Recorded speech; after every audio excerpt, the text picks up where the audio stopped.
Honourable Senators, the President.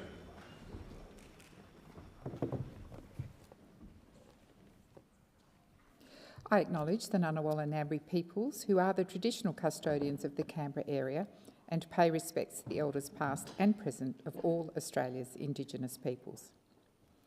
Senators, I invite you, as I read the prayer, to pray or reflect in your own way on your responsibilities to the people of Australia and to future generations. Almighty God, we humbly beseech thee to vouchsafe thy special blessing upon this Parliament, and that thou wouldst be pleased to direct and prosper the work of thy servants to the advancement of thy glory and to the true welfare of the people of Australia.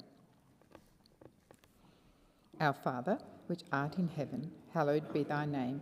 Thy kingdom come, thy will be done in earth as it is in heaven. Give us this day our daily bread, and forgive us our trespasses, as we forgive them that trespass against us. And lead us not into temptation, but deliver us from evil. For thine is the kingdom, and the power, and the glory, for ever and ever. Amen. Are there any documents to be tabled by the clerk? I table documents pursuant to statute as listed on the dynamic red. Are there any proposals for committees to meet during the sittings of the Senate? These have lodged proposals as shown at item 4 of today's order of business. If there's no objection, the meetings are authorised. Senator Wong.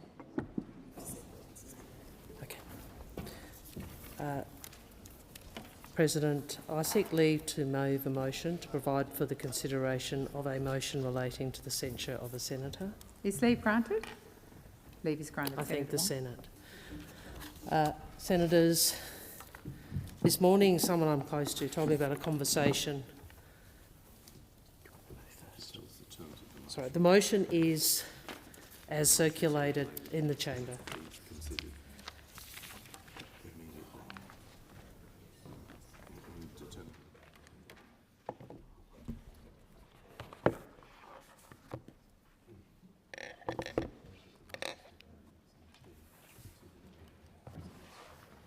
I move that the motion circulated in the chamber be moved immediately and have precedence over all other matters. So the question is, the motion is moved by Senator Wong be agreed to. Those of that opinion say aye. Aye. Against? No. I believe the ayes have it. Division required. Ring the bells for 4 minutes.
Lock the doors. So the question is, the motion is moved by Senator Wong be agreed to.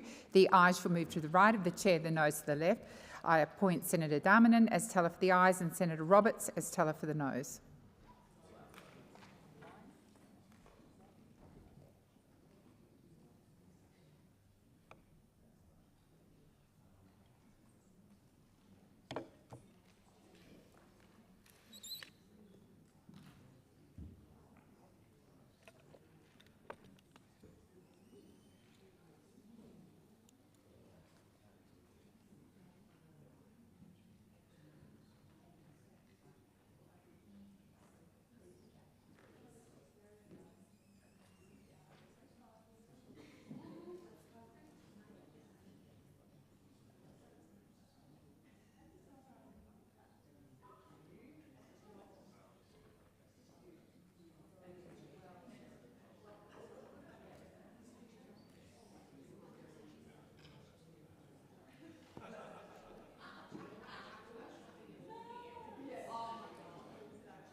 Order. There being 46 ayes and 5 noes, the matter is resolved in the affirmative. I call Senator Wong. Second to the motion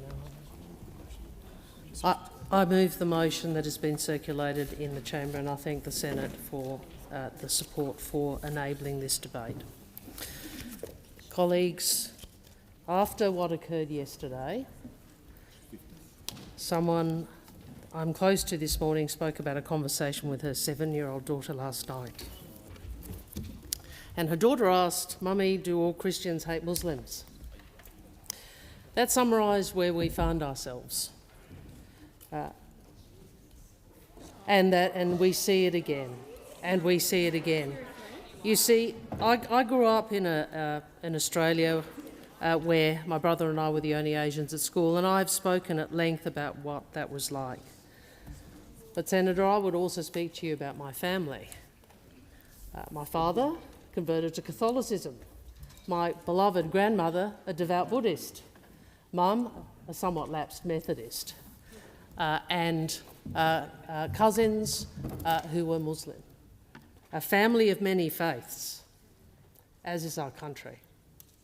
As is our country. This is modern Australia. An Australia that is stronger because we are united at home. An Australia that is stronger in the world because we are united at home. Stronger in the world because our multicultural society gives us the ability to reach into every corner of the world and find common ground. A nation built, Senator Babette, by people of every race and every faith. Every race and every faith. A nation that welcomes different races, different religions, views, united by respect for each other and each other's right to live in peace. A nation where a kid can grow up seeing themselves in their leaders, who doesn't get mocked or threatened or vilified because of who they are, who isn't afraid for their safety on the bus home from school, and who don't come home to find it covered in abuse. I know what that feels like, coming home to racist graffiti on your driveway as a kid. Now, whatever Senator Hanson may tell herself, it is people like these who suffer because of her immature and shameless stunt, and that is all it was. Senator Hanson has been parading prejudice as protest for decades. In her first speech to this House, she said Australia was in danger of being swamped by Asians, people like me. Now she's added Muslims to the list. In my very first speech in this place, I said that because of people like her, Australia was in danger of being swamped by hatred. And yesterday, purely to get attention, and not for the first time, it's an old play, replayed, Senator Hanson mocked and vilified an entire faith, a faith observed by nearly 1 million Australians and the second largest religion in this country. Colleagues, senators, freedom of expression is central to who we are as Australian, but so too is respect. And I believe, and I think most of this Senate believes, that disrespecting fellow Australians because of their faith is itself un-Australian. Let's understand, for a senator to punch down on a Muslim kid, that's the effect of your words. That is un-Australian. That is un-Australian. Senator Hanson makes absurd comments about people's clothing being a risk to national security at the same time as she's publishing internal floor plans of Parliament House on the internet. What I would say is our national cohesion is a strength. Our national security is risked by threats to social cohesion, because a divided nation is a vulnerable nation. Remind ourselves of what Senator Brandis spoke about when this stunt last occurred, where he spoke about the importance of working with the Muslim community in the interests of Australian national security, as he stood against your stunt then, and he was right to do so. Senator Hanson's hateful and shallow pageantry tears at our social fabric, and I believe it makes Australia weaker. And it also has cruel consequences for many of our most vulnerable, including in our schoolyards, who should be able to look to this place to set an example. And I want to end on this point, and I will to enable Senator Hanson to, if this Senate passes the requirement for an apology, to do so promptly. Can I indicate to the Senate I will move that this motion be put after 30 minutes of debate? So I want to end on this point, and that is people should be able to look to this place to set an example. This can be a robust place. This can be a place of great contest. It should be. But there should be guardrails, as I've spoken about before. There should be the recognition of the importance of civility, even where there is contest. There should be limits on what we do and what we say, and what we saw yesterday was all of those boundaries crossed. All of those boundaries crossed willingly. So the institution itself was damaged by your behaviour yesterday, because not only did you do what you did, Senator, but the chamber, the President asked you to remove that item of clothing, and you refused. A direct direction from the chair. And then, even worse, when all of your colleagues in this place, under the standing orders, or so many, the vast majority, told you to remove yourself because you were defying a direction of the President, you defied the whole Senate and stayed. I have never seen that. I have never seen someone be so disrespectful to this institution. We have given you the opportunity, should this motion pass, to apologise. And I give you fair notice, Senator Hanson, if that fails to occur, or if it's not to the Senate's satisfaction, that we will take the next step of action that is available to the Senate under the standing orders. I thank the Senate, and I indicate, as I said, I will seek to close this debate after half an hour. Senator Ruston. Thank you very much, President. And in standing to speak to the motion that's before the Chair, I would like to move an amendment to the motion moved by Senator Wong. The amendment that we are seeking to move is done so out of complete respect for everybody in this chamber and for everybody in this country, because we believe that we must, in this place, understand and tolerate the views of everybody in this chamber, but in doing so we must do it in a respectful way. We know that Australia is a culturally and religiously diverse nation, and those values have contributed to this country, and every citizen has a role to play in the cultural diversity of this nation and the strength that it draws from that diversity. And for Australia to be recognised as a place where people can live their lives according to their beliefs, their culture, and what can be rightly considered as one of the most culturally successful nations on this planet. So it is so important that when we come into this place, that our actions, our behaviours, our words all reflect what we would like to see as our proud society. And fundamental to that absolutely has to be respect. Respect for everybody, because what we do in here is a reflection of what happens out there. We are elected to this place to be leaders in this country. Our actions are important. And I say that to every single member of this chamber. Our actions are important. And you can't come in here and accuse somebody of doing something on one side of the chamber and then do the very same thing yourself. So today we've sought to move an amendment to this motion because, as the motion says, you know, this nation has been built on the multicultural values of this country, every race and every faith that lives here. We absolutely are a country that is welcoming of every religion, and the views and respect for each other is fundamental to that. But of course we reject any disrespect, any vilification, any discrimination in this nation, no matter what the basis. But as I said, we must reaffirm that parliamentarians have a role to play in upholding appropriate standards, because what we do here is what we cannot expect others in our community to do if we are not prepared to uphold it in this place.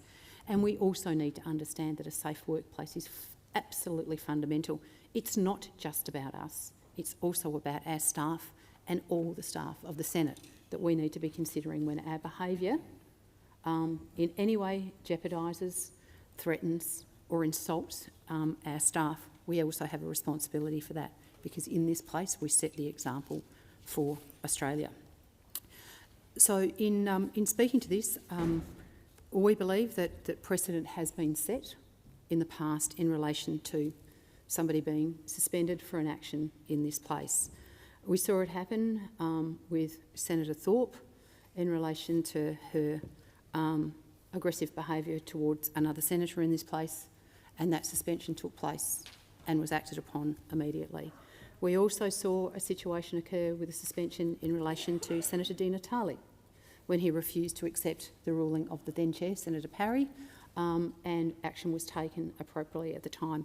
We do not believe that we should be coming into this place and reprecharging a decision of you yesterday, President, that was the process was undertaken, the will of the chamber was expressed, and the senator in question was required to take the action as expressed by you, and we absolutely support you in your decision, and we also support you every time that you are your actions or your rulings are disregarded.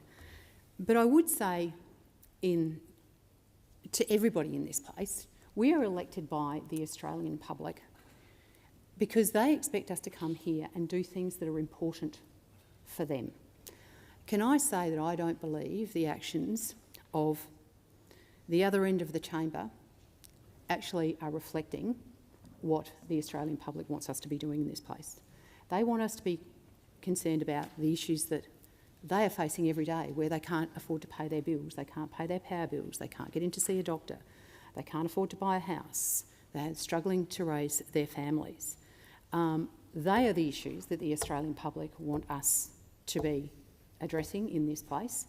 and as a party of government, that is exactly what we want to be doing in this place as the coalition. We want to be prosecuting the issues that matter to everyday Australians. So, but that doesn't mean to say that we don't take very seriously the importance of respect in relation to the conventions in this place, and respect for those conventions, the respect for this chamber, the respect for this parliament, and the respect for every single Australian. So I move the amendment as circulated in my name in the chamber, because I believe it appropriately reaffirms the commitment that every single one of us should have to Australia and to the respect that we should have for every member of our community. I'm going to go to Senator Faruqi. Senator Faruqi. Very much, President. Well, finally, after 3 decades of piling on hate and racism on Muslims, on Asians, on people of colour, finally, at least some of us in this chamber want to hold Senator Hanson to account. Of course, decades of harm that One Nation and Senator Hanson has caused to people of colour, to Muslims, to Asians, by her racism and dog whistling, won't be taken away by this motion, but it is a start. 8 years ago, when Senator Hanson did this pathetic stunt for the first time, there was no Muslim in this chamber. There were no Muslim women in this chamber. But there are 2 of us now. And we have been making sure, and we will make sure in future as well, that every time racism and Islamophobia is called out and people who perpetrate it are held to account. And it says so much about those sitting opposite to me. They talk this talk of a wonderful multicultural nation.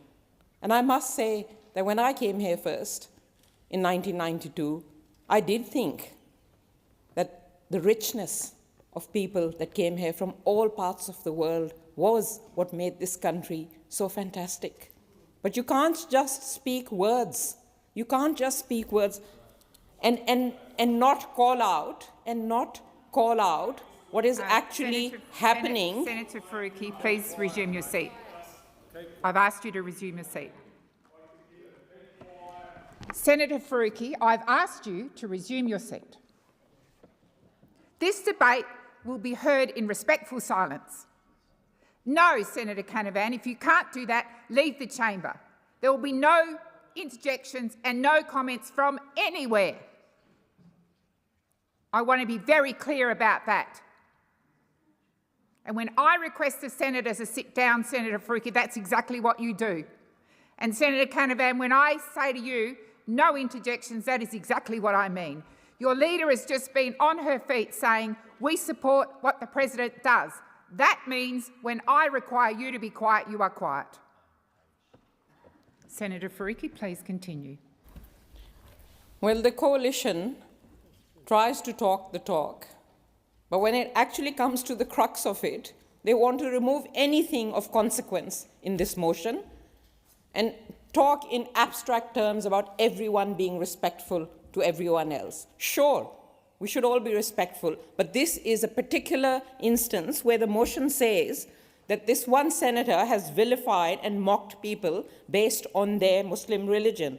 It talks about disrespecting Muslim Australians. It talks about disrespecting Parliament. So you want to remove all of that, and you just want to talk about respecting each other. This is where respecting each other and just talking the talk has got us. This Parliament drips now in racism because for decades, politicians and both major parties, can I say, let it happen. And today, there's a senator here who effectively said that he hates Muslims.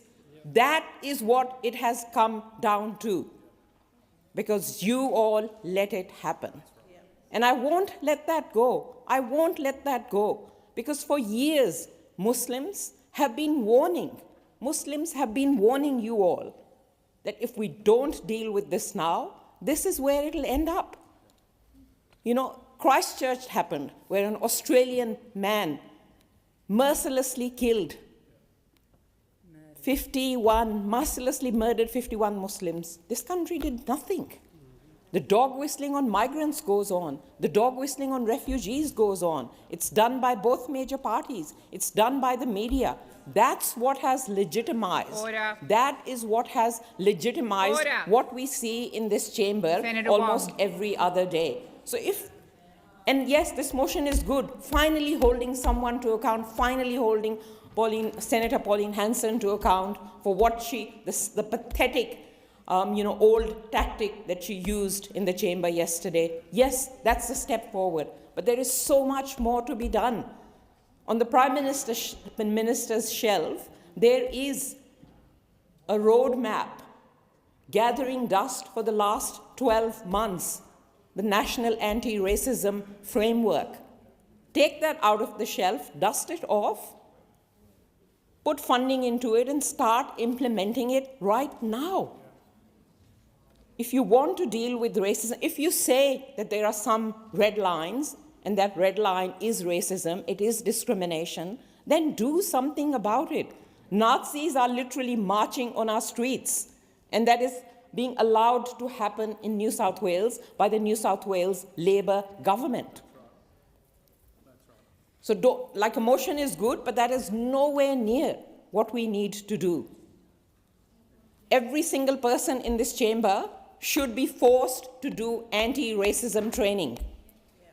That has been a recommendation for a long time Order. of various committees and frameworks. Let's start there. And at the end of the day, unless discrimination, racism, and inequity for First Nations people is ended, nothing will change, because this country was built on violence, on racism, on discrimination of First Nations people. So today, as a Muslim woman who has faced this racism and discrimination from the day she stepped into public life, I plead with you, because it gives me no pleasure to say I warned you when I stepped into this parliament about where the normalization and legitimization of racism would lead to. I plead with you to act on it. Let this be a wake-up call today, this motion. Let this be the start of actually dealing with structural and systemic racism that pervades this country, and let that be grounded in justice for First Nations people. Senator Mackenzie. Thank you. It gives me... I'm sorry, Senator Mackenzie. I'm not having advisors up at the back of the Parliament of the chamber walk around. If your advisor is in here, they are sitting in the box, not standing up. It's a privilege to be in here. Order. Senator Mackenzie. Thank you, Madam President. I rise to speak to Senator Ruston's motion, moved on behalf of the Coalition, that affirms that Australia has been built by people of every race and faith, Senator Faruqi, every race and faith, including white Australians, through the chair, reaffirms that Australia is a nation that welcomes different races, religions and views, is united by respect for each other and each other's right to live in peace. Moving motions here, pointing the finger across the chamber, calling each other racist, does nothing to move our joint cause forward, which is to continue to be the most successful multicultural nation in the globe. But when you stand up and say all you white people are somehow the problem, it does... Order. There you go. I'm sorry, Senator Mackenzie. Senator Canavan and Senator Thorpe. You are being rude to the point that I have to interrupt a senator's contribution. This debate is talking about respect. Show respect for one another, whether you agree with the opinion or not. Senator McKenzie. Thank you. Because it is beholden on us to demonstrate this unity in this chamber, how we raise our children, how we conduct ourselves in our communities, our streets, our country towns, in a way that affirms the promise that Australia gives everybody, whether it's Senator Wong's family who came here for a better future, or my own family who came here for a better future. That is the promise. Our motion also reaffirms that all parliamentarians have a role to play in upholding appropriate standards of behaviour in Parliament. The very respect for diversity that we call on today in both motions before the Chair, the very freedom to practice our faiths in this country are built on Judeo-Christian values. Those are the values that mean we can have these debates. We can respectfully listen to a diversity of views, and Muslim Australians, Christian Australians, Buddhist Australians, atheists can live their lives in safety and security. Now, for the last couple of years, we've been debating how Jewish Australians have been impacted by issues overseas and their right to worship in our suburbs and our cities. So this is, as Senator Faruqi laid out, having a real impact out there in our communities, and not just for Muslim Australians.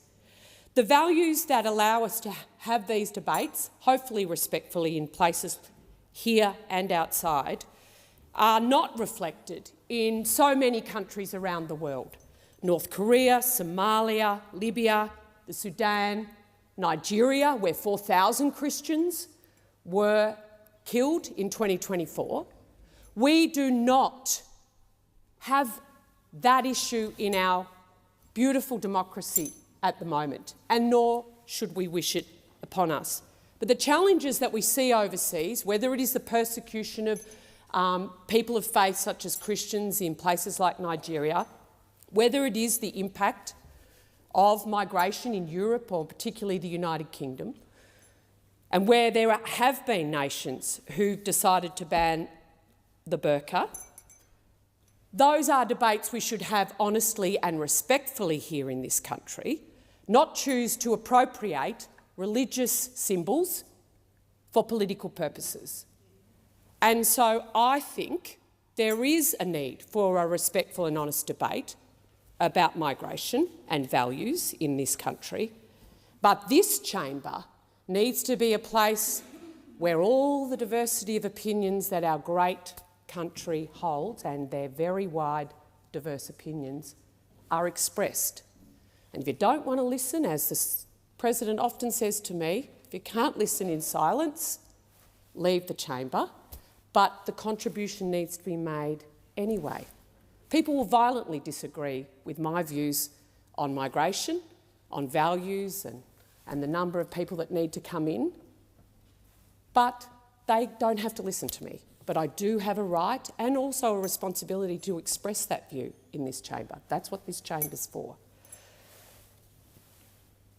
So I think without violence, without murdering people of faith, without blowing up places of worship, we have a responsibility as senators, as executive, as citizens, as parents and community members to be the very best leaders that we can be, not just in this chamber, but outside of this chamber too. So I hope that all of us can honour the people and the diversity of views that have sent us all here, and support the Coalition's motion, which seeks to uphold our traditions and seek a respectful debate here in the chamber, not the disrespectful way it was conducted yesterday. Minister Gallagher. Thank you, President. And I rise just to make a few short remarks. as Senator Wong foreshadowed, that we would seek to close after 30 minutes of debate, which we are up against now. And I think we have a moment here today really to stand together and say what happened yesterday.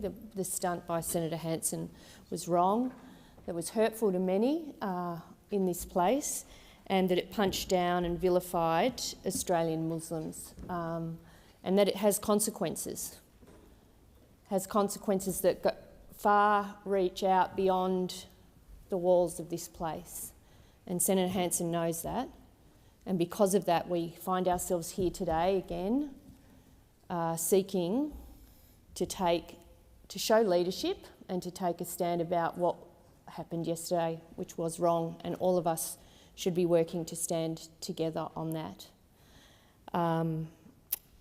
In the course of the debate, Senator Faruqi made some assertions that were incorrect, and so I do feel, because of the nature of this debate and because of what was said, that we should make it very clear that when the Christchurch killings happened, there was a motion passed in this place, and significant comments were made at that time, as I recall, and in fact it was a time past for this place. It was when the Leader of the government in the Senate, Senator Cormann, worked with the Leader of the Opposition, Senator Wong, to make sure that this place put on the record exactly what we thought about that. So to suggest that nothing happened at that time and that we didn't stand with people of Muslim faith and place on the record our complete and total rejection of what the perpetrator of that massacre stood for is incorrect. And again, the Senate stood together in this against Senator Anning when he made unacceptable and appalling comments. And the motion is clear, and again was moved actually in that instance by Senator Cormann and Senator Wong, working together across the chamber. Again, the Senate making a stand, showing leadership, doing the job that people of Australia send us here to do, is to pull people together, to unite the country, not to seek to pick fights and vilify and punch down on particular groups for fun, for content, for a stunt. It's not what they send us here to do. And to Senator Faruqi, I would say the same thing. It doesn't do your cause any progress at all by attacking... Order. No, I'm making the point about some comments that were made where this Senate has stood... Senator Thorpe, order. ...has stood together to reject racism, vilification and targeting of particular groups. So I leave it there and I move the question. So the question is that the amendment as moved by Senator Ruston be agreed to. Those of that opinion say aye. Aye. Against? No. I believe the noes have it. Division required. Ring the bells for 4 minutes.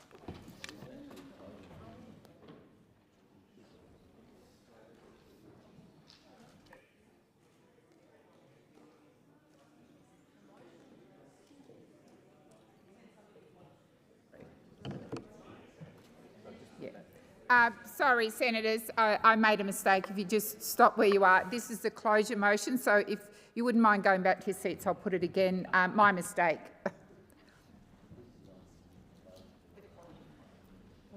Yes, so my mistake. We're moving a closure motion. So the question is, the closure motion is moved by Senator Gallagher be agreed to. Those of that opinion say aye. Aye. Against? No. Division required. Ring the bells for 4 minutes.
Lock the doors. So the question is, the closure of motion is moved by Minister Gallagher be agreed to.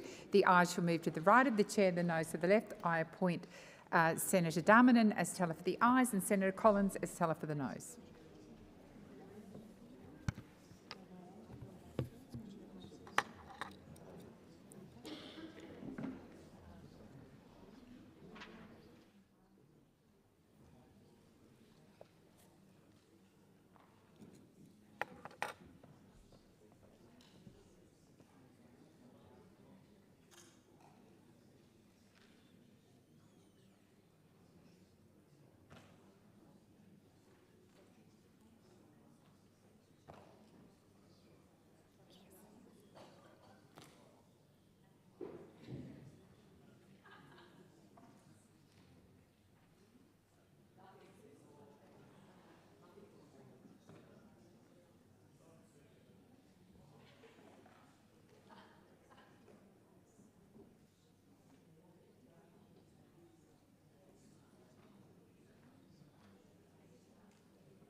Order. There being 39 ayes and 27 noes, the matter is resolved in the affirmative. I'm now going to move the second reading amendment as moved by as moved by Senator Ruston, and I advise the chamber if divisions are required there will be 1 minute bells. So the question is that the amendment as moved by Senator Ruston be agreed to. Those of that opinion say aye. Against? I believe the noes have it. Division required. Ring the bells for 1 minute.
Lock the doors. So the question is that the amendment motion as moved by Senator Ruston be agreed to.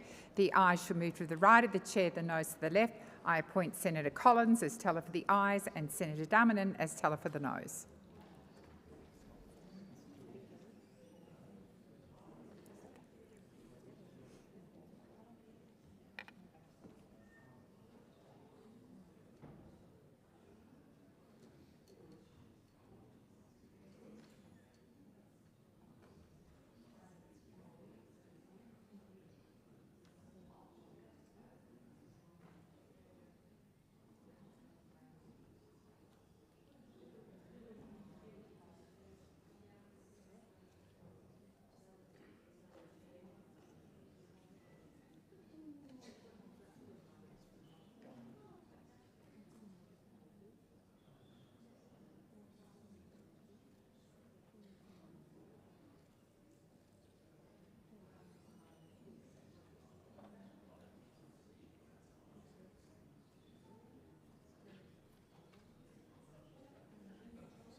Order. There being 25 ayes and 40 noes, the matter is resolved in the negative. I'm now going to put the motion as moved by Senator Wong. I believe Senator Ruston may be seeking the call. Senator Ruston. Thank you very much, President. Could I seek to have the motion as moved by Senator Wong, parts of it put separately? Yes. So could I seek that Part 1A, Part 8, Part 9 and Part 10 be put separately to Part 1B, C, D, E, F and G, Part 2, 3, 4, 5, 6, 7 and 11. Yeah, I'll just seek advice from the clerk about the best way to split them.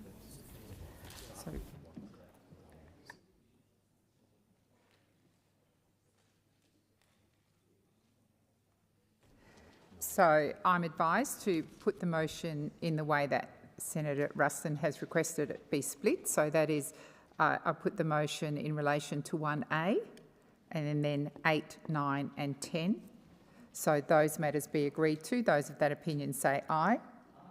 Against? I believe the ayes have it. Division required. Ring the bells for 1 minute. Senator Thorpe, come to order.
Lock the doors.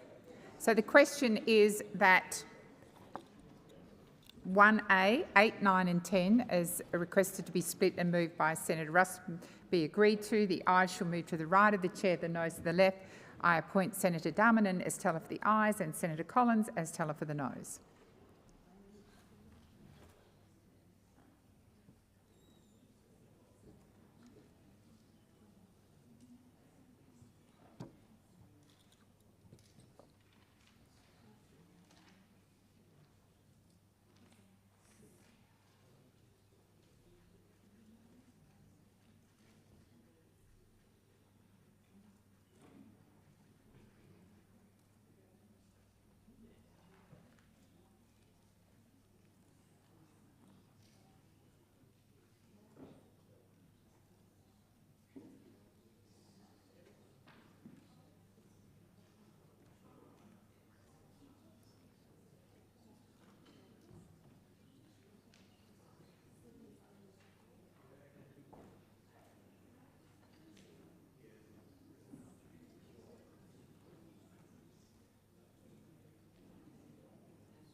Order. There being 40 ayes and 25 noes, the matter is resolved in the affirmative.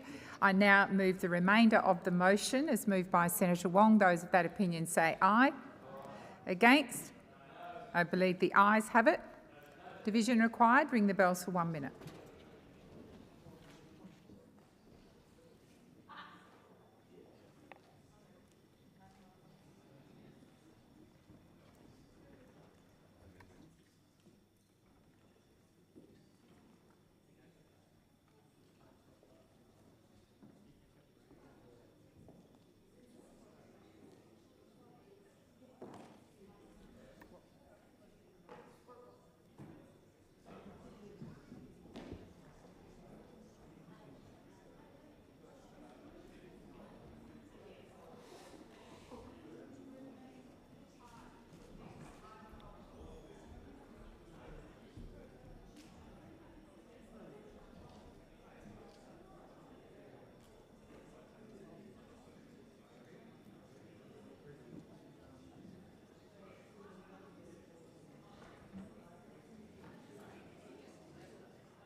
lock the doors. So the question is that the motion that's moved by Senator Wong be agreed to. The ayes shall move to the right of the chair, the noes to the left. I appoint Senator Darmanin as teller for the ayes and Senator Roberts as teller for the noes.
Order. There being 55 ayes and 5 noes, the matter is resolved in the affirmative. Senator Hanson, in accordance with the order just passed, I call on you to make an explanation or apology in accordance with Standing Order 2033, and I ask the clocks be set for 5 minutes. Well, thank you very much. My comments are basically going to be directed to the Australian people and those in the Senate that are here today to hear my comments. I am pleased now to be given the opportunity to explain myself. I was denied that right yesterday. Yesterday I put up a bill to amend the Criminal Code amendment to ban the burqa and full face coverings in public places. I was denied that right to move that bill. Denied the right. I, as an elected Member of Parliament by the people of Queensland to represent them, and the whole of the nation actually, for that matter, I was denied the right by the Senate to move my bill, to actually debate it on the floor of Parliament. You denied me and the people of Australia to have that voice. You chose to shut it down. This is not the first time you've done it to me. You've done it a number of times. The parliamentarians that are here, the senators that are elected by the Australian people, you dare question me over my respect for this place? The senators in this place have no respect for the Australian people when they have an elected member who wants to move something and to represent them and have the say. If there was no concern over banning of the burqa or full face coverings, why did you stop me? Why not have the debate? Why not, put your case forward? I would put my case forward, but you wouldn't even allow that. You decided what you wanted. based on your pure, own ideology of what you think is right. You disregard the people of this nation and allowing me to have a say on their behalf. This has been raised to me many, many times about this. Senator Hanson, could you direct your comments to me, please? Thank you. Yeah. Also, what I want to raise is that even recently on Australia Flag Day, we had one of the senators, plus myself, draped the Australian flag on National Flag Day across our shoulders. We were told to remove it by those that are defended in this place, the heart of our democracy. We can't even show any love or respect for our flag, which flies in the chamber, but no, others wanted it removed, and that was the Greens. They wanted it removed because they didn't want it seen. When you actually... Senator Hanson, I'm sorry, would you resume your seat for a moment? Senator Hanson will be heard in silence. If you can't give her that respect, leave the chamber. Leave the chamber. There will be no calling out. Senator Hanson, please continue. Thank you very much. This here censure Senator Hanson and for her actions who do not reflect the opinions of the Australian Senate or the Australian people. Well, I reject that completely. To say that I don't have respect for people of faith, I reject that as well. I have stood up for the Jewish people of this community. I'm not Jewish, but the way they were treated, even by some of the people in this chamber and the Greens wearing a kafir, that wasn't pulled up at all. And the whole fact is that everyone have a right to their own faith, and I respect 116 of the Australian Constitution where the Commonwealth cannot impose any religious observance on anyone. The burqa, and I must inform my fellow senators who've made it say it is a religious requirement, it's not. Wearing the burqa is not a religious requirement. The burqa is culturally worn by some people of Islamic faith, but it is not a religious requirement. It has been imposed on women that are forced to wear it by their male, whether husbands, brothers, fathers, whatever, that they're forced to wear it. I think it's so hypocritical to see that you're supposed to be defending women's rights, but you're not going out there and fighting for these women to wear this burqa, full face coverings, when it's against, their will.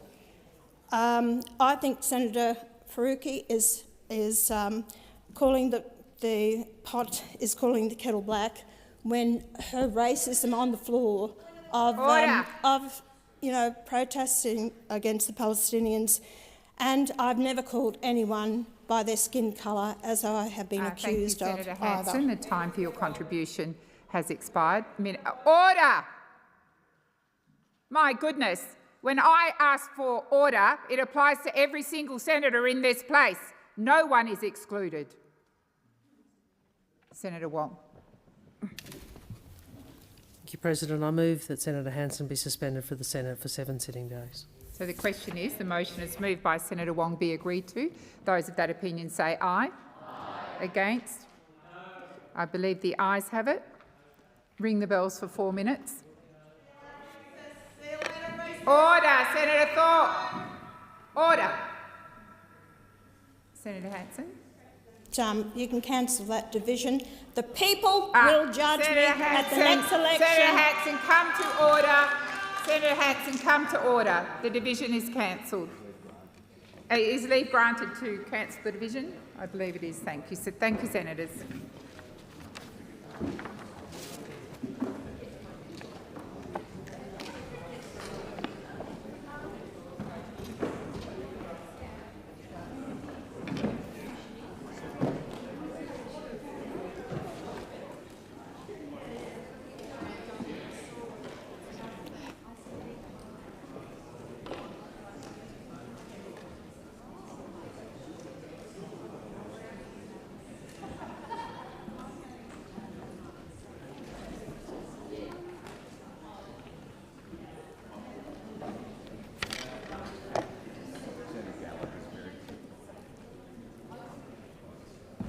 Senators, if you're not participating in general business, please make your way out of the chamber quietly and diligently. As we move to government business, I call the clerk. Government business order of the day number 1, Social Security and other legislation amendment, technical changes number 2 Bill 2025, further consideration in Committee of the Whole. Thank you. We'll dissolve into Committee of the Whole.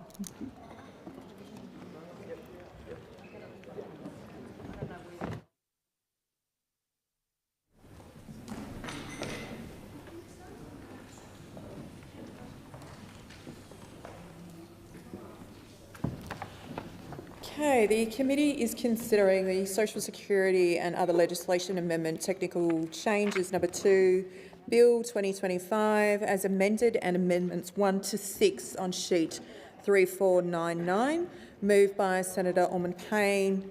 I think, is there someone speaking? No? The question is that Division 2 in item 2 of Schedule 1 standards printed. All of that opinion say aye. Those against? The ayes have it. I only heard one voice. I think Senator Kim might have said it as well. I will put the question again, Senators. Please pay attention when the question is put. If I only hear one voice, I will rule based on what I've heard.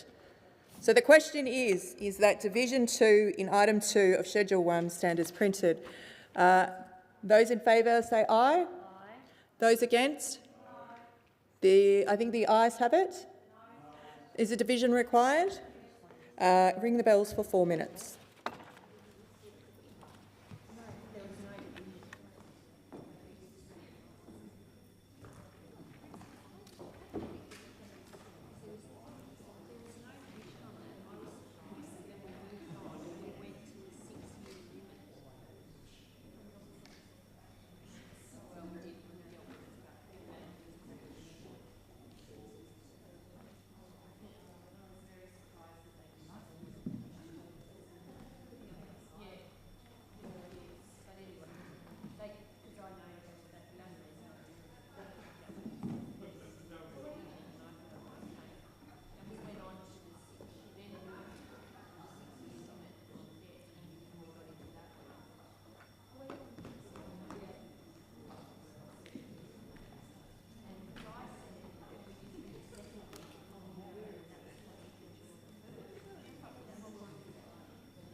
call it?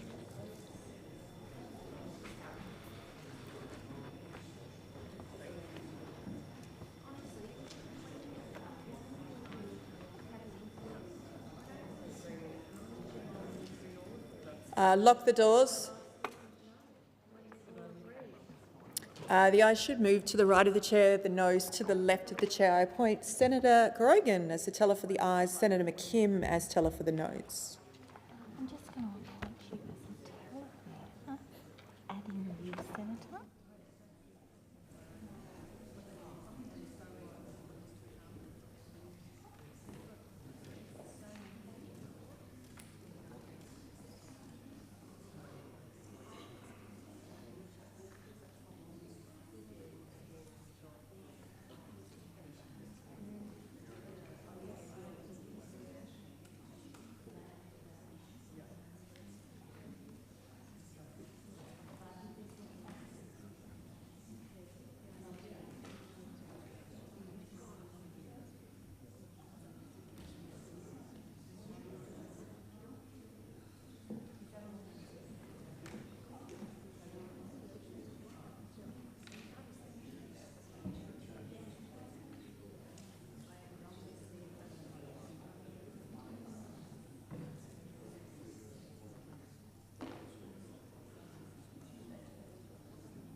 Noes 15. The question is resolved in the affirmative.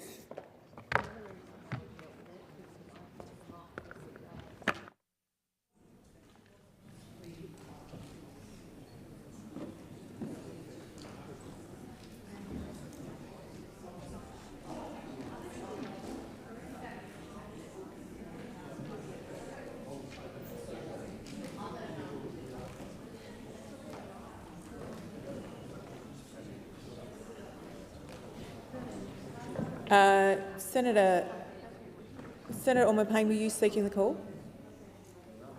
Yes, unless we need to deal with the second part.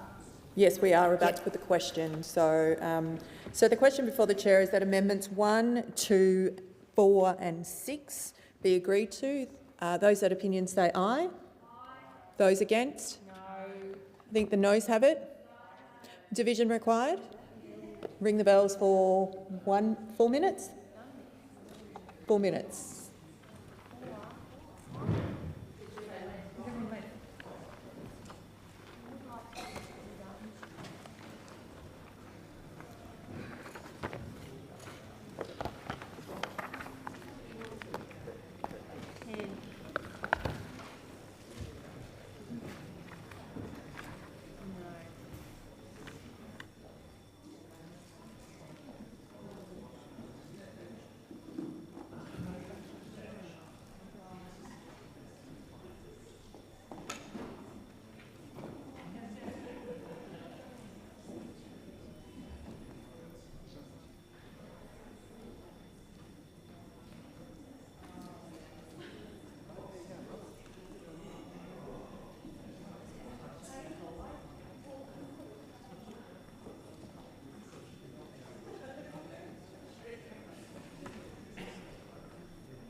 might be a report on.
Oh dear. Because yeah, I thought these ones will move.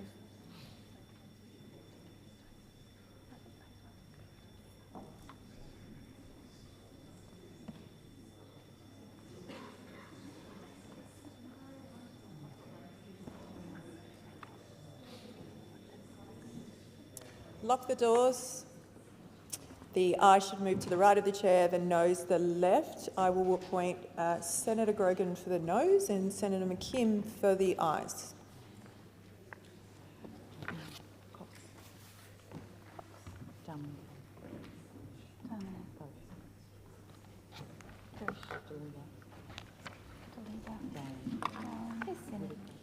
I'm going to add Joseph.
The result of the division is ayes 16, noes 25. The question is resolved in the negative. Senator Ullman-Payne. Thank you, Chair. I seek leave to move amendments 1 and 2 on sheet 3487 together. Thank you. Is leave granted? Leave is granted. So the question before the chair is that sorry. I have questions on that amendment, Chair. Okay, thank you. You do have the call. Thank you very much. One of the most significant and impactful recommendations made in the Robodebt Royal Commission was recommendation 18.2. That recommendation called for the government to reinstate the limitation of 6 years on debt recovery. Further details of the recommendation in the Royal Commission's report note that the 6-year limit on debt recovery was caused by a repeal of the relevant subsections by the Budget Savings Omnibus Act of 2016, and that, I quote, "There is no reason that current and former social security recipients should be on any different footing from other debtors." We know that there are people who have received income support, sometimes decades ago, who live in fear that at some point in their future they are going to receive a debt notice because there is no limitation on debt recovery. They live in fear that they're going to receive a debt notice from a department that we know has a history of unlawfully raising debts. The government says that it needs to further consider the implementation of this recommendation, but it's now been 2 years since the release of the Robo-Debt Royal Commission, which begs the question, how much more time does the government require to consider these changes? We have a situation where we were told yesterday that the government has recently received advice that means that they need to rush through Schedule 5 without inquiry, and yet the government's had over 2 years to introduce a 6-year limitation on debt recovery, which was a key recommendation of the Robo-Debt Royal Commission. Minister, how much more time does the government require to implement this very important recommendation of the Robo-Debt Royal Commission? Minister. Thank you, Acting Deputy Chair. The government has acted on 75% of the recommendations made by the Robo-Debt Royal Commission, with a broad range of measures introduced to restore trust across the social security system. We know that the Robo-Debt scheme, and I'll just remind the chamber that it was the government that commissioned the Royal Commission into Robo-Debt so that we could understand very clearly what went on there and make sure it never ever happens again. We've also invested millions to ensure that a failure like Robo-Debt will never happen again. We've accepted or accepted in principle all 56 recommendations made by the Robo-Debt Royal Commission, and we remain committed to implementing them all. Some of them are complex and we need time to work through them. This package is a step towards systemic social security debt reform. In terms of recommendation 18.2, we won't be supporting Senator Allman-Payne's amendment. It seeks to reinstate the statute of limitations. The government has agreed in principle to this recommendation, and we know it is an important area of work that needs to be completed. The Minister for Social Services is leading this process to examine how an effective statute of limitations would operate in practice. The old 6-year statute of limitations was not as effective as it could have been and did not provide a meaningful limit on the raising and recovery of historic debts. For this measure to be effective, the government does believe it needs to be designed properly and consulted on, a process that the government intends to carry out thoroughly. They do come with significant budget impacts, and so we need to consider that through the budget process. The government will work, obviously, across government to ensure that when this work, or as this work is completed, that we fully understand all of the impacts. I should also note that increasing the small debt waiver to $250 and waiving 1.2 million undetermined debts this financial year alone, as this bill does, if it's allowed to pass, will remove more debts from the backlog than reinstating the old statute of limitations would. So can we please pass the bill? Senator Allman-Payne. Minister, I'm struggling to understand why, on the one hand, the government wants to take such an extended period of time to work on a recommendation to put back in place something that previously existed, but doesn't require any consultation or time whatsoever to remove people's human rights and go against the rule of law with Schedule 5. That seems to be somewhat hypocritical. My understanding is that the last Minister of Social Services had amendments or legislation drafted to reinstate the 6-year debt limit on debt recovery, but it wasn't brought to the Parliament. Minister, how much longer is the government going to require people on income support to wait before this recommendation of the Royal Commission is implemented? Because I know you've said that debts are going to be waived, but we still have a situation where, again, people on welfare are being treated to everyone else in our community. There is no other area of law where people can recover debts beyond 6 years. We have a statute of limitation for a reason. And yet the most vulnerable people in our community, people on income support, are being told to wait. How much longer, Minister, will they have to wait?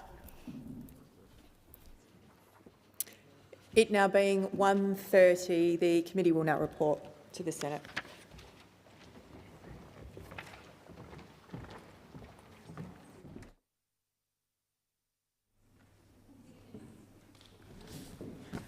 The committee reports progress. We will now move to 2-minute statements.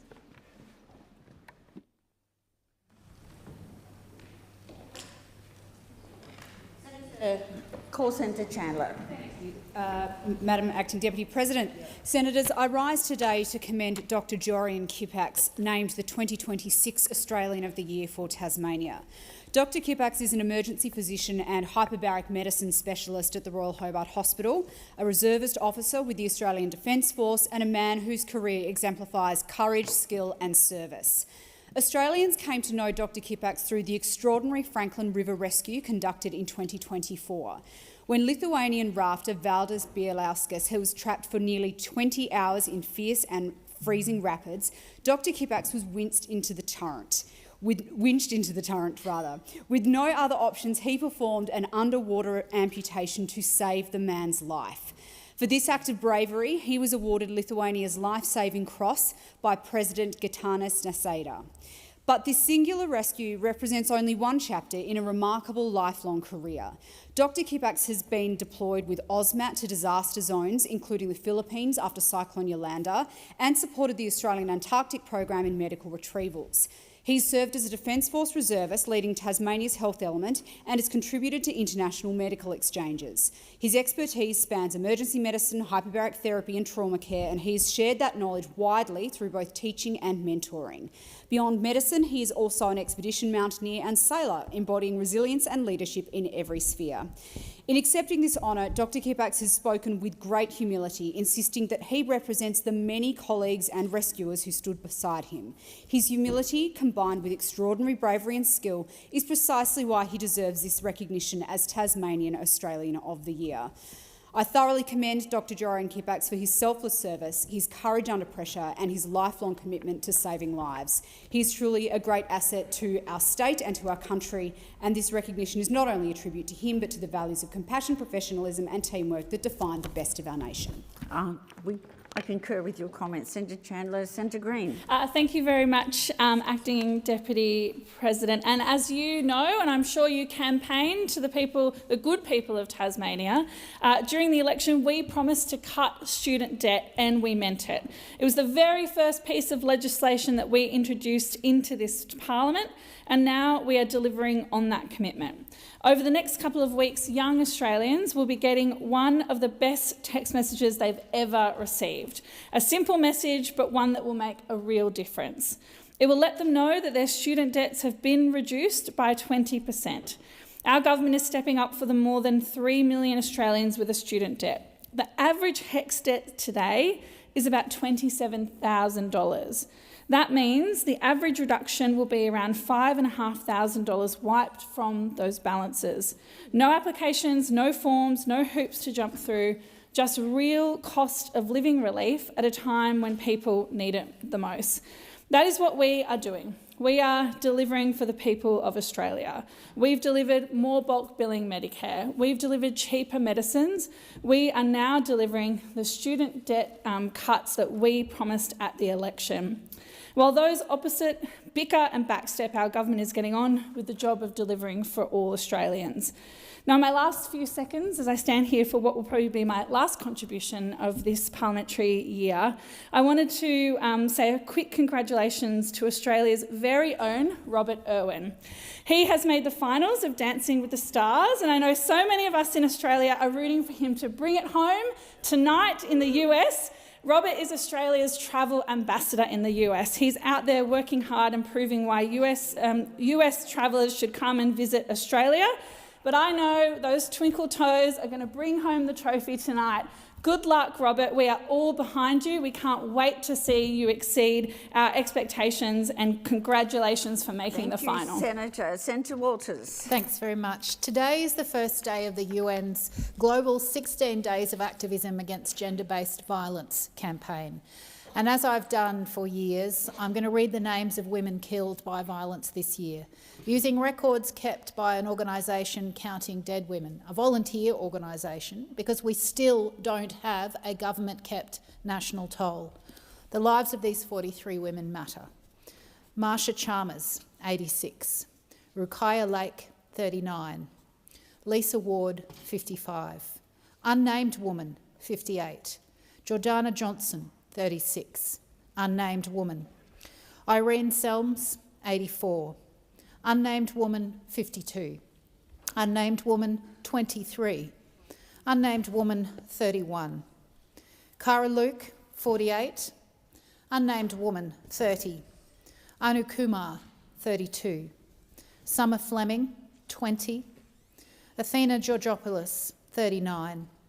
Zoe Walker, 38. Shafiqa Hosseini, 41. Amanda Rahman, 62. Unnamed woman, 81. Leanna Krapp, 47. Unnamed woman, 22. Crystal Paul, 41. Norma Dutton, 85. Lauren Hopkins, 47. Mujda Habibi, 23.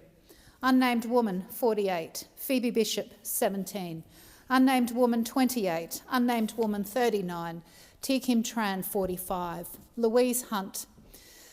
Sharina Tumilioni, 42. Cecilia Webb, 79. Audrey Griffin, 19. Irene Herzl, 78. Cara Werraborn, 27. Crystal Beale, 49. An unnamed woman, 41. Rachel Morezzi, 55. Rachel McKenna, 35. Lillian Donnelly, 88. Meryl Kelly, and an unnamed woman aged 51.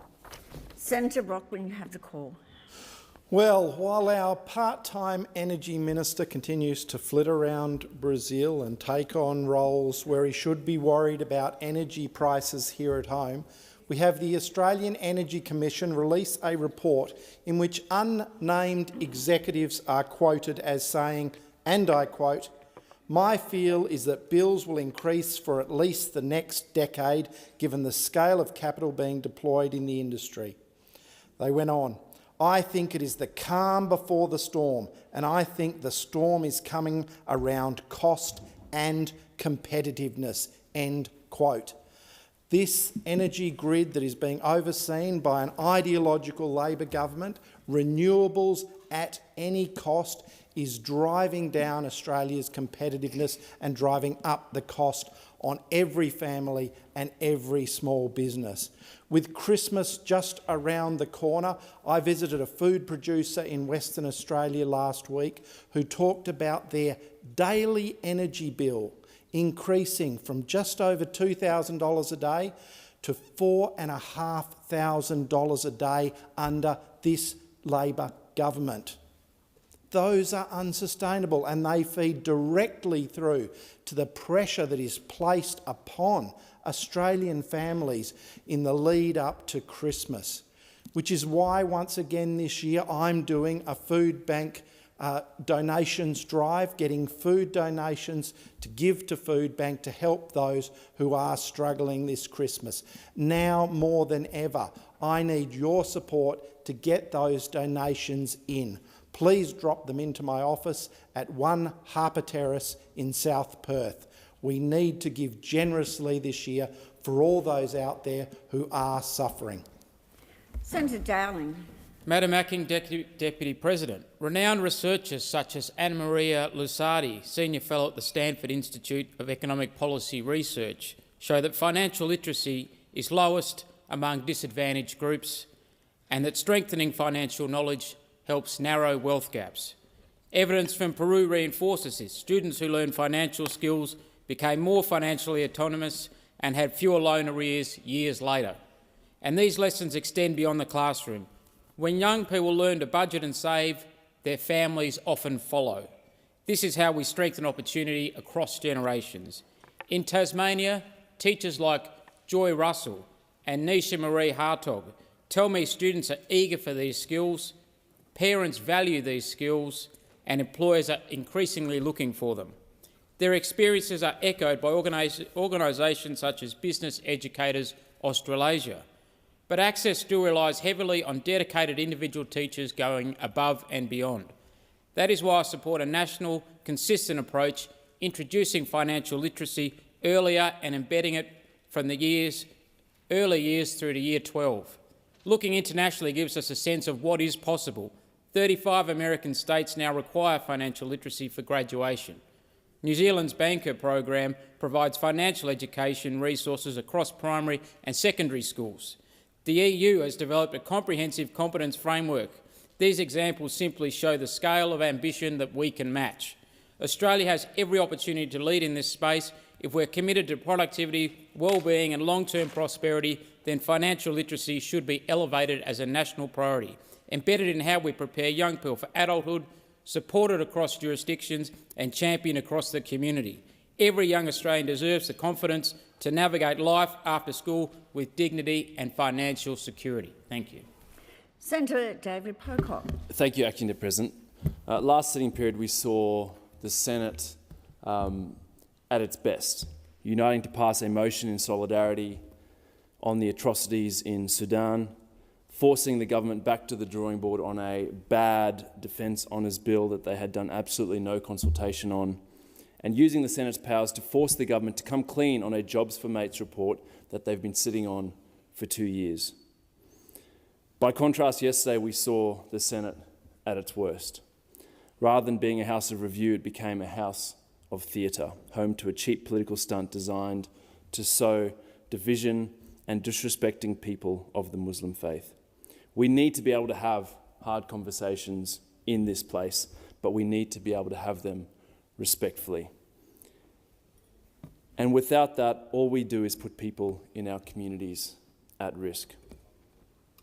In May this year, right here in Canberra, we saw a cowardly Islamophobic attack on one of our Muslim community leaders, Diana Abdul Rahman. This was a violent, racially motivated, unprovoked assault in Civic. And this is the type of real-life consequences from the kind of actions we saw here in the Senate yesterday. And it's not just people in our community, it's those who've been elected to represent them.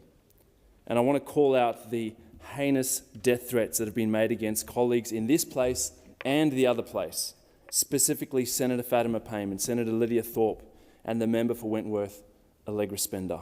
This is totally unacceptable. We need to call it out and it needs to stop. I pledge my solidarity and support to my colleagues and those in our community suffering such unacceptable persecution. We need to do better as a country. Senator Sharman. Thanks, Acting Deputy President. Before speaking, I'd like to endorse and commend the comments of Senator Pocock just then and join my name to his sentiments as well. Today I wanted to express my congratulations and appreciation to the Armenian National Committee of Australia, who is celebrating its 50th anniversary this year. Since it first was initiated and established 50 years ago, the Armenian National Committee has worked tirelessly to advance the concerns of the Armenian Australian community, to help them play a full role in the civic and commercial and cultural and political life of this nation, to help shape public policy, to help inform lawmakers, including about the history and, in many respects, the tragic history of the Armenian people and the Armenian nation, but also to build bridges between today's Armenia and Australia as well. And through its national network and through its advocacy and through its very active participation in the life of this parliament and indeed the corridors of this building, the committee has served to be a vital bridge between the community and their elected representatives, ensuring that Armenian Australian voices are heard clearly in our national discourse. Today, the committee represents some 36 Armenian Australian organisations with some 5,500 members right across the country, serving a broader community of around 50,000 Australians who can trace their descent to Armenia. The committee has helped Armenian Australians contribute to the life of our nation in business, in education, in the arts, in public service and in community leadership, and it has helped demonstrate how a committed diaspora organisation can enrich Australian democracy, promote human rights and strengthen our very nation. I congratulate the Armenian National Community of Australia on this milestone and commend them for their tremendous work over these past 5 decades. Thank you, Senator. Senator Dunham. Thank you. Today marks the beginning of 16 days of activism against gender-based violence. It is a stark reminder of both the scale of this national crisis and what enables it. At the root cause of gender-based violence is gender inequality. Rigid stereotypes, the gender pay gap and the ways that society uses excuses of abuse all contribute to a culture that devalues women. And the consequences are devastating. 1 woman in Australia is killed every 9 days by a current or former partner. Intimate partner violence causes more death, disability and illness for women aged 25 to 44 than any other preventable risk factor. Yet across the last decade, we have started to see a decrease in violence and a significant decline in the number of women murdered over the past 3 decades. That progress is not accidental. It is the direct result of advocacy, primary prevention and the tireless work of frontline services and their staff. I want to pay tribute to those frontline workers. Every day, specialist domestic and family violence workers, practitioners, workers in child and family services, including services like the Orange Doors in Victoria, support victim survivors through some of the hardest moments of their lives. Their work is complex, highly skilled, emotionally demanding and profoundly important. The decisions they make can be life and death. It is gruelling work with high levels of burnout and workers exposed to vicarious trauma. Their important work restores safety, dignity and respect back into the lives of women and children and helps set people on a path of recovery. And the government has a responsibility to back them in. And we do so through the National Plan to End Violence Against Women, National Strategy to Achieve Gender Equality, and this drives every bit of progress we make, and those workers deserve our respect. Thank you, Senator McKim. Tasmania stands on the cusp of making a terrible mistake that will place an intergenerational burden on our state. The Macquarie Point Stadium is an awful deal for Tasmania and the Legislative Council must vote it down next week. It's a multi-billion-dollar project that will rip money out of our health system, out of our housing services, out of our public schools and the supports Tasmanians desperately need. We do not have billions of dollars to waste on a stadium when people are sleeping rough on the street, when our hospitals are overburdened, when our homelessness is skyrocketing, when our public housing waiting lists are stretching for years. A government with its priorities straight would be fighting for Tasmanians and the services they need, not signing up for decades of debt on a stadium the majority of Tasmanians do not want. This saga is turning us into a laughingstock, a national laughingstock. The ABC is literally funding a fully scripted comedy based on the stadium saga.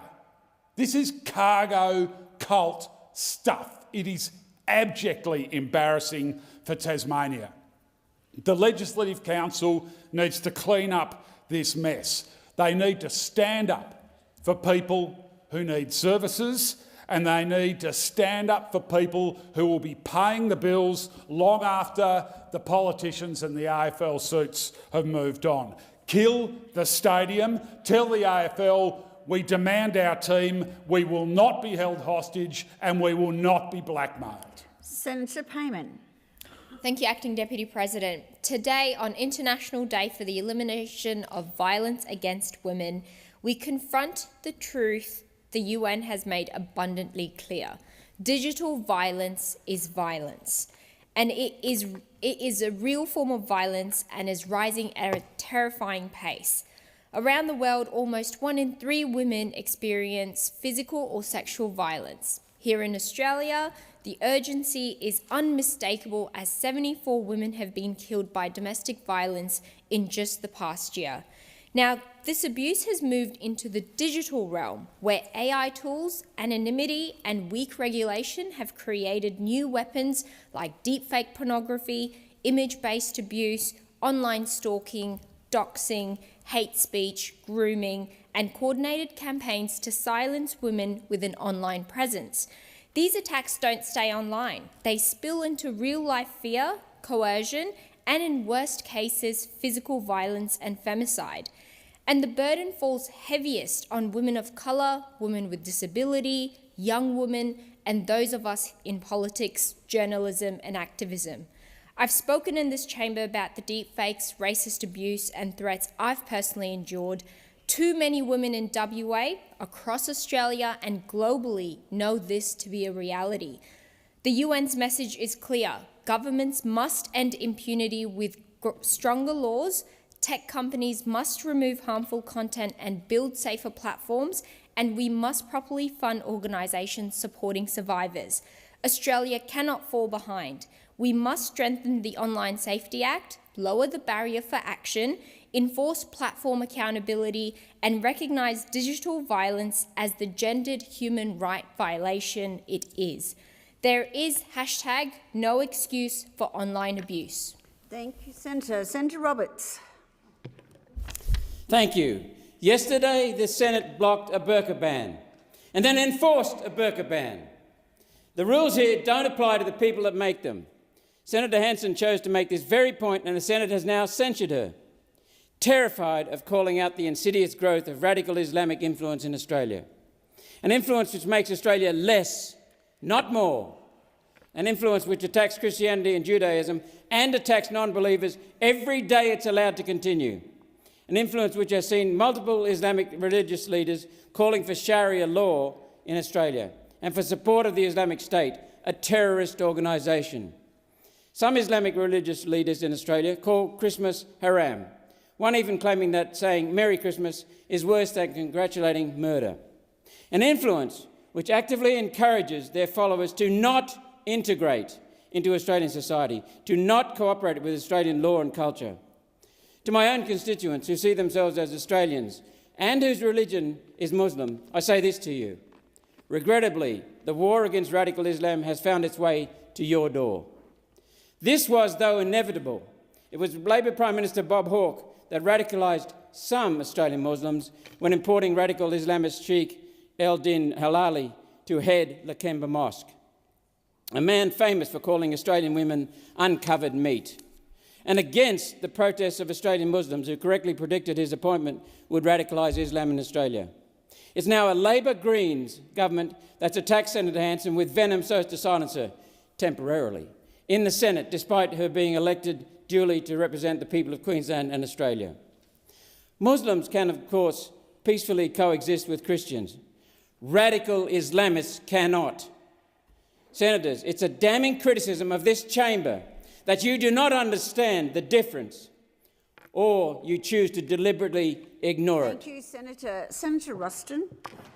Thank you very much, Madam Acting Deputy President. Broken promises, overcrowded hospitals, ambulances ramped for hours, elective surgeries delayed for months if not years, and a Prime Minister who is shirking his responsibility. This is Prime Minister Anthony Albanese's health and aged care crisis. The Prime Minister promised to fund 42.5% of hospital funding costs by 2030. Now he's backing away, putting caps on his own promises that mean the Commonwealth contribution could actually go backwards. This is a major broken promise. What's worse is that it is Labor's aged care failures that are fuelling these pressures on our hospitals. Right now, thousands of older Australians are stranded in hospitals waiting for aged care support. It's no wonder that every single state and territory leader has now written to the Prime Minister to call him out. They are united in accusing the Prime Minister for what, and I quote from their letter, forcing those vulnerable people to stay in hospital and denying others a hospital bed they desperately need. These accusations are backed up by the data. A major new industry report has revealed that only 578 new aged care beds were made operational last financial year. That's only around 5% of what is needed to meet demand. Occupancy in our aged care homes is almost at capacity, and more than 238,000 Australians have been left waiting for home care support, with a government purposely rationing the care and the release of packages. Older Australians are stuck in hospital because there is nowhere else for them to go. This is a national disgrace of the Prime Minister's making. Anthony Albanese promised to put care back into our aged care, but instead he is blaming the states and territories for his failure. Enough is enough. Stop blaming others for your failures and do your job, Prime Minister. Senator Steele John. Thank you, Acting Chair. Too many disabled kids are being excluded from our public schools. Just last week, over 900 school bags were laid on the steps of Parliament House in Perth, each carrying the story of a disabled student failed by our public school system, or the voice of a teacher pleading for the resources to support them. We have seen this before. In 2022, a similar protest called for an independent review. The review produced 15 urgent recommendations. The government has only fully supported one. And what many people may be shocked to learn is this. In WA public schools, it is legally permitted to deny the enrolment of a disabled child. This must change. Yet the WA government has still not committed to doing so. We must stop rejecting students because of their disabilities. For students at school, we know that the system isn't providing what they need to succeed. I've heard from parents and from disabled young children that school isn't safe. Bullying, exclusion, ineffective support plans. We need to resource our public schools better. We know that teachers are leaving the profession in unprecedented numbers. They are burnt out, lacking support and under-resourced. Our educational assistants are also underpaid while taking on complex behaviour management, supporting disabled students and adapting and adopting a curriculum on the fly. Disabled students are being denied the safe, inclusive education that they deserve. Inequitable access to education is a problem in this country, especially in WA. Every student in a public school deserves... Thank you, Senator. Senator Tyrrell, you have the call. Thank you, Acting Deputy President.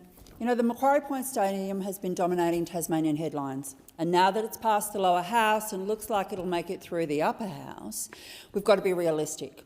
If the Tasmanian government is only going to listen to the parts of the community that wants the stadium, then we need to step in and make sure it becomes the best investment possible for Tasmania. My focus is to keep the benefits local. If this stadium goes ahead, it must strengthen our local economy, support our tradies and small operators and put money back into Tasmanian communities where it belongs.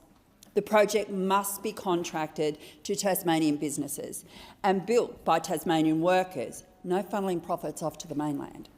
The stadium must be for Tasmanians by Tasmanians. I will continue to fight to ensure the federal government's $240 million lands with local businesses and workers. The same goes for the $65 million for the UTAS Stadium redevelopment in Launceston. We need real bang for buck, and we need it staying in our home state. I secured the GST exemption on that $240 million so Tasmanians wouldn't be punished for the government choosing to fund a stadium. Without that exemption, our GST share would have been cut, meaning less for hospitals, schools, roads and energy. Instead, the exemption delivers an extra $1,100 to every household, a huge help during a cost of living crisis. But stadiums won't lift productivity. Small businesses will. They are the lifeblood of our economy, all having a go and creating jobs. They need certainty and incentives to grow. That's why I propose to increase the instant asset write-off from $20,000 to $30,000 and extend it for 5 years, not one. Tasmania thrives when Tasmanians are backed, and that's what I'm here to deliver. Thank you. Thank you, Senator Cox. Thank you, President. Last week I travelled to Collie in regional Western Australia to meet with workers, local leaders and community organisations who are shaping Collie's next chapter. It's a powerful reminder that a successful transition is not something that happens to a community, it's something that you build with them. And I was proud to attend the Just Transition Working Group alongside Minister Tim Ayres and my state colleague, the member for Collie Preston, Jodie Hands, the MLA. Who are strong advocates for Collie and ensuring that the community is genuinely at the centre of all of our work. The message was clear from the room. People want stability, they want secure long-term jobs and they want to see new industries take root in Collie and not somewhere else. And this is exactly what the Albanese Labor government is delivering. It is a real plan, not a $600 billion fantasy cooked up by those opposite. This was a plan that Collie sees the transition is part of the national responsibility, and it's this government who keeps showing up, who keep listening to workers and keep investing in something we can all be proud of. Thank you, Senator Cox. We'll move to question time. Senator Patterson. Thank you, President. My question is to the Minister representing the Minister for Climate Change and Energy, Senator Ayres. Minister, Mr Bowen has repeated on numerous occasions the promise that renewables are the cheapest form of energy. Yet, since Labor was elected, power prices have risen by nearly 40%. Minister, when will power bills come down under your net zero plan? Thank you, Senator Patterson. Minister Ayres. I do remember, Senator Patterson, your colleague, Senator Canavan, on these questions at the end of the dull, dark period of inaction that characterised the Morrison period of government, saying that electricity prices had gone up by 91% when you lot were in charge of the electricity system after Mr Taylor and Mr Morrison had legislated net zero targets. After Mr Morrison went to the COP in Glasgow and then wandered around and did a big holiday on taxpayers' expense, wandering around, doing a family history tour of southern England. Thank you. Resume your seat, Senator Patterson. President, I'm not sure if you're listening closely to the Minister's answer, but it was way, way, way off on direct relevance. I ask you to call him back to the question. I always listen carefully, Senator Patterson, and I will draw the Minister back to your question. Minister Ayres. What I was illustrating, of course, and I'll get to your to that little part of your question that brushed with the facts, in due course. But Mr Morrison's approach was to take climate negotiations as a holiday opportunity. Minister Ayres, to the question. This government is taking an entirely different approach, resolving the wreckage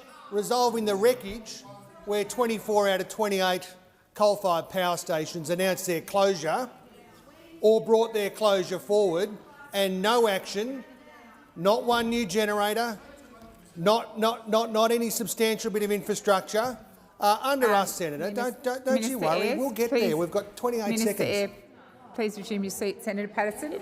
President, the Minister is helpfully signposting that he has no intention of addressing my question by saying he'll get there. I think it's fair indication he is not being directly relevant. I am listening carefully. I have directed the Minister to your question. I take him at face value that he's going to get there, but if he doesn't, I'll remind him of your question. Minister Ayres. Renewables backed by storage and gas and hydro is the lowest possible source of electricity generation. We are battling against a decade of inaction and inertia and policy paralysis that characterises your show, which is getting worse, and power prices will always be lower under our orderly model than your disorderly show. Thank you, Minister Ayres. Thank you, Minister Ayres. Senator Patterson, first supplementary. Thanks, Minister. Australians have never had it any better, Minister. Mr Bowen said earlier this month, and I quote, with investment in the cheapest form of generation, renewables, we are modernising our grid while putting downward pressure on bills. Yet more than 330,000 Australian households are facing electricity bill debt, and in the first half of this year alone, 10,268 businesses went insolvent or appointed external administrators, a 53% increase year on year. Minister, what is your message to the more than 330,000 Australian households? The time for asking the question has expired. Minister Ayres. My message is that electricity prices, there are two scenarios moving forward from here. One is a rollout of an electricity modernisation program with the lowest possible cost. Well, you see, Senator Patterson, there's this thing called hard work, which you may not understand. There's this thing called national effort, which you may not understand. There's these sets of principles around national interest that obviously always escape you. This is a job that we have to do to recover the wreckage that was left after a decade of policy inertia.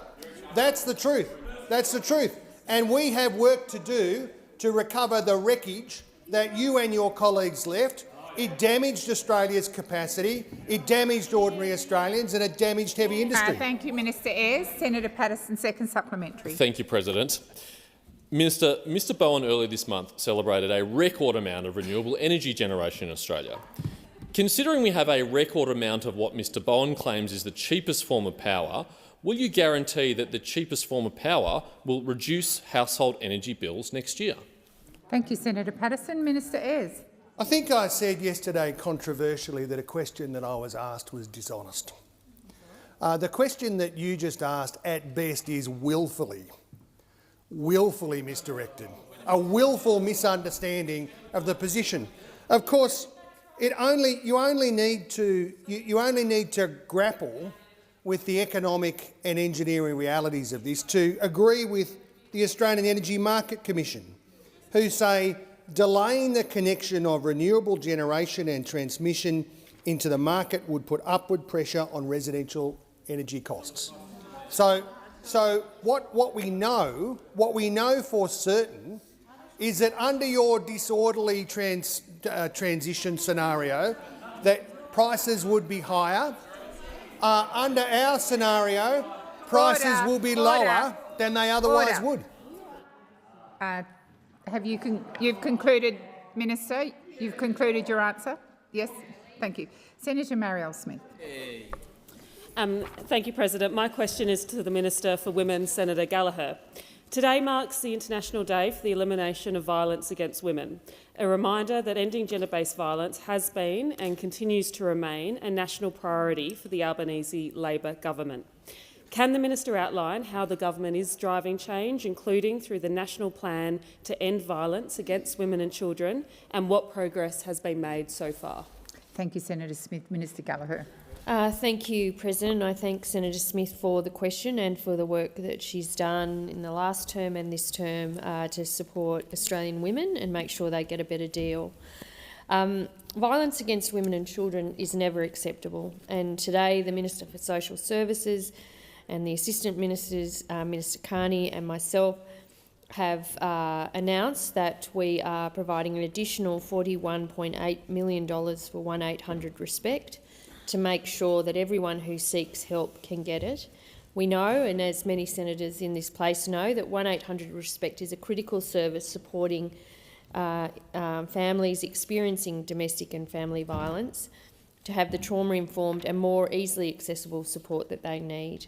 This will include on-demand video, counselling and SMS capability so victim survivors can access support by the best medium that suits their needs. In addition to this, of course, this government has proudly and importantly made significant investments into ensuring that we are doing everything we can to end violence against women and children, including making the Leaving Violence program permanent, introducing legislation to make our social security system so it can't be weaponised by perpetrators of abuse. We've invested into emergency and transitional housing to ensure that women can reach safety when they need it, investing in legal services, including women's legal services, legislating 10 days paid domestic violence leave, launching an inquiry into domestic, family and sexual violence-related suicide, established the National Higher Education Code to prevent and respond to gender-based violence in universities, implemented all of the 55 Respect at Work recommendations and legislated a positive duty for employers to protect staff and customers from sexual harassment and abuse, and we know that there is more work to do. Thank you, Minister. Senator Smith, first supplementary. Thank you, Minister. This work is absolutely crucial and must continue. What steps is the government continuing to take to prevent violence and to hold perpetrators accountable as part of the national plan? Thank you, Senator Smith. Minister Gallagher.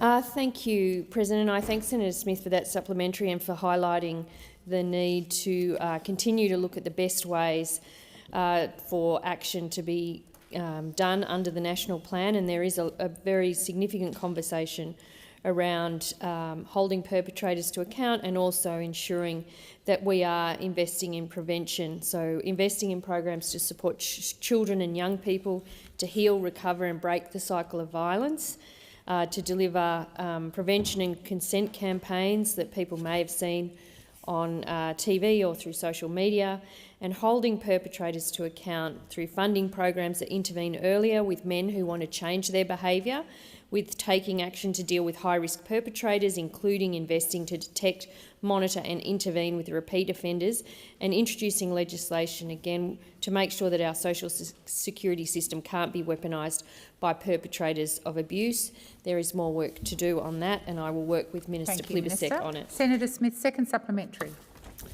Minister, today also marks the beginning of the United Nations Unite campaign and 16 days of activism, this year focused on digital abuse.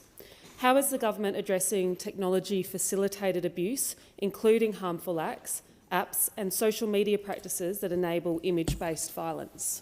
Thank you, Senator Smith. Minister Gallagher. Thank you, and I thank Senator Smith for that question around technology-facilitated abuse, because this is one of the areas when you have a national plan that goes through a period of time, you have to continue to adjust your responses based on what you're seeing. And I'd like to shout out the work of the E-Safety Commissioner and those who work at the E-Safety Commission, who have done an extraordinary amount of work in this space and who often are the receivers or victims of abuse through the use of technology because of the work they are doing. It is very important work. More than half of Australian adults say they've been targeted by technology-facilitated abuse.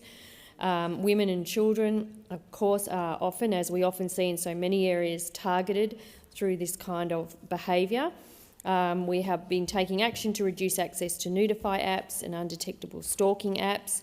We'll work across government with our regulators and industries to make sure our efforts are measured, targeted and effective. And of course, the social media ban or introducing a minimum age of 16 is an important part. Senator Cadell. Thank you, President. My question is to the Minister for Environment and Water, Senator Watt. Minister, we've had reports from farmers who couldn't track incoming storms to protect their sheep because the new bomb platform failed to load local weather observations, fishers who couldn't see wind or direction or decide sea state to go out and invest their time or whether it was safe, and our growers who are left to guess whether the weather was preparing for harvest. How does the Labor Party justify spending $96 million on a Bureau of Meteorology website that performs worse than free weather apps, especially when your government claims to care about food security, as you launch a free food security council while leaving the very people who produce that food at risk of an underperforming weather app? Thank you, Senator Cadell. Minister Watt. Thanks, President, and thank you, Senator Cadell. I'm sure Senator Cadell has noticed the comments that I've made about the BOM's handling of its website change. I, along with, I'd say, most other Australians, were pretty unimpressed with the way the BOM handled that and met with, I am the Minister, Senator Mackenzie, and that's why, as the Minister, I had a meeting at the time with the acting CEO of the BOM and explained that I didn't think their actions and management of this had met public expectations, and asked them to consider urgent changes, which they began making within a couple of days of that. They've also indicated that they will be making further changes to that website, which I think is the right thing to do. In terms of the cost of this website upgrade, the BOM's earlier statements to the effect that the cost had been around $4 million were one aspect of this program. They subsequently clarified that there was more to it than just the public-facing website, but I do think that they could have been more fulsome, shall we say, in what they'd have said at the time. And again, we've now had... You're right? The BOM. Order. They're an independent agency. We don't get in and tell the BOM what the climate is. So we should get in and tell the BOM what the climate is. Right. So ministers should decide what the weather is. Shall I hop on the BOM website and tell them what I reckon the website is? That's what they did. Honestly, you people. That's why there's no... We respect science.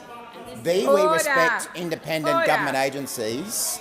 And thirdly, we respect the fact that those independent agencies have an obligation to spend taxpayers' money wisely, and that's exactly what I've said to the new CEO of the BOM when I've met with him twice in his first fortnight in the job. Order, Senator Henderson. I'll have a little bit more to say about this in your next question.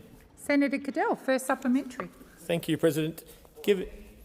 Given those concerns and things you have raised here, Minister, will you commit today to commissioning an independent audit, preferably by ANAO, to investigate the procurement, delivery, testing and performance of this $96 million website? And if not, why is this government afraid of? Thank you, Senator Cadell. Minister Watt. Well, Senator Cadell, I can appreciate that you wouldn't be aware of this given you weren't a member of this chamber at the time. But you know which government actually commissioned this new website? It was the Turnbull government. It was the Turnbull government. So it was the Turnbull government that signed those contracts about that new website. I'm sorry to inform you. The work continued over a number of years, but this goes back to the Turnbull government, followed by the Morrison government. So what I've done, as soon as I became aware of the problems with this website, was met with the acting CEO and explained my displeasure and asked for urgent changes to be made, which occurred. I've met twice with the new CEO of the BOM, including on his very first day in the job, to outline my concerns and the need for him to get on top of them. And I have confidence that the new CEO of the BOM is taking these matters seriously and will properly investigate them. Thank you, Minister. Senator Cadell, second supplementary. Whilst we would very much prefer an audit because this site has nothing to hide in this process, Minister, if the Bureau and the government can't even manage a rollout of a website, why should Australians trust the government's big systems reforms right across the food security network, energy and the environment? Thank you, Senator Cadell. Minister Watt. Well, I can tell you what Australian farmers don't need, and they don't need an alternative government that doesn't believe in climate change. They don't need an alternative government that says we don't need to do anything about emissions. We don't need it to do anything about emissions. We don't need to worry about the fact that droughts are more likely, that floods are more likely, that cyclones are more likely and impact on agriculture. Minister Watt. Minister Watt, had you concluded, or are you sitting down? Senator Cadell. Thank you. On direct relevance, this was solely about big system reforms and energy technology. Thank you. Thank you. I'll draw the minister back to the government's response. Minister Watt. So, look, returning to the matter at hand, as I've said a number of times now, not just here today, but also in the media on several occasions over the last couple of weeks, I'm not happy about how the BOM has handled this matter.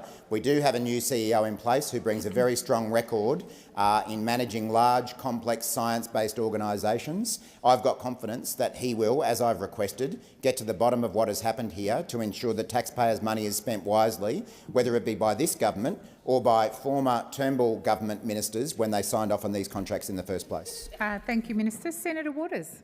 Mr. President, my question's to the Minister for Women, Senator Gallagher. 43 women have been killed by family and domestic violence this year alone. We continue to be in an epidemic of violence against women. We know that violence against women cuts across all backgrounds and disproportionately affects First Nations women and women with disabilities. Today is the day for the International Day for the Elimination of Violence Against Women and the start of the UN Women's 16 Days of Activism. We welcome the government's announcement of additional funding for 1800-RESPECT, which has experienced a 3,000% rise in calls. But as demand continues to grow, it's simply not enough, and it's frontline services that need more funding too. Women are still turned away when they seek help, and underfunding of specialist sexual assault services means that when 1800-RESPECT refers callers to them, they can't provide support. When will the government increase funding to frontline family and domestic support services, to specialist sexual violence services and to comprehensive prevention work across the community? Minister Gallagher. Thank you, President, and I thank Senator Waters for the question and also for the role she plays in women's policy space more generally. but also particularly in the area of women's safety. And I would say to Senator Waters, we are coming at this issue of how to end violence against women and children from every single available lever across government. And yes, it is about frontline services, and we have invested heavily in that space, over $4 billion in ending gender-based violence and ending gender-based violence programs, including support for frontline services. And in addition to that, $3.9 billion into legal services, including women's legal services and Aboriginal legal services, to make sure that they're on solid and sustainable footing and funding into the future.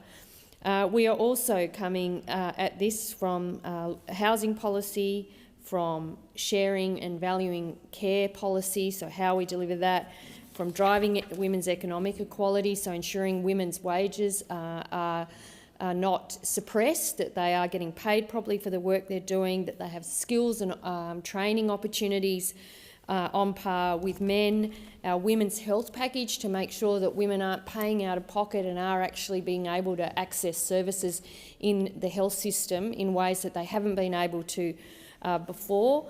And of course there's also the work that we're trying to do around ensuring women's leadership and representation and diversity across the government in all of the levers available to us, because we know that in driving gender equality we have to come at this, which is at the heart of violence against women and children. We have to come at this from every possible angle, and that is exactly what we are doing.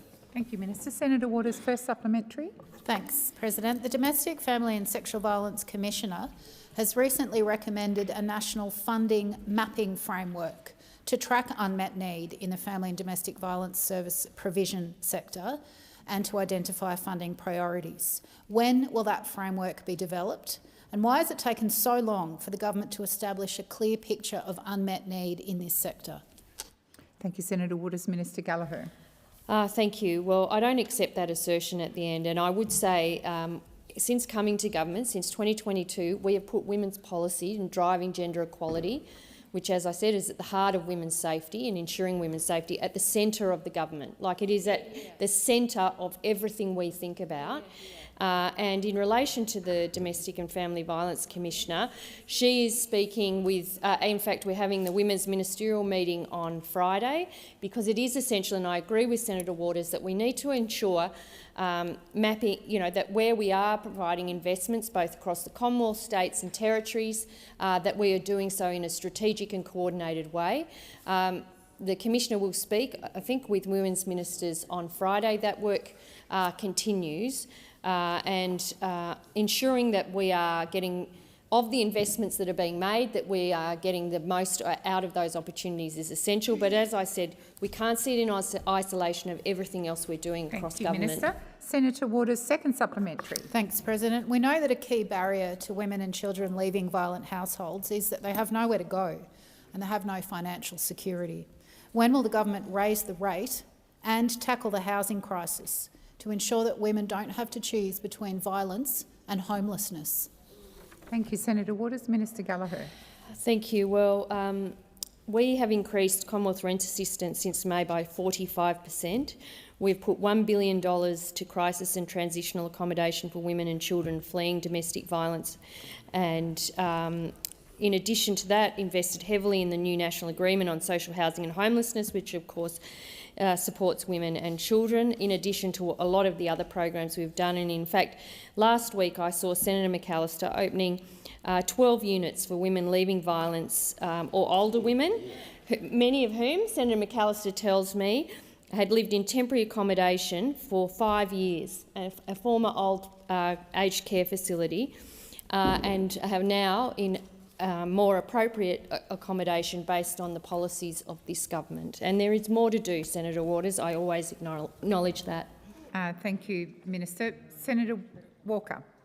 Thank you, President. My question is to the Minister representing the Minister for Education, Senator Walsh. The Albanese Labor government went to the election promising to support students at our universities and TAFEs by cutting their HECS debt by 20%. How is the government progressing in its delivery of this commitment, and what other measures is the government delivering to help young Australians with cost of living relief? How will cutting student HECS debts by 20% support young Australians with the cost of living relief and help set them up for life? Thank you, Senator Walker. Minister Walsh. Thank you, President, and thank you, Senator Walker, for your question. It's wonderful to have such a strong advocate for young Australians and cutting student debt on the Albanese Labor government team. A year ago, the Prime Minister of Australia promised that a re-elected Albanese Labor government would wipe 20% off HECS debt. Australians voted for it, and we are delivering it. Last weekend, people started receiving emails and text messages saying their HECS debt had been wiped. And in just 2 days' time, 1.5 million Australians will have their HECS debt cut too. Next week, the same thing will happen for a further 1.5 million Australians. They too will get that text message. They'll get that email. That's 3 million Australians getting the HECS relief that they deserve. The HECS relief that we promised. The HECS relief that this government is delivering. $5,500 debt wiped from the average student's debt. Gone. And put back into the pockets of Australians just as they're getting started in life, just when they need that relief the most. 3 million Australians are benefiting from our commitment. 3 million Australians are getting this cost of living relief. 3 million Australians getting a weight off their shoulders just before Christmas. These are the kinds of reforms that only a Labor government will ever deliver. From these cuts to student debt to our historic investments in Medicare, only Labor delivers the reforms and the relief that young Australians and all Australians deserve. Thank you, Minister. Senator Walker, first supplementary. We know the Albanese Labor government's reforms to HECS have been huge for young people, helping to take the pressure off, put more money back in the pockets of millions of Australians and to make our education system fairer. What else is the government doing to support young people in education, and has this received widespread support? Thank you, Senator Walker. Minister Walsh. Thank you, President. Well, we know that young Australians support our student debt cuts. We know that they support free TAFE as well. And we know that young Australians embrace the opportunity to get an education and get ahead. But Senator Walker, do you know who doesn't support our cuts to student debt? Do you know who doesn't support our free TAFE program? It's the coalition over there. I think some of them might be checking their phones right now just to see whether they have got that text message, though, or that email cutting their own student debt. But they don't support our program to cut student debt. While millions of Australians benefit, they still oppose our student debt cuts. They still oppose free TAFE, with the Leader of the Opposition saying if you don't pay for it, you don't value it.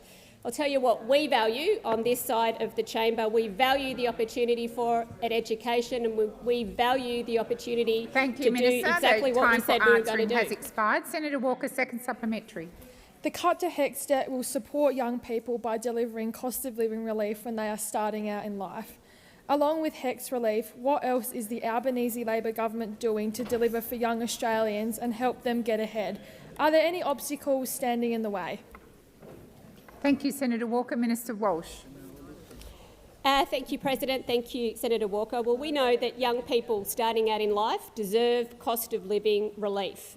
And we are delivering while those opposite are divided. While we're looking after the future of young Australians, they're caught up in the conflicts of the past.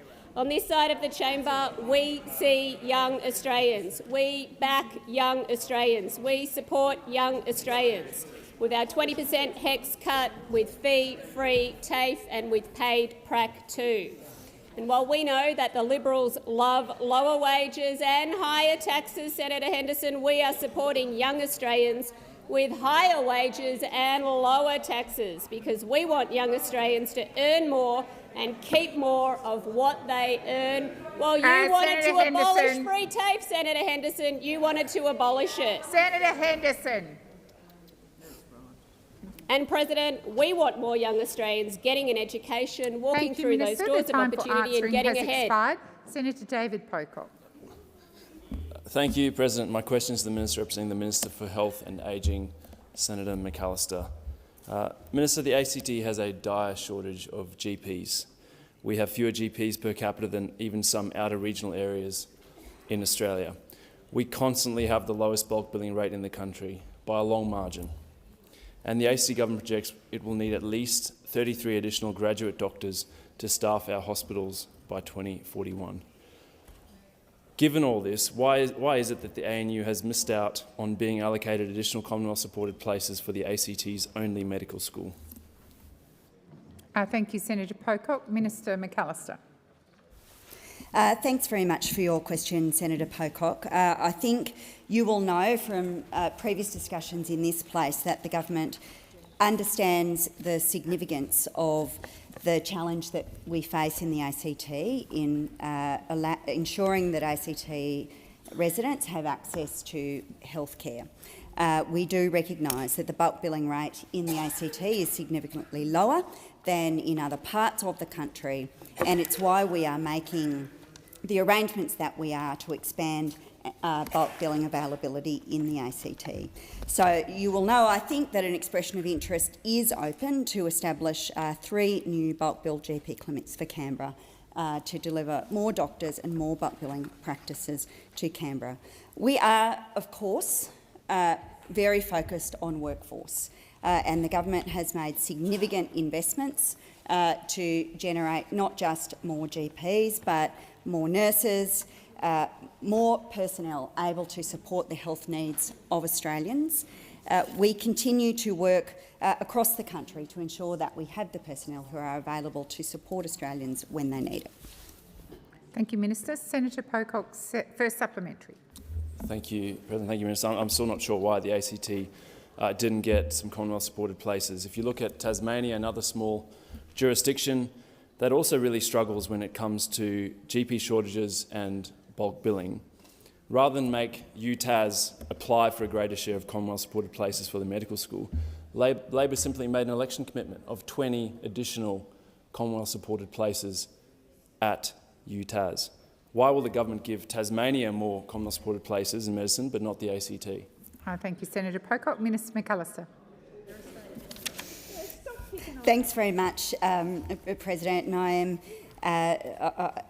I do have some Tasmanian colleagues suggesting that we should perhaps not see it as a competition between places. But of course, we acknowledge that it is important to raise availability and access to healthcare right across the country.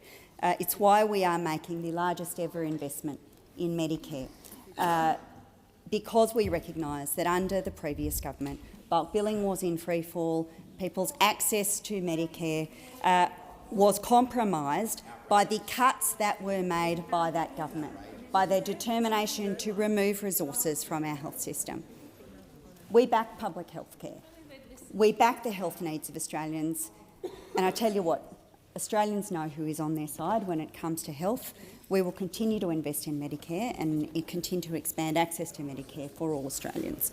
Senator Pocock, second supplementary. Thank you, President. Thank you, Minister. Well, Canberrans are asking whether the government's on our side. I welcome the additional CSPs in the medical school in Tasmania. They desperately need it, as do we here in Canberra. And yet when you allocate 100 additional ones on top of your 20 to Tasmania as an election commitment, the place with the lowest GP to population ratio, the place with the lowest bulk billing rate, misses out. Please can you explain to Canberrans why we've missed out? Thank you, Senator Pocock. Minister McAllister. Thanks very much, President. Well, I can inform the Senator that this was a highly competitive and robust process, and it is the case, Senator, that not all applications could receive Commonwealth-supported places and funding. The selection was based on recommendations from a selection advisory committee. This had representatives from the Department of Health, Disability and Ageing, the Department of Education, the Australian College of Rural and Remote Medicine and the Royal Australian College of General Practitioners. A further 50 commencing medical CSPs will be allocated through a second grant round, which will open in 2026. And I would say to the senator more generally that we are determined to repair the damage that was done in the period when those opposite governed. We saw a significant deterioration in the overall capacity of the health system, and we are determined to repair it. Thank you. Minister. Senator Bell. Thank you, President. My question is to the Minister representing the Minister for Infrastructure. Under the Albanese Labor government, Australia's immigration system is out of control. Infrastructure Australia's 2025 Infrastructure Market Capacity Report shows there is a shortage of around 140,000 skilled workers across Australia, and this is expected to explode to a 300,000 worker shortfall by 2027. The Albanese Labor government's imported roughly 1.2 million extra migrants since 2022, and now the CEO of Infrastructure Australia admitted in an ABC interview that a solution to the skills shortage, their solution, is to bring in even more migrants to plug the gap, instead of treating this as a 300,000 people opportunity to create a better homegrown skilled workforce. Why won't the Albanese government admit Labor would rather import a workforce rather than invest in a better future for our kids, the unemployed and our tradies? Thank you, Senator Bell. Minister McCarthy. Thank you, President. And I thank the senator for his question. There's quite a lot in it that he's covered. In fact, if you'd listened to previous responses that I've made in the Senate on employment, Senator, you would know that we are trying to grow our own, especially in our remote regions with First Nations people. In fact, we've tried to roll out at least 3,000 jobs across remote Australia. We are looking at 3,000 rangers, at 1,000 of them for women. So when we talk about growing our own in terms of employment across the place, across Australia, we are certainly doing it. In terms of your premise around migration to Australia, well, we're very proud to have people call this place home, along with our oldest culture in the country, in the world. So we are very proud to welcome visitors from overseas who call this place home. But I will say this too, President, that each time our government moves to try and improve the workforce across Australia, not just with building the Australian economy and local people in this country and those who call it home, we also need to build houses. But when we have the other side opposing the opportunity to do that, especially One Nation, who oppose everything that we're trying to do to develop and grow this country, then I would say to the senator, more than happy to provide those details to you about how on this side of the parliament we welcome all people who call Australia home and are doing our best to ensure that there is employment and doing our best to ensure there is growth. Thank you, Minister. Senator Bell, first supplementary. Minister, another 300,000 migrants cannot fix a crisis made worse by the 1.2 million you have already brought in, and which turbocharged the demand for housing, roads, hospitals and schools. Minister, this is madness. Why is the Albanese Labor government trying to fix a housing and infrastructure crisis created by mass immigration with even more mass immigration? Thank you, Senator Bell. Minister McCarthy. President, do you know what is madness? What is madness is that One Nation, the coalition, continue to oppose the building of this great country through the development of infrastructure and through the development of housing. We constantly bring to this Senate the ability to do that, and you guys opposite sit there, smirk and say no. Yeah. And then you want to blame everyone but yourselves in why we are having challenges in trying to move forward. And blaming migration, there is a deeper theme going on here, President, and I won't have a bar of it. So the madness is not on this side. We know where it's coming from. Thank you, Minister. Senator Bell, second supplementary. Minister, Infrastructure Australia's Net Zero Workforce Report says around 130,000 skilled workers are tied up in net zero infrastructure projects. Will you admit that Labor's ideological rush to net zero is not only driving up power bills, but also hoovering up the very tradies and specialists we need for housing and infrastructure? And will you back One Nation's policy of ending the net zero madness so those workers can be redirected to fixing our housing and infrastructure crises? Thank you, Senator Bell. Minister McCarthy. Thank you, President. Thank you. I so welcome this question on net zero, President. I really welcome this question. I have just come to the Senate from a population of over 100,000 in the north who've had to deal with a tropical cyclone way early in the piece, at speeds that are phenomenal for this time of year for us. We know, unlike the deniers opposite, we know... Minister, please resume your seat. Senator Canavan, I have Senator Bell on his feet, but you are busy interjecting. Senator Bell. Is the minister suggesting that the Senator net zero Bell, policy is related to the cyclone? Senator Bell, your question went to net zero. The minister's being directly relevant. Minister, please continue. Thank you, President. I can see that the senators are very interested in net zero. But let me tell you this: unlike the other side, we do see that there are issues impacting the climate. We do know, along with countries around the world, that we have to act. So on this side of the Senate, we will be responsible, we will be sensible, we will try. You laugh.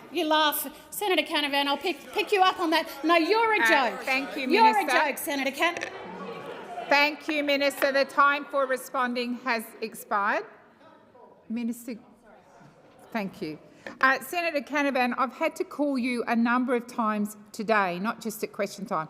Tonight is open-ended adjournment. I look forward to seeing your name there to put in all of the comments you've been interjecting with for the day. Senator Cox. Thank you, President. My question is to the Minister representing the Minister for Emergency Management, Senator McAllister. Over the weekend, we saw tropical cyclone Fina impact communities across the Northern Territory, and last night it made landfall in the Kimberley, my home state of Western Australia. I know the Minister for Emergency Management, Minister McBain, was in Darwin yesterday meeting with the NT Government. Can the Minister update the Senate on the current situation and how the Commonwealth is supporting our communities? Minister McAllister. Thank you, President, and thank you, Senator Cox. Well, over the weekend we have seen incredible efforts by first responders who have helped communities across the Northern Territory who were impacted by Tropical Cyclone Fina. I want to thank the Territorians who played their role, heeding the advice from relevant agencies, keeping themselves and their communities safe. Our government wants to be good partners to the Northern Territory Government and will work hand in hand with them to ensure Territorians do have the support that they need to recover. We have staff from the National Emergency Management Agency embedded in the Emergency Operations Centre to ensure that the Australian Government can consider any requests for assistance as soon as possible. You're right, Senator Cox, that Emergency Management Minister Christy McBain was on the ground up in the Territory yesterday to speak with communities and offer assistance to the NT Government. And she also joined the member for Lingiari, Marion Scrimshaw, and Senator McCarthy in the Tiwi Islands and took the opportunity to deliver food to communities there as well. I know that members and senators across both chambers have worked hard to support their communities and to keep them updated. While Tropical Cyclone Fina is weakening, the situation remains dynamic. And Senator Cox, as your question indicated, Tropical Cyclone Fina crossed the Kimberley coast, and it does remain important for communities, particularly in Western Australia, to heed emergency advice as this tropical cyclone finishes its track. Our government will continue to monitor the situation and, of course, we stand ready to consider any requests for assistance that may be made by the Western Australian Government. Thank you, Minister. Senator Cox, first supplementary. Thank you, President. I know the Albanese Labor Government is working closely with the NT Government and yesterday activated the disaster relief funding to support communities as they begin to recover from Tropical Cyclone Fina. What support is available to those affected communities? Minister McAllister. Thank you, President. Well, many Territorians will have had a difficult few days, and they are now facing the very big task of cleaning up their homes and cleaning up their communities. Our first priority is helping people get the assistance that they need to recover and to rebuild. It's why we've worked closely with the Northern Territory Government to activate financial assistance for impacted communities. Territorians who have had to relocate to evacuation centres or leave their communities due to the impacts of Tropical Cyclone Fina are eligible for immediate relief payments to help them get back on their feet. We've also activated joint funding to help councils and the Territory Government rebuild damaged roads and public infrastructure to a more resilient standard. We know recovery will be an ongoing process. We will continue working with the Territory Government and the community to understand what's needed and to provide the necessary support. Thank you, Minister. Senator Cox, second supplement. Thank you, President. We know that as the climate changes, we can expect increasingly severe and frequent disasters. How is the Albanese Labor Government investing in Commonwealth's emergency management capabilities to better prepare for and protect our communities from disasters? Minister McAllister. Well, on this side of the chamber, we know that the climate is changing and we need to prepare communities for more severe and more frequent disasters. And it is why our government has made record investments in the Commonwealth's emergency management capability so we can better prepare and better protect communities. We've invested in the National Emergency Stockpile that includes resources like emergency housing and generators. These were ready to be deployed to the Northern Territory had the Northern Territory Government requested them. We're also investing in risk reduction through the Disaster Ready Fund to better prepare communities for future disasters. And just this month, Minister McBain announced another $200 million to support 96 projects across Australia to help make communities more resilient. We will work with communities, with our Territory partners Thank you, to Minister. prepare communities for Senator these. Pocock, I'm really sorry I missed your name the second time, but please go ahead. No stress at all. Thank you, President. My question is to the Minister for Finance, Senator Gallagher. Minister, I was hugely supportive of Labor's defence of the Australian Public Service at the last election and your move to end outsourcing and the over-reliance on consultants. I'm concerned by reports today of a new austerity measure and would like to understand how many total jobs will be lost from the APS as a result of your move to require federal departments and agencies to cut 5% of their annual budget in a single year. How many of these job losses will be in Canberra? Thank you, Senator Pocock. Minister Gallagher. Thank you, President. I thank Senator Pocock for the question, and the idea that we have asked agencies or are imposing a 5% cut on agencies is incorrect.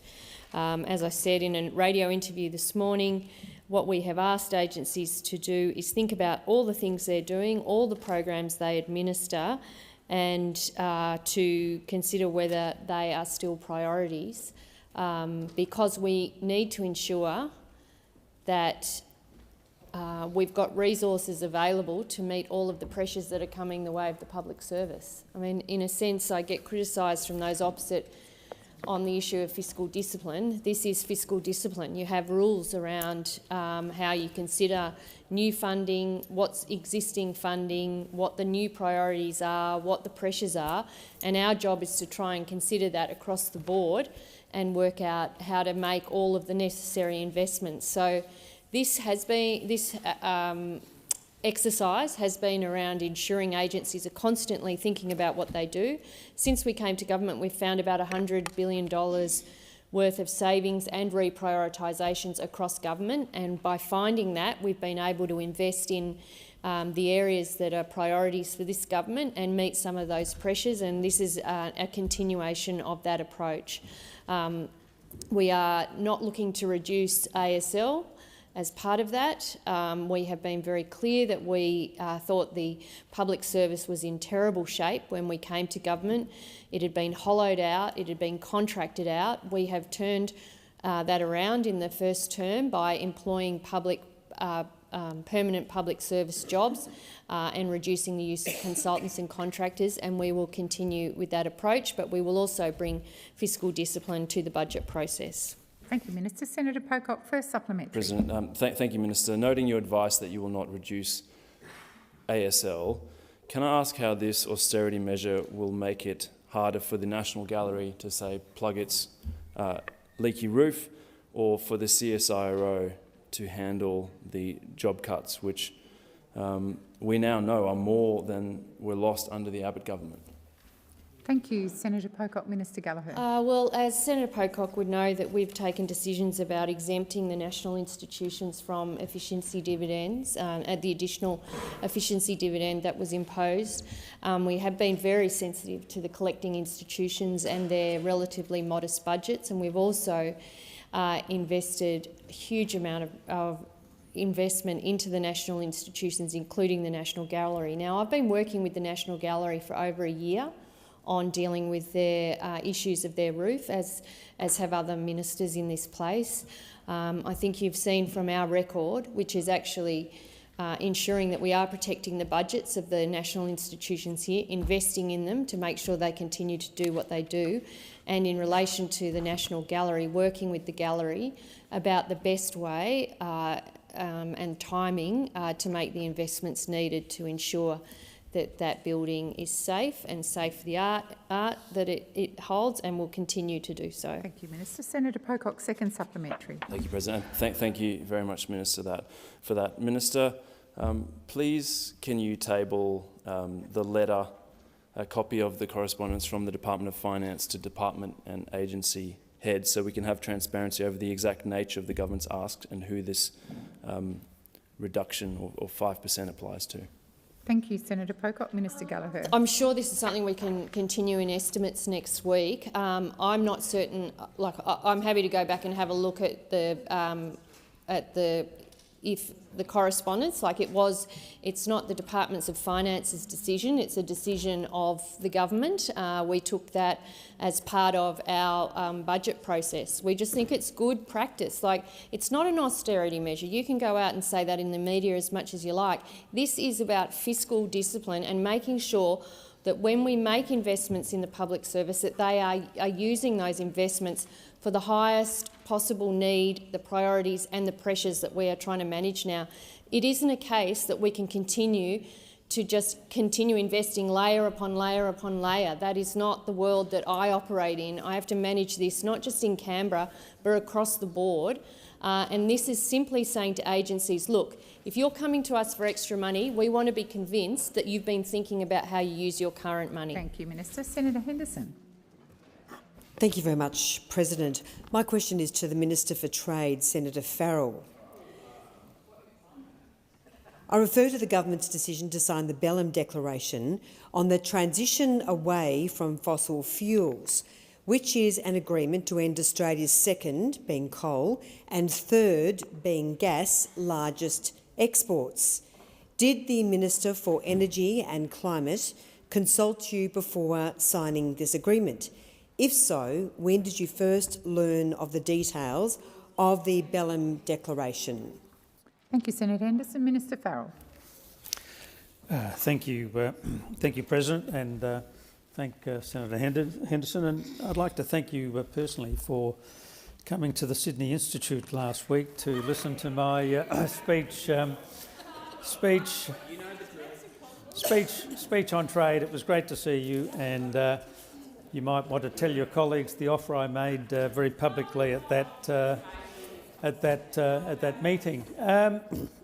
Senator Henderson, in our government, we're an action government. This government, and you've seen that. You've seen that in everything we've done. Certainly in my space, the trade space, the tourism space, the SMOS.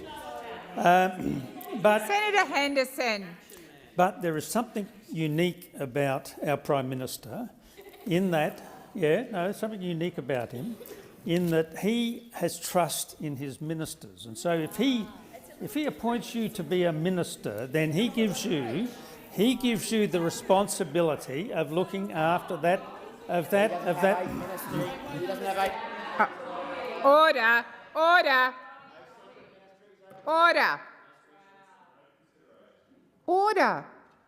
Senator Henderson. A point of order, Madam President, on direct relevance. I was seeking information whether the Minister for Energy and Climate consulted Minister Farrell before signing this agreement, and when you first, if so, when you first learned about this? I will draw the Minister to your question, Senator Henderson. Minister Farrell. Thank you, President. As I was saying, this Prime Minister gives his ministers the responsibility, and in the case of the issues that were raised at the COP, they were issues in the purview of Minister Bowen. And so I don't tell him how to run his portfolio. He certainly doesn't tell me how to run mine.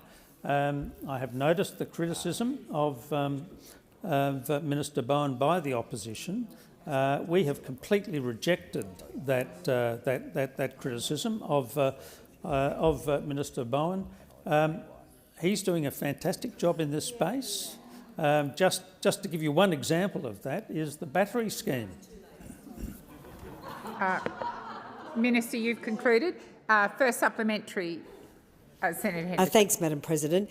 It is common practice for the Department of Foreign Affairs and Trade to commission economic modelling before signing agreements which affect Australian trade. Has the government conducted economic modelling on the impact of signing an agreement which ends Australia's second and third largest exports? Thank you, Senator Henderson. Minister Farrell. Well, I reject your... thank you, President, and thank Senator Henderson for her first supplementary question. Look, I reject your categorisation of what that decision means. Until very recently, Senator Henderson, you were part of an opposition, and then previous to that a government that firstly signed the Paris Agreement, and secondly... Minister? Sorry, Senator Henderson. President, a point of order on direct relevance. I asked about whether the government has conducted economic modelling on the impact of signing this agreement. And the Minister is being relevant to your question. Thank you, Senator Henderson. Minister Farrell. You were part of a government and an opposition that supported the move to net zero. Now, by 2050, we're not going to get to net zero without the continued use, for instance, of gas. We simply can't switch off gas and turn on renewables. That's just not the way the world works. And this government and the Prime Minister himself has... Thank you, Minister. The time for answering has expired. Senator Henderson, second supplementary. Given the government wishes to end Australia's second and third largest exports, which made $150 billion a year for Australia last financial year, what does the government propose we replace them with? Thank you, Senator Henderson. Minister Farrell. Well, again, thank you, President. Thank Senator Henderson for her second supplementary question. I don't think you listened to my previous answer, Senator Henderson, because this government sees an absolute imperative for the continued use of gas, not only in this country, but to export, for instance, to our friends in Japan. The first 7 hours of energy every single day in Tokyo come from gas supplied by Australia. We are going to continue to honour our contractual obligations, and we're going to continue to use gas as that transition fuel, so that what used to be your objective, namely net zero by 2050, is in fact achieved by this government, under this government. Thank you, Minister. Senator Ananda Raja. Thank you, Chair. My question is to the Minister representing the Minister for Health and Ageing, Senator McAllister. This year, delivering cost of living relief and affordable healthcare has been a key priority of the Albanese Labor government. How has the government strengthened Medicare and delivered on its commitments to deliver better access to healthcare for all Australians? Thank you, Senator Ananda Raja. Minister McAllister. Thank you, President, and thank you, Senator Ananda Raja, and I commend you for your ongoing interest in the healthcare of Australians. Well, this year the Australian people voted for a government that would stand up for them and would stand up for Medicare, and that's what they got. They got it with the Albanese Labor government, and we are making the largest ever investment in the history of Medicare, an $8.5 billion investment, and that started to kick in just a few weeks ago. Now, this will create a new incentive payment for practices that bulk bill every patient and expand bulk billing across Australia. It will triple the number of bulk billing practices and mean that 9 out of 10 GP visits will be bulk billed by 2030. That is what our year of delivering for Australians looks like. We think that approximately 75% of general practices would be financially better off if they moved to fully bulk billing, and we know that more than 1,000 practices have already indicated that they will stop charging a gap fee and move to being a fully bulk billed service. Because the only card that you should need when you go to the doctor should be your Medicare card, and that is what our expansion of bulk billing is delivering. It's what it is delivering, and it is a rebuild of bulk billing after a decade of coalition neglect. It is a stark contrast to the record of those opposite. Bulk billing rates were in free fall under the coalition's 6-year freeze of the Medicare rebate, which ripped billions out of Medicare. And you compare it with our first term, when we delivered $3.5 billion in 2023, which restored access to bulk billing to the 11 million patients that it covered. This year, we are delivering for all Australians with the largest ever investment in Medicare, and it will provide real cost of living assistance to families right across the country. Thank you, Minister. Senator Nandaraja, first supplementary. Thank you, President. In its first term, the Albanese Labor government delivered 87 Medicare urgent care clinics, so Australians could get the urgent treatment they need. How has the government continued to roll out urgent care clinics across Australia, and how is this improving access to healthcare across Australia? Thank you, Senator Nandaraja. Minister McAllister. Well, you're right, Senator. We are expanding the availability of free urgent health care by opening another 47 Medicare urgent care clinics. That's 14 new clinics in New South Wales, 9 in Victoria, Senator, 10 in Queensland, 6 in Western Australia, 3 in South Australia, 3 in Tasmania, 1 in the Northern Territory and 1 in the ACT. And these services are a game changer for families right across the country. Australians have made more than 2 million visits to Labor's free Medicare urgent care clinics. 1/3 of patients are under the age of 15. Nearly half of the patients who attended a Medicare urgent care clinic would have used a hospital emergency department if no clinic had been available. And 30% of visits to Medicare urgent care clinics have taken place on weekends, and 25% of patients have attended after 5 p.m. on a weekday. These clinics are filling a gap. Thank you, Minister. Senator Nandaraja, second supplementary. Thank you, Minister. The Albanese Labor government delivered cost of living relief to all Australians by strengthening Medicare and cutting the cost of medicines on the pharmaceutical benefits scheme in its first term. What further action has the government taken in 2025 to help more Australians access cheaper medicines via the PBS? Thank you, Senator Nandaraja. Minister McAllister. Thank you, President. Well, our government is slashing the cost of medicines. We delivered for Australians everywhere when we passed that cheaper medicines bill. And from next year, you'll pay no more than $25 when you're filling your prescription on the pharmaceutical benefits scheme. That is a 20% cut. A 20% cut, colleagues, to the maximum cost of medicines under the PBS, and it means that Australians will save more than $200 million a year. We want the PBS to be the very best that it can be, offering more Australians effective and affordable treatments. On October the 1st, Australians affected by breast cancer, rare kidney disease and a range of other conditions received access to even cheaper medicines on the PBS. And for the first time in 30 years, unbelievably, we listed new contraceptive pills on the PBS. And these listings are life-changing, because instead of paying thousands of dollars, Australians will have cheaper access to the medicines that they need. Thank you, Minister. Senator Wong. And with that, I ask that further questions be placed on notice. Thank you.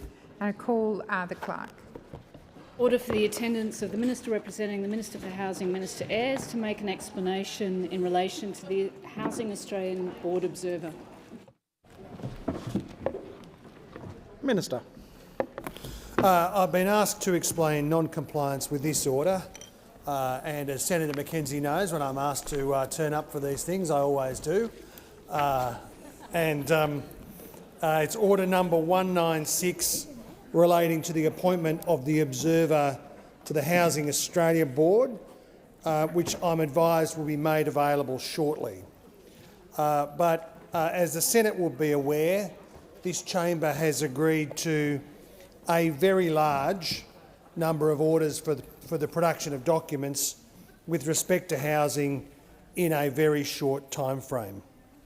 And in fact, that occurs against the backdrop of a period in Senate procedure where the term very large really doesn't do justice to the industrial scale and sometimes automated process of requiring orders to produce that are in fact very difficult for any government to comply with.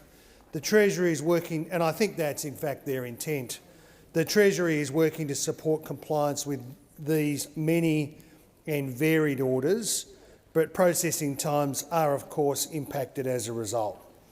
The government is delivering a higher standard of integrity, transparency and accountability. We're upholding a standard that the opposition never did. And in fact, their approach to these things was not just to avoid upholding the standard, but to avoid being in the same suburb as the standard. This chamber has agreed an average of 4 of these orders for the production of documents every single sitting day of this parliament. Recently, the Senate even agreed to 14 orders for the production of documents in a single day. Now, I'll give you a tip. These orders for production of documents have impact when they're used rarely, when you know you're onto something. Not as a sort of industrial scale fishing operation, which would make some of the large subsidised Northern Fleet operations in the Pacific and the Atlantic would make them blush. And these orders, often with a scope that goes into the thousands of pages, and often with a turnaround time of mere hours, do not just sort themselves out. There's no magical safe or filing cabinet in the ministerial wing of this building that will instantly serve up whatever documents that Senator Bragg or his sort of artificial intelligence OPD generator can produce. And this takes work. And the problem, Senator Bragg, is it takes the work of people you will probably never meet. People that Mr Dutton in the last campaign was contemptuous of. Public servants who work hard for Australia every single day, instead of delivering for Australia, are now wandering around the office trying to work out how to comply with the latest 14 Senator Bragg orders for the production of documents. Well, that takes real work from real people who otherwise would be doing real things, not pandering to you or your team's requirement to try and desperately, hang on to something that gives some credence to what otherwise has been one of the worst periods of opposition in Australian political history. The volume and scope of these orders have blown out of all proportion, not just in recent historical terms, but in terms of history since the federation of this great country. And I would urge those opposite who are responsible for this malfeasant approach to public administration to spend the Christmas break just having a little bit of a think about how to use the Senate procedures with a bit of impact, with a bit of purpose, to try and deliver a few sort of hits for your side. That's okay, that's what it's for. But industrial scale fishing operations aren't in the public interest. These documents will be made available shortly there is another primary production word that I could use to describe this process, Senator Canavan, but I won't tempt the Deputy President by using it. Senator Bragg. Well, thank you very much, Deputy President. And I note that the Minister's Senator Bragg, response... could you just move to take note? I move to take note of the Minister's response to the requirement that he offer an explanation. And it wasn't really an explanation. What it was a summary of the government's complaints that the opposition seek transparency on the activities of this executive government. And of course, that's what we're here to do. We're here to get to the bottom of things because ultimately we have two main jobs. We have to try and hold the government to account on its expenditure of public funds and in relation to its administration of programs, because that is the job that the Australian people would expect us to do on their behalf. And so it doesn't surprise me that the same government that wants to gut the FOI Act to ensure that Australians can't understand the inner workings of their own government is having a massive sook about the opposition seeking documents. And what are the documents we're seeking? The documents we are seeking go to the appointment of an observer to the Board of Housing Australia. Now, Housing Australia would be one of the greatest boondoggles in the history of the Federation. A $10 billion scheme that's been going for 2 years that couldn't build a dunny. And what it has done is it has purchased houses that Australians could actually acquire themselves. That's what it's done. And this hugely expensive bureaucracy has had an observer appointed to it. So you have a board full of political hacks and losers that are there to spend the taxpayers' funds that can't be trusted by the government. So the government appoint all the dead people from Victoria who've been running that dead government down there for years and years, running the poor old people of Victoria into the ground. They're all on the board of this fund. And then they've got someone from Treasury appointed by this minister who goes to the board meetings. And not only do they go to the board meetings, they speak in the board meetings. So they're privy to the financial judgments. And then when we look at the outworkings of the tenders from Housing Australia, who are the greatest beneficiaries? It is the Labor Party's best friends, the super funds and the union-aligned bodies that are getting billions of taxpayer funds. This is a very expensive way to build houses. It may be the case that it's much better for the government to build public housing. But no, they've decided to go down the route of having this hybrid model where they have to pay off all their mates, all their spivs and crooks. And so we're asking questions about what's going on down there. We want to know why the government have appointed an observer to the Board of Housing Australia. Who is this person? Why have they been appointed? What are they doing? What is their term of appointment? What can they do in the board meetings? What can they not do? What should they recuse themselves from? We're talking about $10 billion. Billions have been promised. In some cases, we're looking at dwellings costing the taxpayer $1.3 million. Now, the average cost for a new dwelling in this country is $500,000. $500,000. But the taxpayer is being asked to cough up $1.3 million. So these are reasonable questions. The minister can whinge and cry his crocodile tears about the opposition seeking answers. But ultimately, and use his stupid fishing metaphors, I mean, what he should be doing is asking his mates at the super funds why they are funding Vladimir Putin's war against Ukraine, why the Minister Wong isn't looking after the sanctions, why we are as a country allowing these financial institutions to undermine our own sanctions. Instead, what we hear are fishing boats which are apparently trawling for information as if this is some mission which has no destination. The destination that we are seeking to get to is to uncover the paperwork which underpins the appointment of the observer to the Board of Housing Australia. That's all we want to know.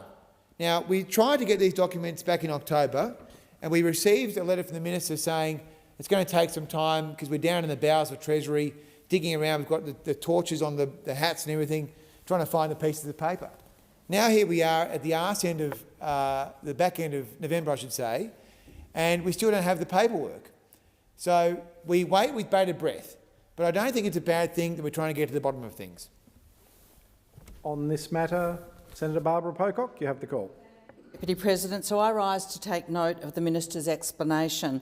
And as I've said time and time again, along with many of my colleagues in this chamber, I'm deeply concerned at the lack of compliance with Senate motions by this government. This isn't a new trend. The Centre for Public Integrity raised the alarm on declining compliance rates in 2023.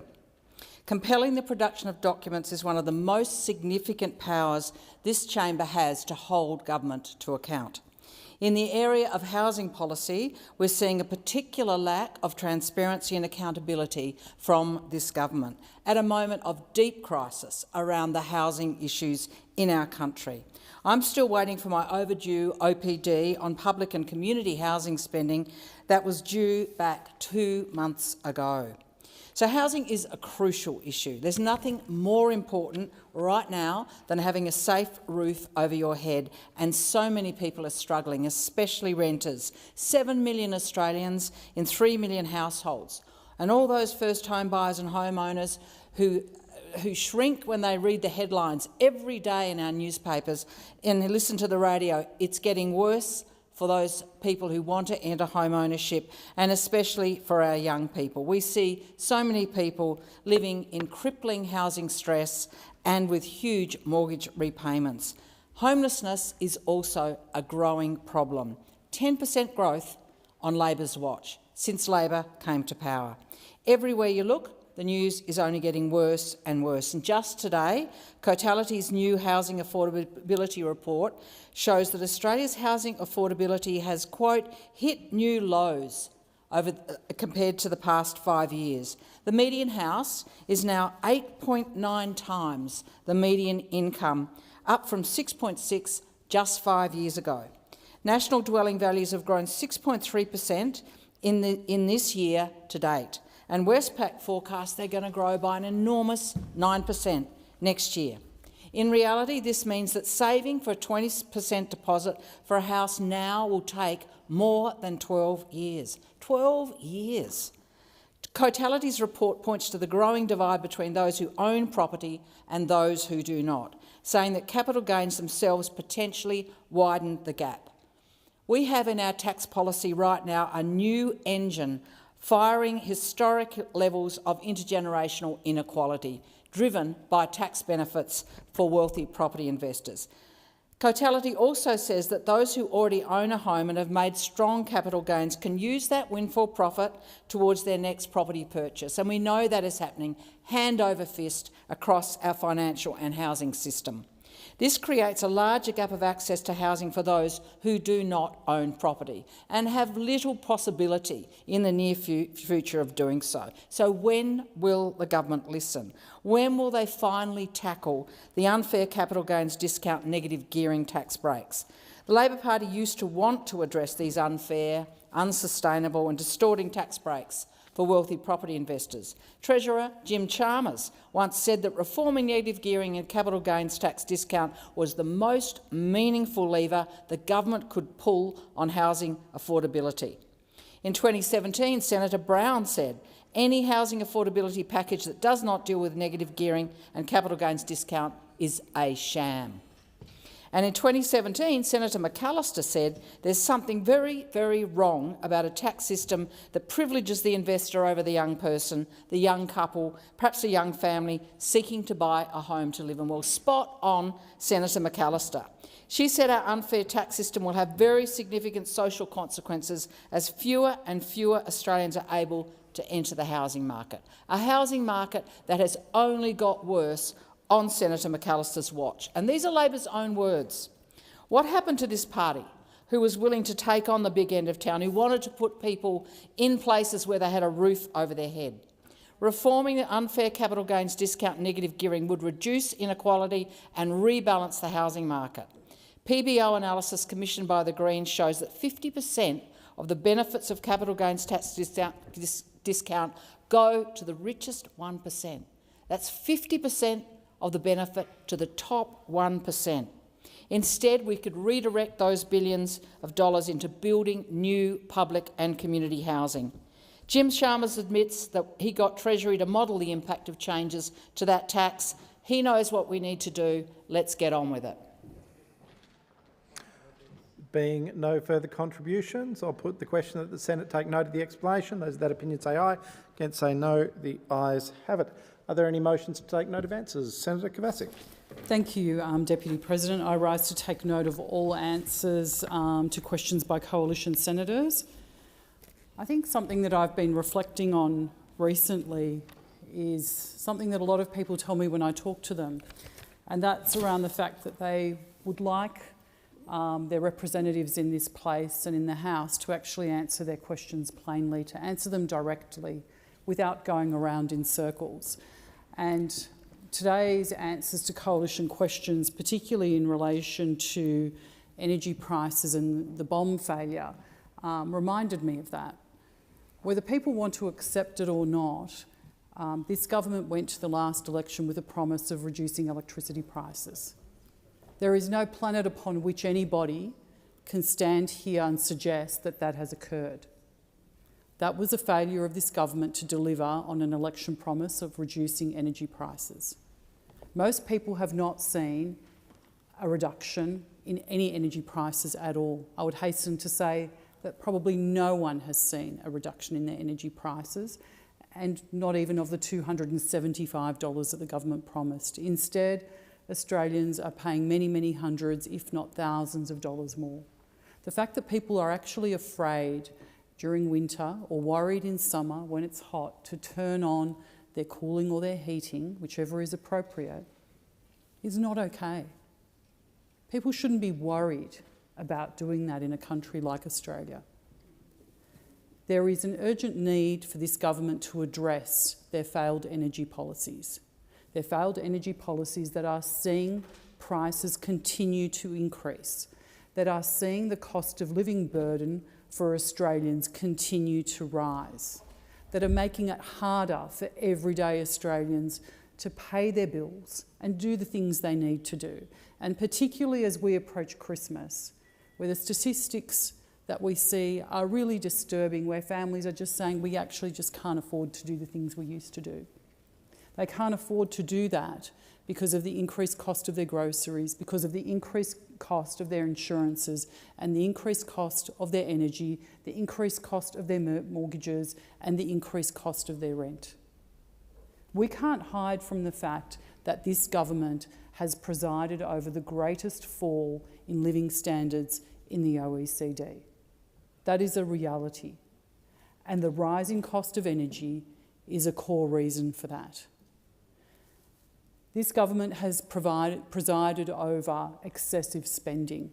Part of the reason that we have a problem with persistent inflation, and persistent inflation is a term used by the Reserve Bank, not one that the opposition has created, but one that has come from the Reserve Bank, is because of the excessive spending of this government. So it's not to do with something that's happened overseas. It's not inherited from the opposition when the opposition were in government. It's as a direct result of the actions and inactions of this government. And what has happened with the bomb website is a further example of that. The questions to Senator Watt were really important because they go to the core of the problems that we have in our country today. Australians who can't afford to pay their bills, yet a government that is presiding over an almost $100 million expenditure on a Bureau of Meteorology website when that was estimated to have cost $4 million. Now, I have seen in my life some things go over budget. I've worked in many different organisations, both professionally and as a volunteer, and I've seen things go over budget. I have never seen things go over budget from $4 million to almost $100 million. I've got the amount here. I think it's over 2,000% increase. That is extraordinary. I don't know how anybody can justify that, and I also don't know how it was allowed to ever happen in the first place.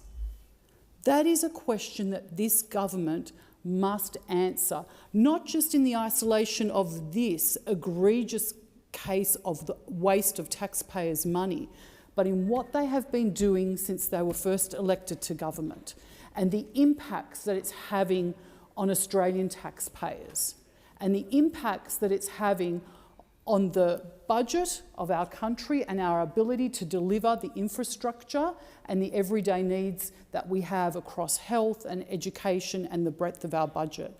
This is a complete and utter failure of the management of the economy by this government. Senator Whittaker. Thank you, Deputy President. And I also rise to take note of answers provided in question time. And, Deputy President, I'm just mind-blown at the absolute hypocrisy from those opposite on energy and on energy prices. This is the party who have had 23 energy policies. The party who just last week were led by the minority coalition partner and dropped their commitment to net zero, a commitment that was made under two former Liberal Prime Ministers, that was legislated under the former Liberal government. This is a party who took a $600 billion nuclear plan to the last election that was wholeheartedly, overwhelmingly rejected by the Australian people when they went to the ballot box in May. This is the party that have no plan to increase energy supply in this country, who have no plan for more, cheaper energy for Australian households and businesses. This is the party who, during their time in government, oversaw 24 out of 28 coal-fired power stations either announce their closure or bring forward their closure date, yet had no plan, took no action to fix that problem as it arose. This is the party that has opposed energy bill credits that our government has put in place to take pressure off Australian households. Their plan is to continue to rely on ageing coal-fired power stations, infrastructure that the private sector will no longer invest in. That is not a plan to reduce the energy costs of Australian households, Australian businesses and Australian industry. Our plan is a plan that is backed by Australians, that is backed by industry, and that is in line with the rest of the world. We are investing in large-scale renewables in wind and solar, backed by gas, hydro and batteries. Our plan is about providing support for households in the uptake of solar and batteries to reduce both their reliance on the grid, to take pressure off the grid and to make their energy bills cheaper over the long term. These are not plans that we've seen under those opposite, either when they were in government or now that they sit on the opposition benches. But it is a plan that is being overwhelmingly supported by the Australian people because they are voting with their feet. 4 million Australians have solar panels on their roof. Since our battery rebates came into effect just a couple of months ago, 130,000 odd Australians have put a battery in their house. That is about real long-term energy bill relief, taking pressure off the grid, reducing their reliance off the grid and making their energy bills cheaper over the long term. And every single household across this country has benefited from our energy bill rebates, which have kept their power bills lower than they would have otherwise been. In my home state of Western Australia, thanks to partnership with the Cook Labor government, that has meant thousands and thousands of dollars off their power bills. Like I said, much of which has been opposed by those opposite. Deputy President, what we are seeing from those opposite is absolute chaos It is a denial of the science. It is a denial of the momentum that we are seeing around the globe. And they have no plan to bring energy prices down for Australian households. They have no plan to increase energy supply in our country. That is in stark contrast to our plan, which is to build Australia's future, to invest in the renewables rollout, to help households keep their energy bills low, not just now, but well into the future. And this is, of course, just part of broader cost of living relief that our government is providing. Because it's not just on energy where we're making things cheaper. It's cheaper medicines, it's reducing HECS debts, it's bringing inflation down. And it's only our government that is doing that work. Your time has expired. Senator Colbeck. Thank you, Deputy President. And I too rise to make my contribution to this motion to take note of answers given by government ministers to coalition questions during question time. And what question time again has demonstrated to the Australian community is that you cannot believe a thing that this government says. When they get into a bit of a corner, they revert to the old tactics.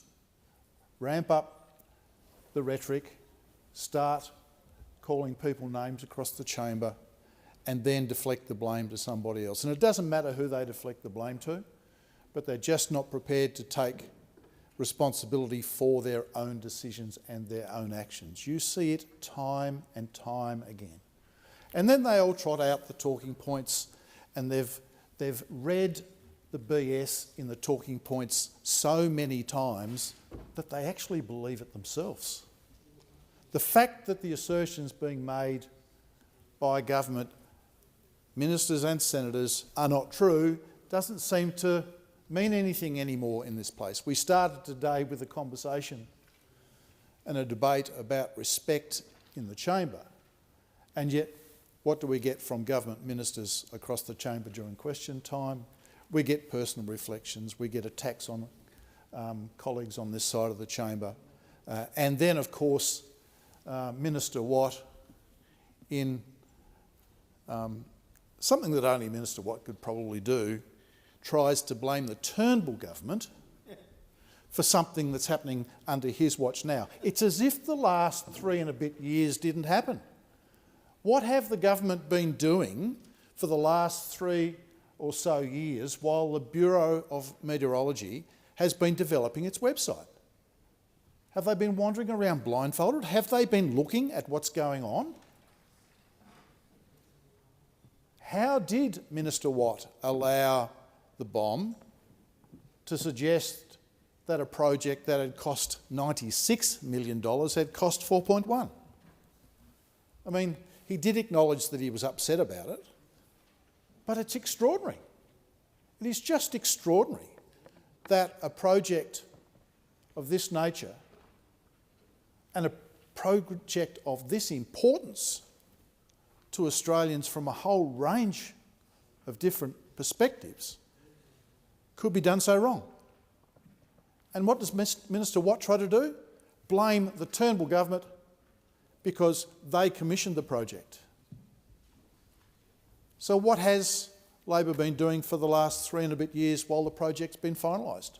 Who was it that checked up on the project before the website went live to see that it was providing the service that it needed to provide? How can that be the Turnbull government's fault? I mean, it is preposterous. It is preposterous to suggest that this could be the Turnbull government's fault. That is why you cannot believe what this government say. They do this all the time. It's stock in trade. Ramp up the rhetoric, blame somebody else, distribute the blame to somewhere, it doesn't matter where it goes. And of course, when it comes to the promises that they've made, it's as though they were never made, and they certainly can't believe. We all remember 97 times before the 2022 election when Prime Minister Albanese and his then shadow ministers promised a $275 reduction in Australians' power bills. What do? They spend billions of dollars of taxpayers' money to provide a rebate because they can't meet their promise. They can't meet their promise. They promised the most transparent and open government. And yet they are the worst in history, to the frustration of this entire chamber. You cannot believe a word that this government says. They promised us cheaper housing. How's that going? They promised us a better cost of living, and yet Australians' cost of living is going backwards.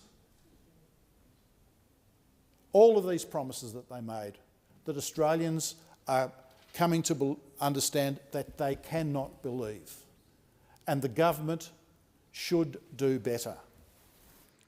Senator Brown. Thank you, Deputy President. I too rise to respond to responses in question time today, and I will first start with there was in the contribution by those opposite talking about questions that are directly answered, and you couldn't get any more directly answered questions in question time today from our ministers. They answered directly the questions that were put to them. Unfortunately for the coalition, they just don't like the answers. So, and the other thing that the coalition don't seem to like, and that seems to be facts, because facts matter. And the fact is, it is important that the coalition, well, when they are in government, they are reminded of their record. When they seek to lay blame at this government's feet for actions they did or did not take, because when we get to energy prices, we'll talk about 10 years of neglect in that sector, it matters, and they can't walk away from those decisions that they made. Now, when we get to the BOM website, Minister Watt has been on the record on so many occasions in the last few days about his expectations and what he has done in terms of the BOM website. And I'm going to read some of his response to an interview he gave prior to question time. So why they asked the question on the BOM website when the answer is already out there, you know, they'd have to go back to their tactics committee to work that one out. But he goes, "I'm not happy with how this has been managed. You may have seen a few weeks ago when the issue first arose around the issue with the website.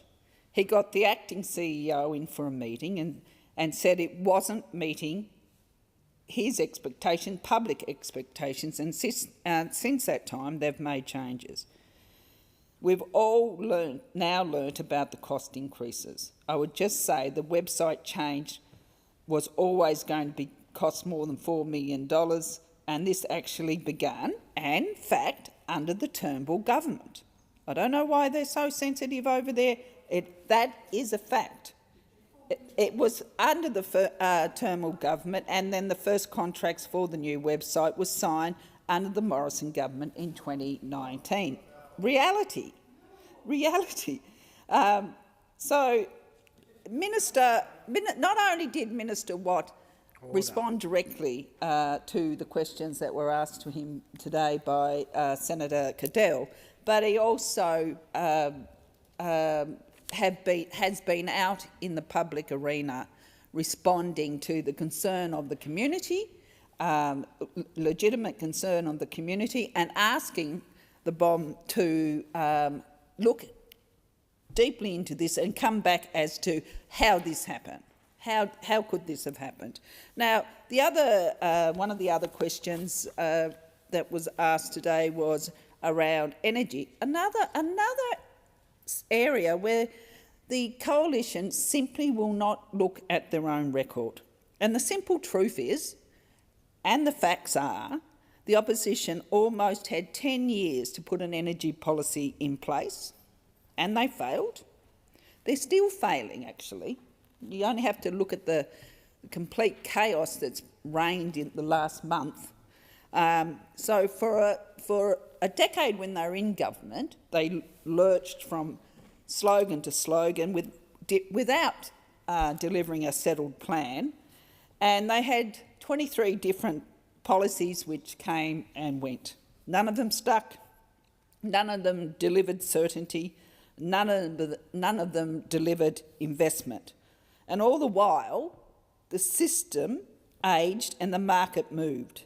And during their time in government, 24 out of 28 coal-fired power stations announced they were closing, and yet they did nothing to prepare the country for it. But as the minister said in question time, power prices will always be lower under this government. Senator O'Sullivan. President, just a few years ago when I finished school, well, actually maybe it was a bit longer than that, I did an apprenticeship.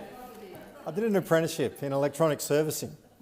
And if I had $1 for every time that someone brought some equipment in that said, I've replaced the fuse multiple times, but I still have the same problem, it would have been a handy little bonus on top of the small little salary I used to receive as an apprentice. Because people would just replace the fuse without actually dealing with the underlying problem. The reason why a fuse blows is because there's an oversupply of current going through that circuit, and it's beyond the capacity of that circuit, and therefore the fuse blows it.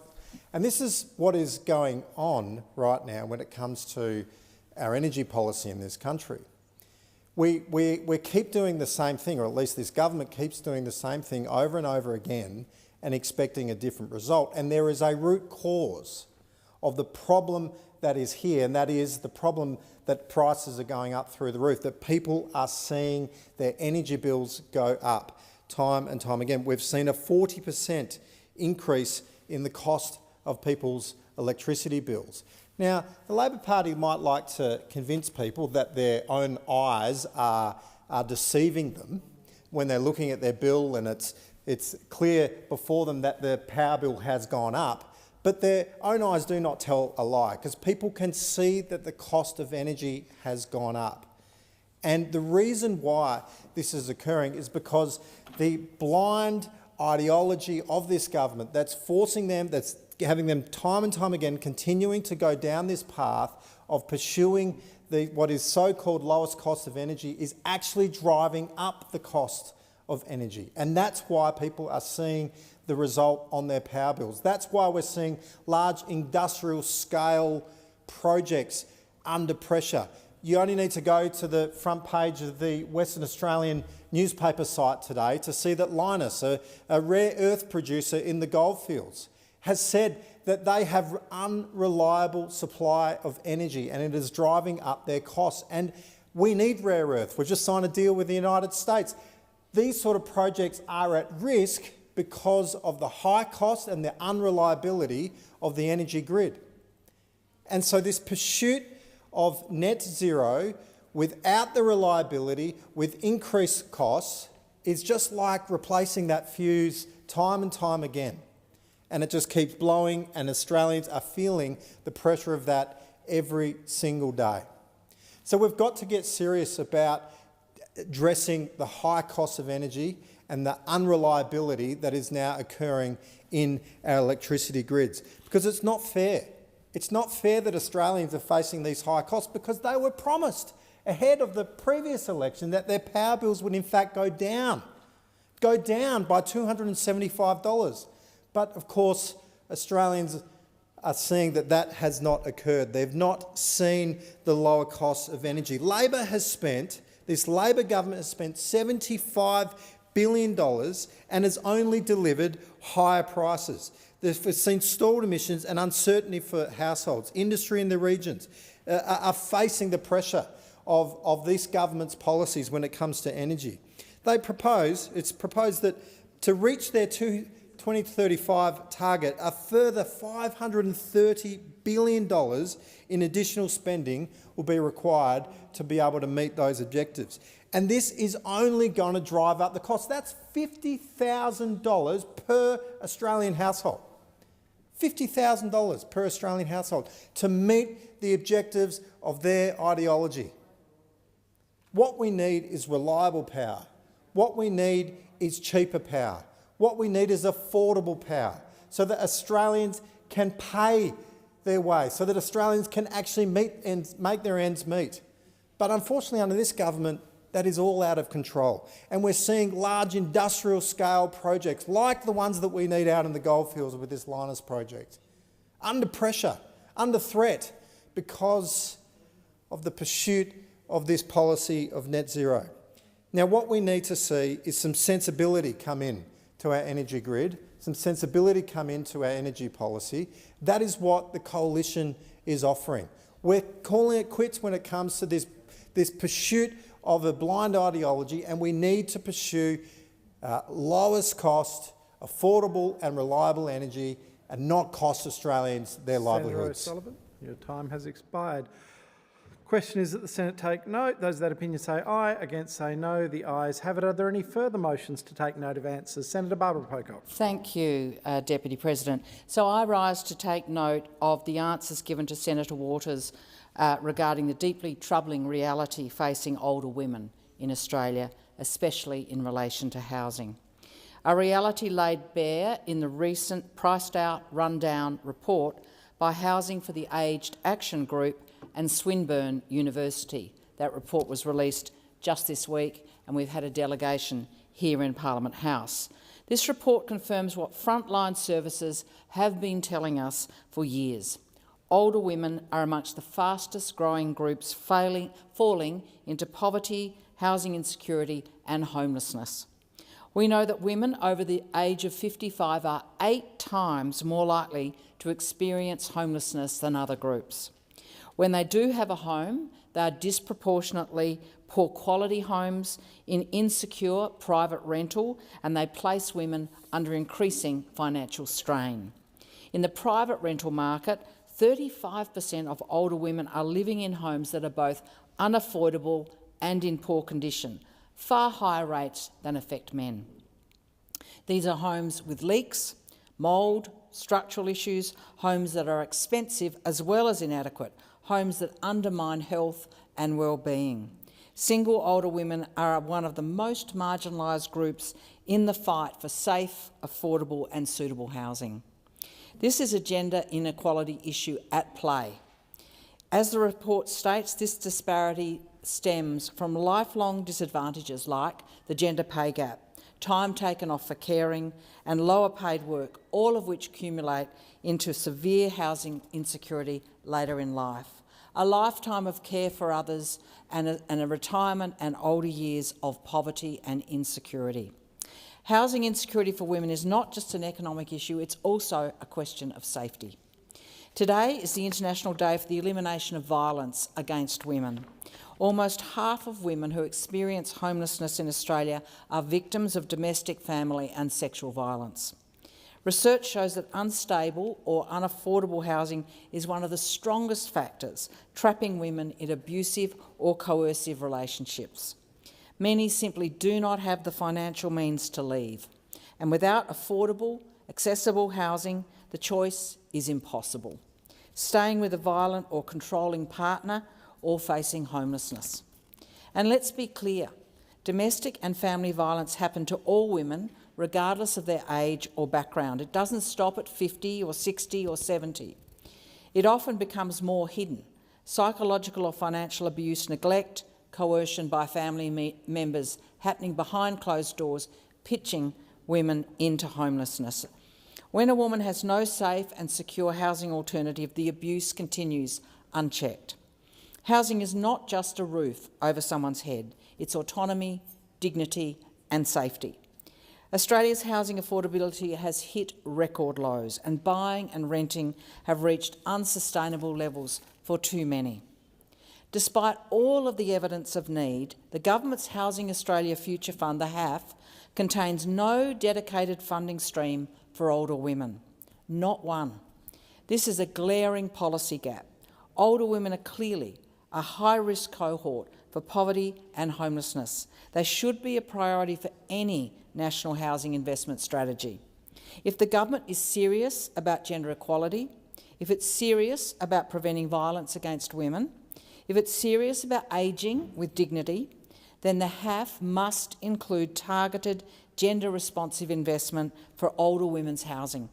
Without it, we'll continue to see older women priced out, run down and left behind. Right now, this government is failing women, older women, in relation to housing safety and security. It doesn't have to be this way. We know there are solutions. We need a dedicated allocation within the Housing Australia Future Fund for older women, and we need to build more public and community housing designed for older women, safe, accessible, affordable and secure. And we need tax reform. We need to raise the rate of income support and to fully fund frontline services. Older women have spent their lives working, caring, contributing, often invisibly, to their families, communities and the economy. They deserve to age in safety and dignity. They deserve secure, affordable homes, and they deserve to be seen and supported in our national housing policy. The question is that the Senate take note. Those of that opinion say aye, against say no. The ayes have it.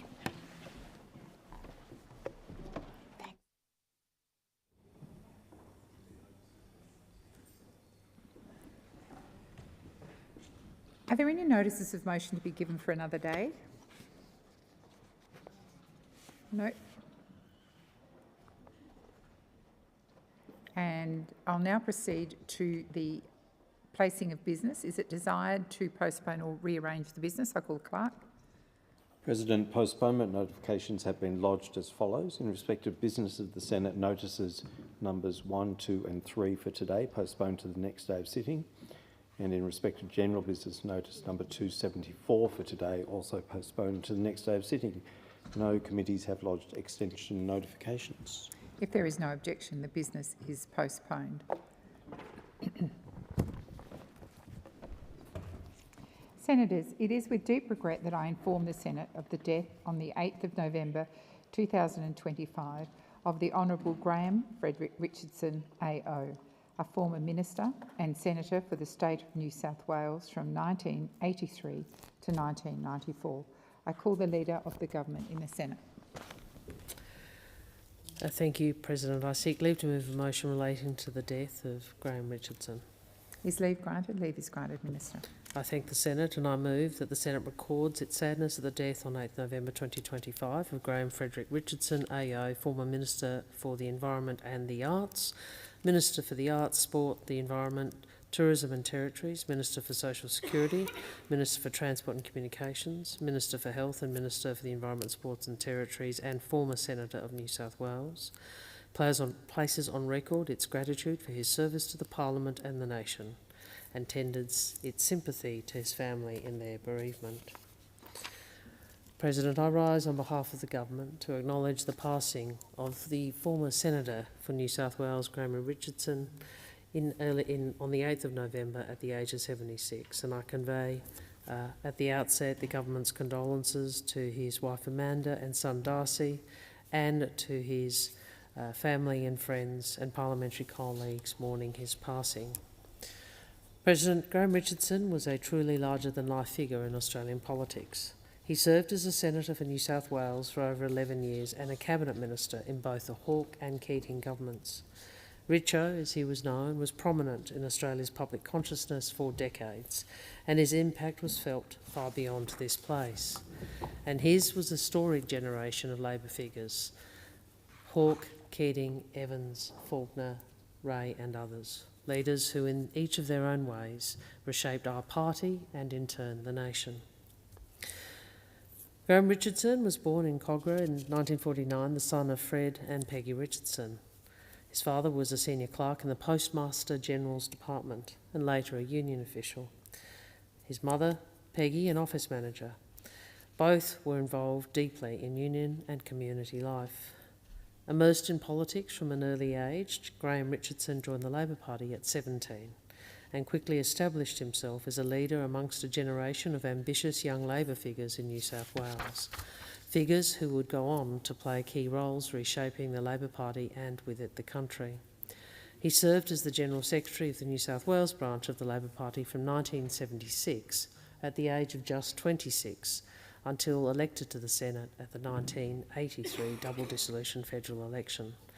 At just 33 years of age, he was then the youngest ever senator elected to the Parliament. In his first speech to this chamber, Graham Richardson pointed to the first line of the Labor Party's national economic platform of the time to succinctly summarise his commitment to the people of New South Wales who had elected him. It read simply, "Labor believes the ultimate aim of economic policy is to promote the well-being of the people." In his first term, he sat on the newly created Joint Select Committee on Electoral Reform, and there he drew on his considerable experience as party secretary and campaign director, advocating on the committee for reforms to ensure a strong functioning parliamentary democracy. The committee made a number of sweeping recommendations designed to make Australian elections fairer and voting easier. The most lasting of these was for the Parliament to legislate for an independent electoral commission. And the Australian Electoral Commission is something all of us in this place, indeed all Australians, should cherish and work to continually strengthen. Graham Richardson was elevated to the Hawke government's ministry in 1987 by the man he had helped install as Labor leader back in 1983, Bob Hawke. And under Prime Minister Hawke, he served as Minister for the Environment and the Arts, and later in the life of the whole Hawke government as Minister for the Arts, Sport, Environment, Tourism and Territories. As many have remarked since his passing, it was in his role as Minister for the Environment that Graham Richardson made his most lasting contribution to Australian public policy. Graham Richardson understood, before many others, that public consciousness of the environment was growing fast. He deployed his considerable talent for attracting attention in service of crucial environmental issues. He exercised his substantial political clout within the government to ensure the environment was considered seriously at cabinet level to an extent previously not seen. And he used his considerable influence to broaden Australia's national conversation around environmental protection. He built alliances with green groups that were not necessarily at the time natural allies of the Australian Labor Party. He was media savvy, quick-witted and prepared to push boundaries. And Graham Richardson went on to become one of the most effective and perhaps for some unexpected environmental advocates in Australian political history, something that was even recognised by Bob Brown. As the Prime Minister has said, there was more to Graham than the long lunches and tall tales. He loved and lived all of what politics can be: service, calling, art and craft. And his work helped elevate the cause of environmental protection at a turning point in Australia's political history. As Minister, he oversaw the protection of the Daintree and Kakadu, amongst other areas of wilderness. And he said this: "My memory won't be around for very long, but the rainforests of North Queensland will be around forever." That is a remarkable legacy and an enduring act of solidarity with future generations. Graham Richardson continued in the Cabinet under Prime Minister Paul Keating, serving as Minister for Social Security, Minister for Transport and Communications, and finally as Minister for Health. In Social Security, he grappled with the rapidly changing social policy landscape as the Australian economy struggled in the early 1990s. In Transport and Communications, he navigated an increasingly complex media and communications environment. As Health Minister, he advocated for Indigenous health, motivated to improve the poor conditions he had seen visiting remote communities. And he went on to secure what was then the largest ever investment in Indigenous health. This, like his environmental advocacy, demonstrated that whilst Graham Richardson certainly believed in power, it was not power only for its own sake. And as a minister, he deployed a sharp political mind and astute political judgment honed through years of hard politics. Graham Richardson retired from the Senate in 1994, Upon announcing his retirement from Parliament, he declared, "I have been happy in it. I will be a lot happier out of it." A typically blunt declaration from a man who rarely minced words. Leaving Parliament didn't mean stepping back from public life for Graham Richardson, and he continued as a fixture of Australian political life for decades. He turned to journalism, radio, television. He became one of Australia's most recognisable political commentators. And his memoir, Whatever It Takes, published soon after leaving office, cemented his reputation as a man unafraid to confront his own controversies. His life was famously colourful and at times controversial.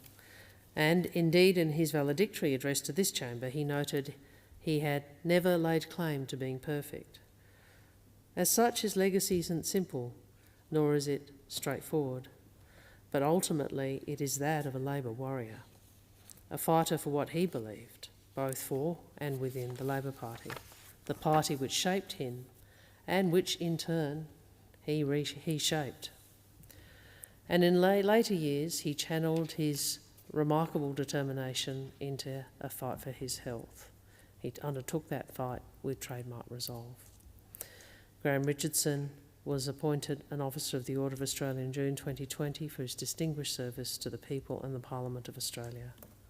As Prime Minister Albanese has noted, Graham Richardson made one final promise in his final months to his wife Amanda, who I welcome here today, and to his son, that he would live to see his son Darcy, who is also here, complete his Year 12 exams. Graham kept his word. Once again, on behalf of the government, I express my condolences following the passing of the Honourable Graham Richardson AO, and I extend my sympathies to all who loved him. Senator Ruston. Thank you very much, President. Well, I too rise today to speak on the condolence motion for the Honourable Graham Richardson AO. Much has been written and said about Graham Richardson since his passing earlier this month. But what is beyond doubt is that he led a significant life and he left an enduring mark on federal politics, both within the Australian Labor Party and also his service to this place as a Minister of the Crown. So Graham Frederick Richardson, AO, served as a Senator for New South Wales from 1983 till 1994. During that time, he held a series of influential roles in the Hawke and Keating governments and made a substantial contribution to the direction of his party. His parliamentary career followed many years, deeply immersed in the organisational work of the New South Wales Labor Party, including his time as the party State Secretary. Across those years, he was involved in internal debates and decisions that helped shape the modern Australian Labor Party and, in turn, the governments it went on to form. In government, Senator Richardson held a number of ministerial portfolios. He first served as the Minister for the Environment and the Arts and later adding responsibilities for sport, tourism and the territories. In subsequent ministries, he served as the Minister for Social Security and later as the Minister for Health. Having followed the same path through those portfolios, I have some appreciation of the challenges and the responsibilities that he carried during his time in those portfolios. He also participated in the work of several parliamentary committees, including the Joint Committee on Electoral Reform, whose recommendations contributed to the establishment of Australia's Electoral Commission and the reforms to electoral funding and disclosure frameworks. Senator Richardson's ministerial career was marked by a capacity to exercise influence both within the parliament and through the broader structures of his party.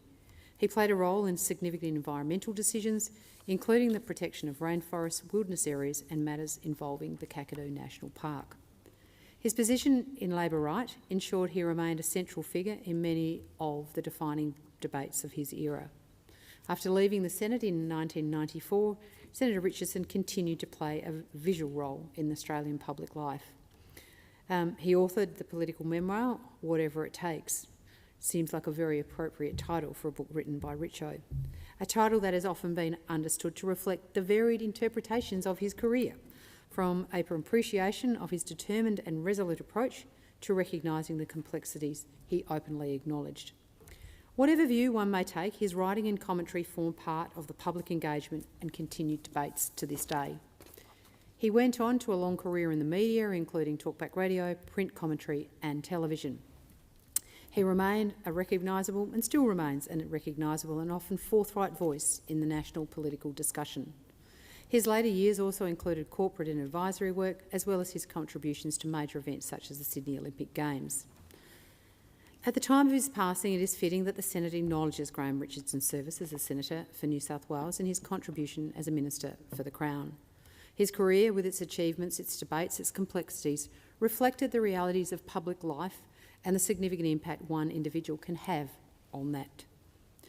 My personal interactions with Richo were experiences that were colourful, and I was never left wondering what his views were on the discussion of the topic we were discussing. He was a man who could be easily described as interesting, of conviction, and always prepared to share his views, no matter how controversial. So, on behalf of the opposition, I extend my sincere condolences to Senator Richardson's family, and also to his friends and colleagues and the whole Australian Labor Party who have lost one of theirs. We recognise the loss of a husband, a father, a grandfather, and of a political movement. We offer you all our deepest sympathies at this difficult time. Thank you, Senator Ruston. Senator Mackenzie. Thank you, Madam President. I rise today on behalf of the National Party to acknowledge the passing of Graham Frederick Richardson, a formidable figure in Australian politics, and for many of us in this chamber, a reminder of a different era of parliamentary life. Much has been said about Graham Richardson, the Labor warrior, factional operator, power broker, fixer and colourful Labor identity. He understood his role in the Labor movement, as evidenced by his autobiography with the title Whatever It Takes, a book that became a must-read text for a generation of political aspirants. But today I want to reflect on the Richardson who does not always appear in the official biographies, one I came to know personally. When I was a young senator, and particularly as Deputy Leader of the National Party, many years ago, Graham was unexpectedly generous with his time and his advice. And despite coming from opposite sides of politics, when others on your own side are telling you to bide your time, Graham was encouraging, enthusiastic, and of course unfailingly direct about not wasting a moment in this place. Born in Sydney in 1949, the son of a respected union official and a mother who worked as his father's office manager, Richardson was shaped early by the Labor movement and the realities of working-class life. His parents were not Labor Party members, but they were fiercely anti-communist, a sentiment that informed his later ruthless and absolutely single-minded determination to keep the New South Wales left at bay, including stomping on the early career of our now Prime Minister. Richardson joined the Labor Party as a teenager, and after a brief period at university plunged straight into the world of political organising. He was a fast learner. By his 20s he was already a key operative in the New South Wales Labor machine. And by the late 70s he was the party's state secretary, navigating the brutal factional battles of the era. He entered the Senate in 1983, beginning a parliamentary career that saw him serve as minister, negotiator, tactician and political lightning rod. Graham Richardson was also undeniably a senator to his core. And those of us who've been here for a long time know when you meet a senator's senator, as opposed to other people here that aren't senators. He understood the importance of this chamber. And we'll just take a look around. He understood the importance of this chamber and its role in our democracy, particularly ensuring that there wasn't a rubber stamp for the executive, a place where legislation was scrutinised, contested, amended and at times defeated. That is all of our job. Graham knew the power structures, the evolving nature of the Senate, the delicate balance between government and the crossbench that defines this place. And even when his own Prime Minister was dismissing the Senate as unrepresentative swill, Richardson defended it's our purpose. He understood perhaps better than most that this chamber's authority is a shared endeavour. Please be in no doubt that had Senator Richardson been contemporaries, we would have been fierce and passionate adversaries in this chamber. As the daughter of a timber worker, I would have fought him every step of the way on his betrayal of forestry communities. Indeed, Graham Richardson's most controversial and enduring political legacy was the deal with the Greens in Tasmania in 1989. This was the agreement that brought the Greens formally into the fold to secure the support for the minority Labor government in Hobart, a decision that reshaped Australian politics well beyond Tasmania's borders. Inside the Labor Party, it was bitterly contested. Then the Finance Minister, Peter Walsh, warned that Labor would become hostage to sectional interests rather than governing in the national interest. And whether history proves Walsh or Richardson right is a matter I'll leave to others on this day, though I obviously have my own view. In reflecting on his ministerial legacy, it's impossible to ignore Graham Richardson's decisive role in the aftermath of the Helsham inquiry into Tasmania's forests. The inquiry's majority report had recommended keeping much of the contested southern forests open to forestry, an outcome that placed the Hawke government in an awkward political position, which guaranteed continued opposition from environmental activists. Richardson, the then serving Environment Minister, believed the findings of the inquiry were inadequate both scientifically and politically, and he refused to accept what he viewed as an untenable compromise, telling Hawke in the characteristic Richo style that the answer is no, you insert expletive. In one of the most assertive interventions of his career, Richardson persuaded Cabinet and overruled his own Prime Minister to adopt the minority report instead, expanding World Heritage protections far beyond what the inquiry had recommended. The decision was, for many Tasmanians, a deep betrayal of the regional communities and a precursor to the forestry politics that have evolved and often escalated ever since. And what we now know today is that Richardson's win was only the activists' success in their onward quest of moving the goalpost. But it also showed Richardson's unmistakable style, a tough-minded minister prepared to use ministerial discretion and an instinctive understanding of seizing the key moments of politics when they arrive. That Tasmanian settlement had profound consequences for rural and regional Australia. His engagement with forestry debates, particularly the fights over old growth forests, wilderness protection and also the Daintree and Kakadu decisions, place him squarely in the centre of the environmental conflicts of the era. I think now how the nation finds itself in the midst of yet another environmental battle, one in which the government is trying to save the environment by destroying it. Graham Richardson was many things: partisan warrior, factional head kicker, definitely a bon vivant, and later insightful media commentator on a variety of channels. But he was also a parliamentarian who believed in the contest of ideas, in the importance of debate and in the value of a robust Senate and a robust Cabinet. He believed too that politics was a human enterprise run by flawed humans, of whom even Richo himself would concede had flaws, and yes, he had a few. Yet his encouragement of younger senators, even those from the other side, his disarming ability to charm and destroy in one fell swoop, reminds one of the often forgotten verse of Peter in the Bible, that charity covers a multitude of sins. On behalf of the National Party, on behalf of those who respected him across the aisle, and my own personal relationship, I extend all of our condolences to his family, his colleagues and his many friends. Thank you, Senator Mackenzie. There are no further speakers.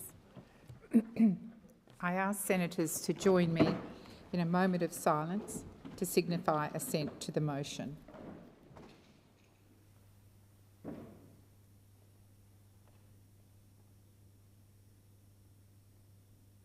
motion is carried. Thank you, senators.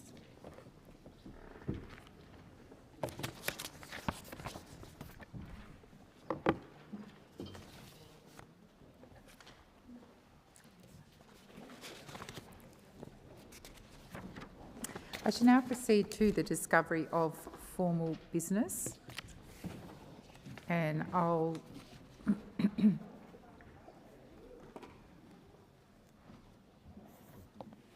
go to business of the Senate. I understand 2 and 3 are postponed. Yep. 1, 2 and 3, beg your pardon. So we'll go to 4 in the name of Senator Dean Smith. Is that you, Senator Askew? I expect it is. Thank you. On behalf of Senator Dean Smith, I seek leave to amend business of the Senate notice of motion number 4 before asking that it be taken as a formal motion. Is there any objection to this motion being taken as formal? There being none, I call Senator Askew. I amend the motion in the terms circulated in the chamber and I ask that it be taken as formal. Is there any objection to this motion as amended being taken as formal? There being none, I call Senator Askew. I move the motion. So the question is that business of the Senate number 4 standing in the name of Senator Dean Smith as amended be agreed to. Those of that opinion say aye. Aye. Against? I believe the ayes have it. I'll now move to general business, business of the Senate number 6 standing in the name of Senator Hume. Senator Askew. On behalf of Senator Hume, I ask that business of the Senate notice of motion number 6 be taken as a formal motion. Is there any objection to this motion being taken as formal? There being none, I call Senator Askew. I move the motion. So the question is that business of the Senate number 6 standing in the name of Senator Hume be agreed to. Those of that opinion say aye. Aye. Against? I believe the ayes have it. I'll now move to government business 1 to 3, standing in the name of Senator Gallagher. Yes, is that you, Minister Walsh? Thank you, President. I ask that government business notices of motion 1 to 3, proposing the reference of Public Works to the Parliamentary Standing Committee on Public Works, be taken together as formal. Is there any objection to these motions being taken as formal? There being none, I call Senator Walsh. I move the motions and I table statements in relation to the works. So the question is that government business 1 to 3, standing in the name of Senator Gallagher and moved by Senator Walsh, be agreed to. Those of that opinion say aye. Against? I believe the ayes have it. We'll now go to government business number 4, standing in the name of Senator McAllister. Senator Walsh. Thank you, President. I ask that government business notice of motion number 4, proposing the approval of a determination made under the Health Insurance Act 1973, be taken as formal. Is there any objection to this motion being taken as formal?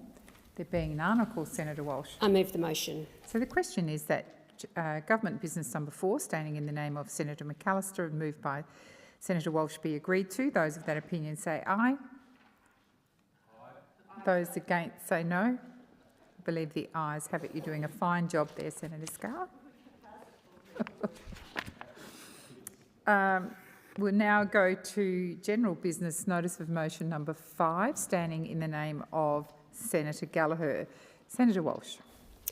I ask that government business notice of motion number 5 relating to Senator Bell's first speech be taken as formal. Is there any objection to this motion being taken as formal? There being none, I call Senator Walsh. I move the motion. So the question is that government business number 5, standing in the name of Senator Gallagher and moved by Senator Walsh, be agreed to. Those of that opinion say aye. Aye.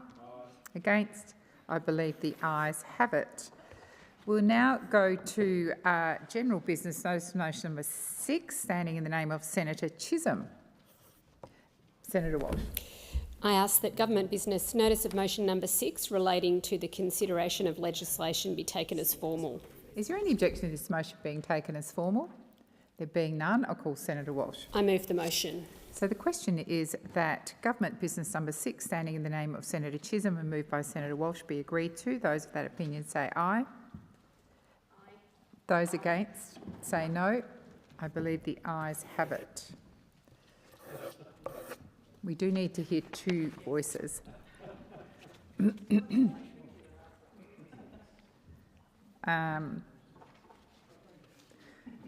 I'll go to general business notice of motion number 257, standing in the name of Senator McDonald. Senator Askew. On behalf of Senator McDonald, I ask that general business motion 257 be withdrawn. Thank you. So there's no objection to that being withdrawn. Thank you.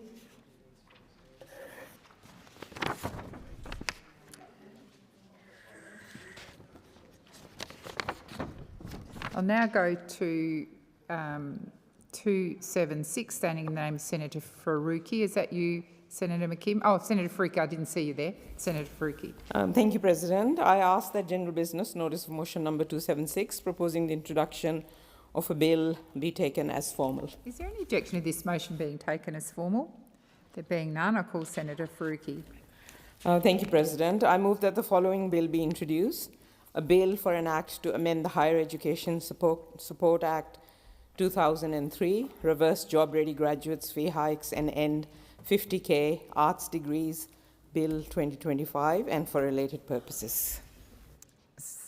Was that? Yeah, so the question is that the motion be agreed to. Those with that opinion say aye. Against? I believe the ayes have it. Senator Faruqi. President, I present the bill and move that this bill may proceed without formalities and be now read a first time. So the question is, the motion is moved by Senator Faruqi be agreed to. Those with that opinion say aye. Against?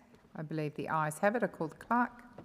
A bill for an act to amend the Higher Education Support Act 2003 and for related purposes. Senator Faruqi. President, I move that this bill be now read a second time and I seek leave to table an explanatory memorandum relating to the bill. Is leave granted? Leave is granted. Senator Faruqi. Thank you, President. I table an explanatory memorandum and seek leave to have the second reading speech incorporated in Hansard and to continue my remarks. Is leave granted? Leave is granted. Thank you, Senator Faruqi. I'll now go to general business notice of motion number 277, standing in the name of Senator Babet. Thanks, President. I ask that general business notice of motion number 277, proposing the introduction of a bill, be taken as formal. Is there any objection to this motion being taken as formal? There being none, I'll call Senator Babet. I move that the following bill be introduced, a bill for an act to repeal the Online Safety Amendment, Social Media Minimum Age Act 2024 and for related purposes. So the question is, the motion is moved by Senator Babet be agreed to. Those of that opinion say aye. Senator Babet, there's only one voice. One voice is okay. Okay, one voice is okay. Okay, no, it's all good. And Senator Babet. I present the bill and move that this bill may proceed without formalities and now be read a first time. So the question is, the motion is moved by Senator Babet be agreed to. Those of that opinion say aye. Against? I believe the ayes have it. I call the clerk. An act to repeal the Online Safety Amendment, Social Media Minimum Age Act 2024 and for related purposes. Senator Babet. I move that this bill now be read a second time and I seek leave to table an explanatory memorandum relating to the bill. Is leave granted? Leave is granted. Senator Babet. I table an explanatory memorandum and I seek leave to have a second reading speech incorporated in Hansard and to continue my remarks. Is leave granted? Leave is granted. Thank you, Senator Babet.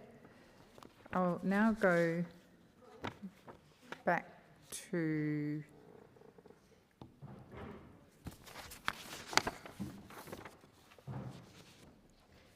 so the business of the Senate is all concluded. 5. Yeah.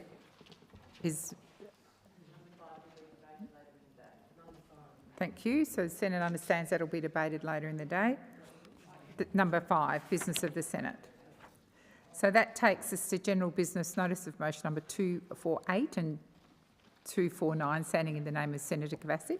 Senator Askew. I need to withdraw this. So on behalf of Senator Kovacic, I request that general business notice of motion 248 and 249 be withdrawn. Is there any objection to that? There being none, thank you, Senator Askew. I'll now go to 258, standing in the name of Senator Bragg. Senator Askew. This is the last time, but on behalf of Senator Bragg, I ask that general business notice of motion 258 be withdrawn. Is there any objection to that? There being none, thank you, Senator Askew. So we'll now deal with 249, standing in the name, beg your pardon, 259, standing in the name of Senator Bragg. Senator Askew. On behalf of Senator Bragg, I seek leave to amend general business notice of motion number 259 before asking that it be taken as a formal motion. Is there any objection to the motion being amended? There being none, I call Senator Askew. I amend the motion in the terms circulated in the chamber and I ask that it be taken as formal. Is there any objection to the amended motion being taken as formal? There being none, I call Senator Askew. I move the motion as amended. So Senator Walsh? I seek leave to make a short statement. Is leave granted? Leave is granted for 1 minute, Senator Walsh. The government will not be supporting this motion. As already outlined to this chamber, the 48th Parliament has seen an increasingly inappropriate use of OPDs. The time to comply with OPDs is often unreasonable and sometimes impossible. The original OPD, a compliance date of midday tomorrow, Wednesday, 26th of November, Senator Bragg has amended this motion at the last minute to provide an additional 24 hours, which does not make a material difference to the unreasonableness of this motion. The short time frame of this OPD means it would not be possible to comply with. The number of OPDs has also doubled since the 2022 election, and the scope of these requests has also expanded significantly.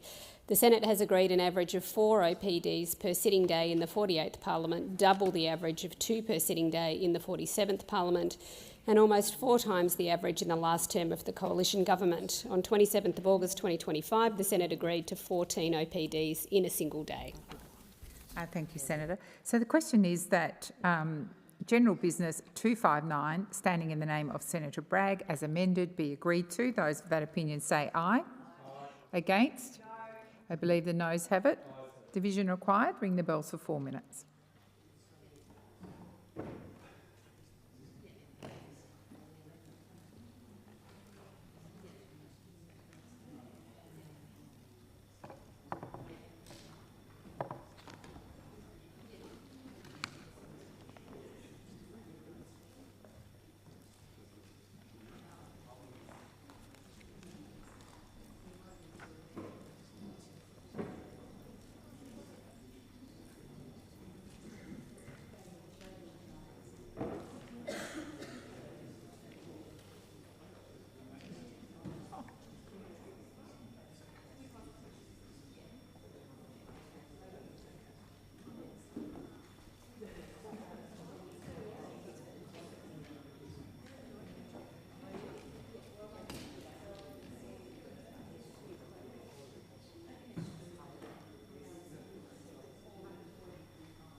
lock the doors. So the question is that general business, notice of motion number 259, standing in the name of Senator Bragg as amended, be agreed to. The ayes shall move to the right of the chair, the noes to the left. I appoint Senator Askew as teller for the ayes and Senator Darmanin as teller for the noes.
Order. There being 36 ayes and 21 noes, the matter is determined in the affirmative. I advise senators there will be further divisions.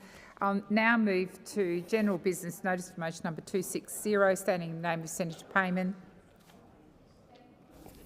Thank you, President. I ask that general business notice of motion number 260 be taken as a formal motion. Is there any objection to this motion being taken as formal?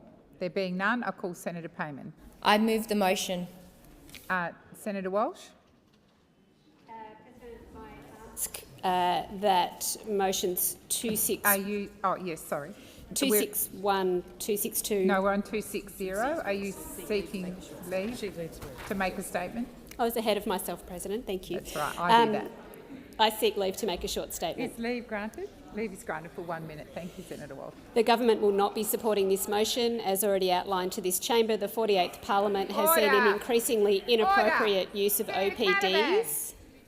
Historically, the scope of OPDs has insisted on specificity or sought a particular document. The scope of this OPD is so large it amounts to nothing more than a fishing expedition.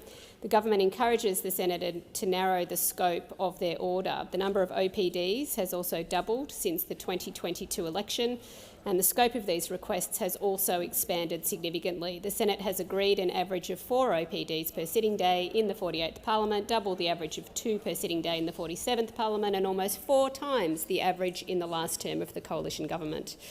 On 27th of August 2025, the Senate agreed to 14 OPDs in a single day. Thank you, Senator Walsh. So the question is that general business notice of motion number 260, standing in the name of Senator Payman, be agreed to. Those of that opinion say aye. Against? No. I believe the noes have it. Division required. Ring the bells for 1 minute.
lock the doors. So the question is that general business notice of motion number 260, standing in the name of Senator Payman, be agreed to.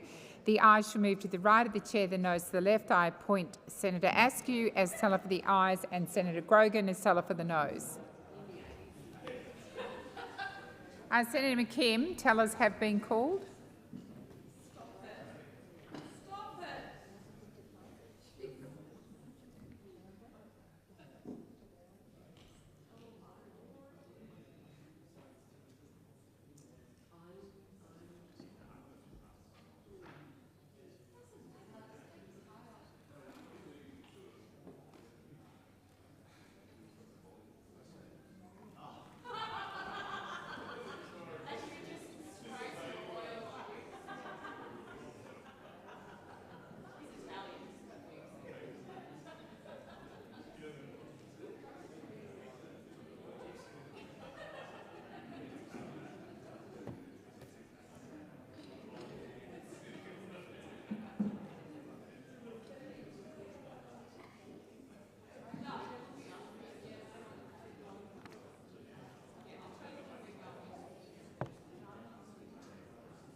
Order. There being 36 ayes and 21 noes, the matter is resolved in the affirmative. I'll now go to general business notice of motions number 261 to 263, standing in the name of Senator Payman. Thank you, President. I ask that general business notice of motion numbers 261 to 263 be taken as formal motions. Is there any objection to this motion being taken as formal? There being none, formal, you're denying formality.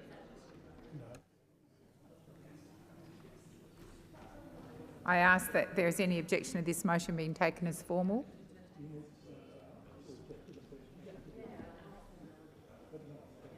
Yeah, so no objection to formality. Senator, I'll just get Senator Payman to move them. Senator Payman. I move the motions. Senator Walsh. Thank you, President. I ask that motions 261, 262 and 263 be moved separately. Yes, certainly. So the question is that general business notice of motion number 261, standing in the name of Senator Payman, be agreed to. Those of that opinion say aye. Against? Against? No. The noes have it. I'm going to put it again. And I do need senators to pay attention. I do need to hear more than one voice. So the question is that general business notice of motion number 261, standing in the name of Senator Payman, be agreed to. Those of that opinion say aye. Against? No. I believe the noes have it. Noes have it. So I'm now going to move to general business notice of motion number 262. Senator Payman, I'm sorry, I've just been advised you need to, because we've separated, if you now move 262. I ask that general business notice of motion number 262 be taken as a formal motion. Is there any objection to this motion being taken as formal? There being none, I'll call Senator Payman. I move the motion. Senator Walsh? I seek leave to make a short statement. Is leave granted? Leave is granted for 1 minute. Senator Walsh? Thank you, President. The extremely broad scope of this order means that a substantial number of documents must be reviewed to consider whether they may be in scope. The scope of the order includes all ministerial submissions, records of conversations, letters, briefing notes, meeting agendas, file notes, meeting invitations, meeting notes, meeting minutes, emails, instant messages and electronic messages across both Housing Australia and the Treasury. These documents need to go through the proper and usual processes, and I expect that the Minister will respond to the order in due course, along with the remainder of the record high number of orders in this portfolio. Thank you, Senator Walsh. So the question is that general business notice of motion number 262, standing in the name of Senator Payman, be agreed. Order! Yes, thank you. So the question is that general business notice of motion number 262, standing in the name of Senator Payman, be agreed to. Those of that opinion say aye. Aye. Against? I believe the noes have it. Division required. Ring the bells for 1 minute.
Lock the doors.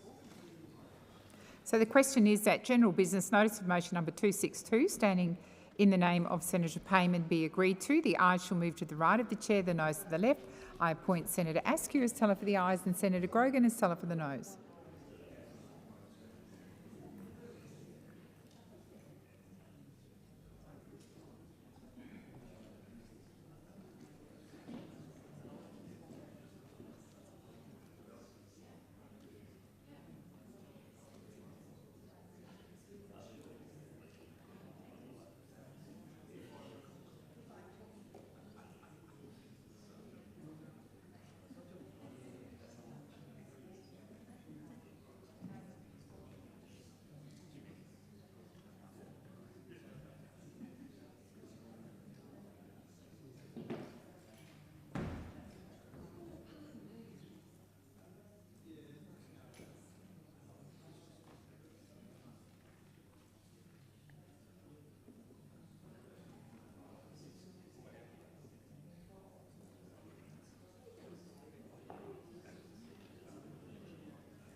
Order. There being 36 ayes and 20 noes, the matter is resolved in the affirmative. I'll now get Senator Payman to move general business 263. Thank you, President. I ask that general business notice of motion number 263 be taken as a formal motion. Is there any objection to this motion being taken as formal? There being none, I call Senator Payman. I move the motion. So the question is that general business notice of motion number 263, standing in the name of Senator Payman, be agreed to. Those of that opinion say aye. Aye. Against? I believe the ayes have it. I'll now go to 264, standing in the name of Senator Payman. Thank you, President. I ask that general business notice of motion number 264 be taken as a formal motion. Is there any objection to this motion being taken as formal? There being none, I'll call Senator Payman. I move the motion. Senator Walsh. I seek leave to make a short statement. Is leave granted? Leave is granted for 1 minute. The government will be opposing this motion. The government has provided documents to Senator Payman and has offered a briefing which I understand has not been accepted. So the question is that general business notice of motion number 264, standing in the name of Senator Payman, be agreed to. Those of that opinion say aye.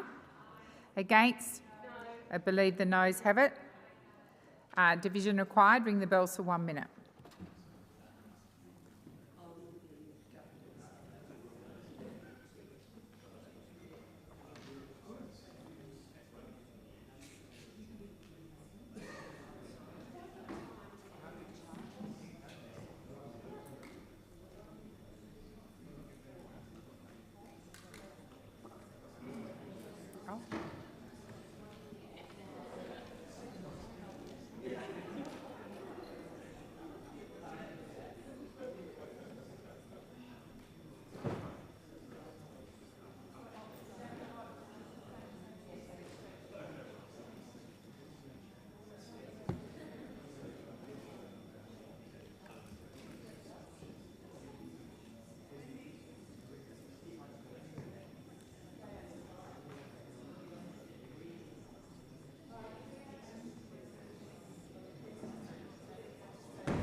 Lock the doors. So the question is that general business notice of motion number 264, standing in the name of Senator Payman, be agreed to. The ayes shall move to the right of the chair, the noes to the left. I appoint Senator Blythe as teller for the ayes and Senator Dalija as teller for the noes.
Order. There being 26 ayes and 30 noes, the matter is resolved in the negative. Senators, I remind you once again, if you are calling for a division, I need to hear one voice, more than one voice. I'll now go to general business notice of motion number 265, standing in the name of Senator Payman. Thank you, President. I ask that general business notice of motion number 265 be withdrawn. Thank you. There's no objection to this being withdrawn. Thank you, Senator Payman. I'll now go to general business notice of motion number 266, standing in the name of Senator Smith. Senator Askew. On behalf of Senator Dean Smith, I ask that general business notice of motion number 266 be taken as a formal motion. Is there any objection to this motion being taken as formal? There being none, I call Senator Askew. I move the motion. So, Senator Walsh? I seek leave to make a short statement. Is leave granted? Leave is granted for 1 minute. Thank you, Senator Walsh. The government will be opposing this motion. Minister Butler's office has offered Senator Smith a briefing on this issue. The scope of this OPD is so large it amounts to nothing more than a fishing expedition. Minister Butler's office has encouraged Senator Smith to narrow the scope of their order. The number of OPDs has also doubled since the 2022 election, and the scope of these requests has also expanded significantly. The Senate has agreed an average of 4 OPDs per sitting day in the 48th Parliament, double the average of 2 per sitting day in the 47th Parliament, and almost 4 times the average in the last term of the coalition government. On the 27th of August 2025, the Senate agreed to 14 OPDs in a single day. Thank you, Senator Walsh. So the question is that general business notice for motion number 266, standing in the name of Senator Dean Smith and moved by Senator Askew, be agreed to. Those of that opinion say aye. Against? I believe the noes have it. Division required. Ring the bells for 1 minute.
lock the doors.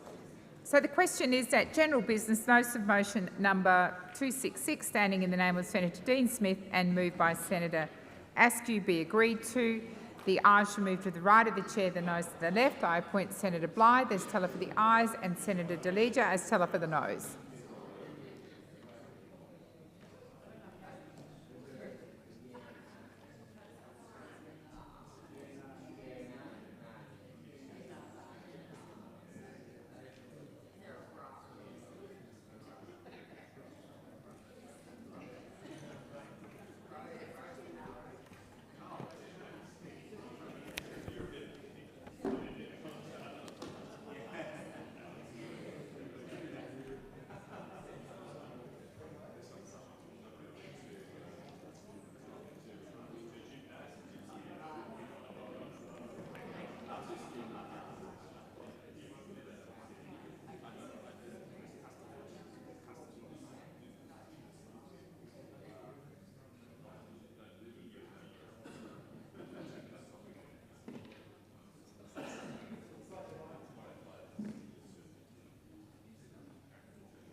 Order. There being 35 ayes and 20 noes, the matter is resolved in the affirmative.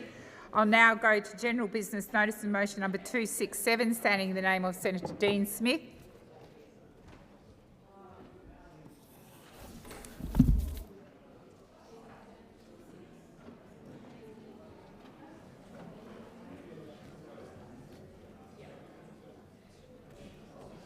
Senator Askew. On behalf of Senator Dean Smith, I ask that general business notice of motion number 267 be taken as a formal motion. Is there any objection to this motion being taken as formal? There being none, I call Senator Askew. I move the motion. Senator Walsh. I seek leave to make a short statement. Is leave granted? Leave is granted for 1 minute. Thank you, Senator Walsh. The government will be opposing this motion. We have provided the incoming government briefs requested by this OPD. All governments have the right to redact documents as appropriate. So the question is that general business notice of motion number 267, standing in the name of Senator Dean Smith, be agreed to. Those of that opinion say aye. Against? No. I believe the noes have it. Division required. Ring the bells for 1 minute.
Lock the doors. So the question is that general business notice of motion number 267, standing in the name of Senator Dean Smith, be agreed to.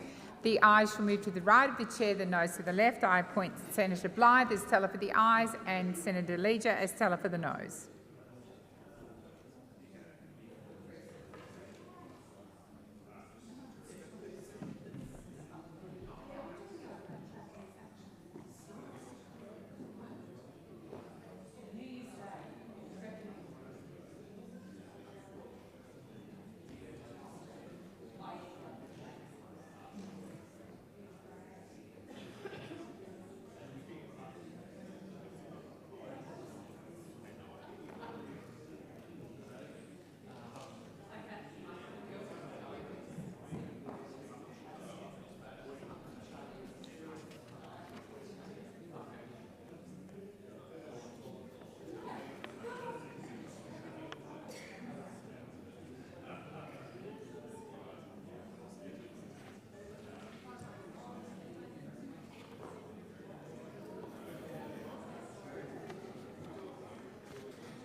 Order. There being 26 ayes and 30 noes, the matter is resolved in the negative.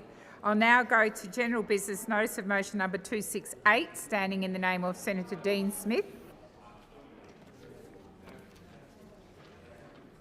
Senator Askew.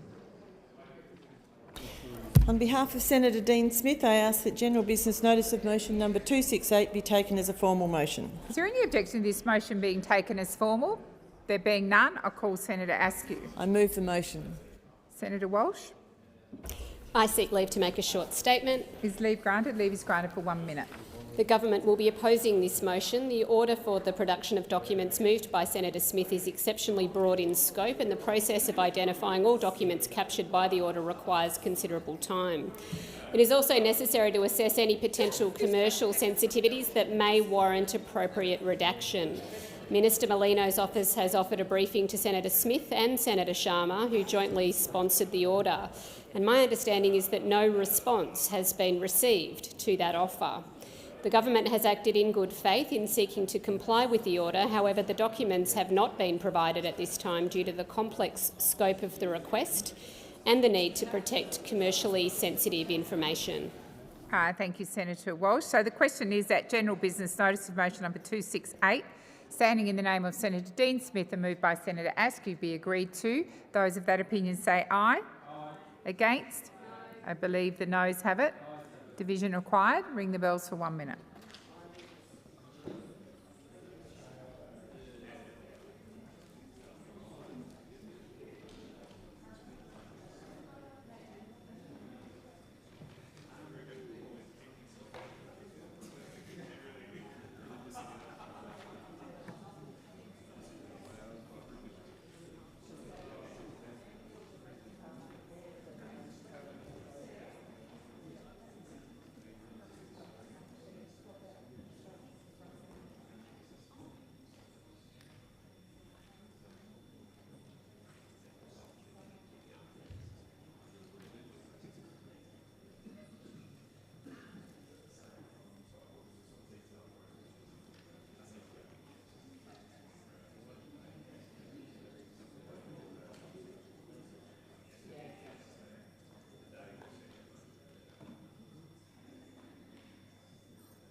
Lock the doors. So the question is that general business notice of motion number 268, standing in the name of Senator Dean Smith and moved by Senator Askew, be agreed to. Those of that, the ayes shall move to the right of the chair, the noes to the left. I appoint Senator Blythe as teller for the ayes and Senator De Leger as teller for the noes.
Order. There being 26 ayes and 30 noes, the matter is resolved in the negative. I'll now deal with general business notice of motion number 269, standing in the name of Senator Hume.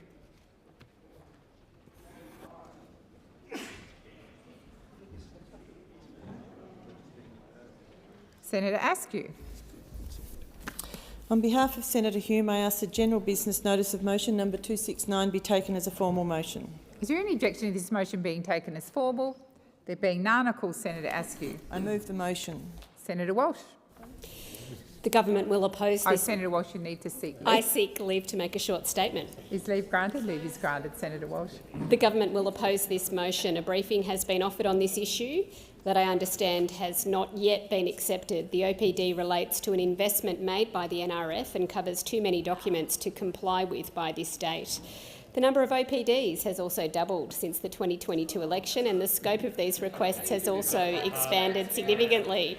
The Senate has agreed an average of 4 OPDs per sitting day in the 48th Parliament, double the average of 2 per sitting day in the 47th Parliament, and almost 4 times the average in the last term of the coalition government. On the 27th of August, the Senate agreed to 14 OPDs in a single day. So the question is that general business notice of motion number 269, standing in the name of Senator Hume and moved by Senator Askew, be agreed to. Those of that opinion say aye. Against? No. I believe the noes have it. Aye. Division required. Ring the bells for 1 minute.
Lock the doors. So the question is that general business notice of motion number 269, standing in the name of Senator Hume, be agreed to.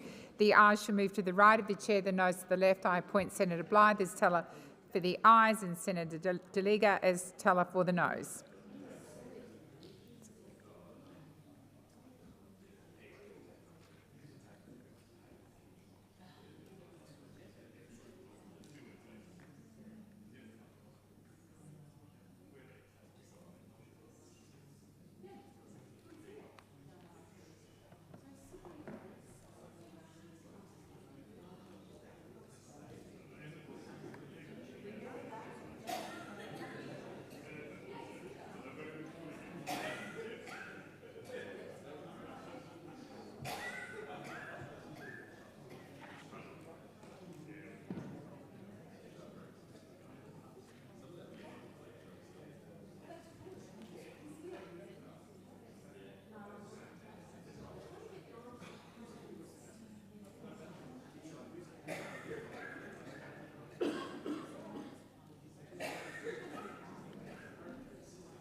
Order. There being 36 ayes and 20 noes, the matter is resolved in the affirmative.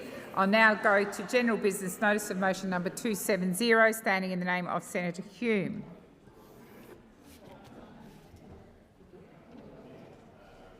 Senator Askew. To stir them along. On behalf of Senator Hume, I ask that general business notice of motion number 270 be taken as a formal motion. Is there any objection to this motion being taken as formal? There being none, I call Senator Hume. Senator Askew, sorry. Yeah, I move the motion. So the question is that general business notice of motion number 270 be agreed to. Senator Walsh. I seek leave to make a short statement. Senator Scarr. Just in relation to the request for leave, I wonder if the statement can simply be tabled or it can be incorporated by reference instead of us listening to the same statement again and again and again and again. All right, so Senator Walsh has asked for leave. Is leave denied? Leave's denied, Senator Walsh. So the question is that general business notice of motion number 2... Order! Okay, I asked and I was heard it was denied. Senator Walsh, 1 minute statement. The government will oppose this motion. A briefing has been offered on this issue that I understand has not yet been accepted. The OPD has an extremely wide scope and covers too many documents to comply with by this date. The number of OPDs has also doubled since the 2022 election, and the scope of these requests has also expanded significantly. And I inform the chamber that the Senate has agreed an average of 4 OPDs per sitting day in the 48th Parliament, double the average of 2 per sitting day in the 47th Parliament, and almost 4 times the average in the last term of the coalition government. On the 27th of August, the Senate agreed to 14 OPDs in a single day. So the question is that general business notice of motion number 270, standing in the name of Senator Hume and moved by Senator Askew, be agreed to. Those of that opinion say aye. Against?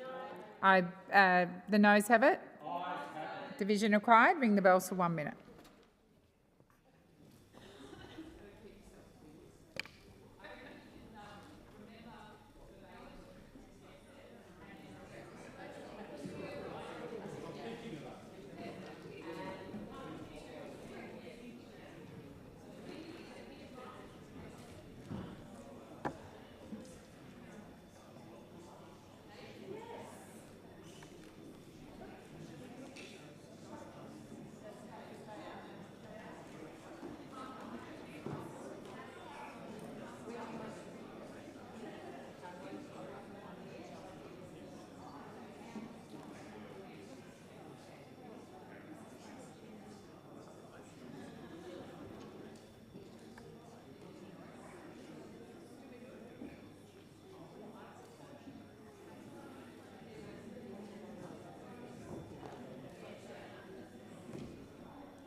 Lock the doors. So the question is that general business notice of motion number 270, standing in the name of Senator Hume and moved...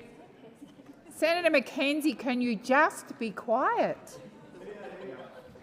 And moved by Senator Askew, be agreed to. The ayes shall move to the right of the chair and the noes to the left. I appoint Senator Blythe as teller for the ayes and Senator De Liga as teller for the noes.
Order. There being 25 ayes and 31 noes, the matter is resolved in the negative. I'll now go to general business notice of motion number 271, standing in the name of Senator Hume.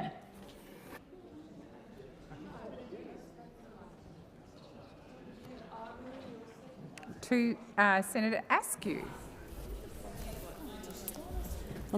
On behalf of Senator Hume, I ask that general business notice of motion number 271 be taken as a formal motion. Is there any objection to this motion being taken as formal? There being none, I call Senator Askew. I move the motion. Senator Walsh. I seek leave to make a short statement. Is leave granted? Leave is granted, Senator. Thank you, Senator Walsh, for 1 minute. The government will oppose this motion. A briefing has been offered on this issue that I understand has not yet been accepted. The number of OPDs has also doubled since the 2022 election, and the scope of these requests has also expanded significantly. The Senate has agreed an average of 4 OPDs per sitting day in the 48th Parliament, double the average of 2 per sitting day in the 47th Parliament, and almost 4 times the average in the last term of the coalition government. On the 27th of August, the Senate agreed to 14 OPDs in a single day. So the question is that general business notice of motion number 271, standing in the name of Senator Hume and moved by Senator Askew, be agreed to. Those of that opinion say aye. Against? I believe the noes have it. Just let me call it, Senator Scarr. Division required. Ring the bells for 1 minute.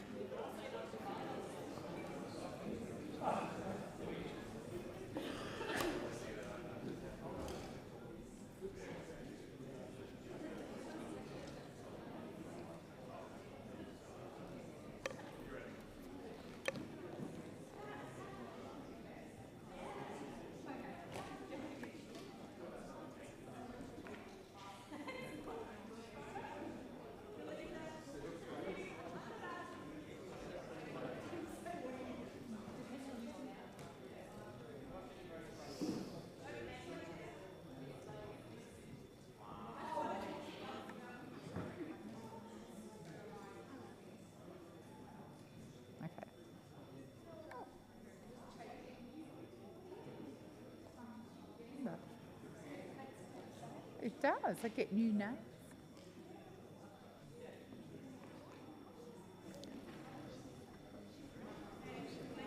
Lock the doors. So the question is that general business notice of motion number 271, standing in the name of Senator Hume and moved by Senator Askew, be agreed to. The ayes shall move to the right of the chair, the noes to the left. I appoint Senator Blythe as teller for the ayes and Senator Ghosh as teller for the noes.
Order. There being 36 ayes and 20 noes, the matter is resolved in the affirmative.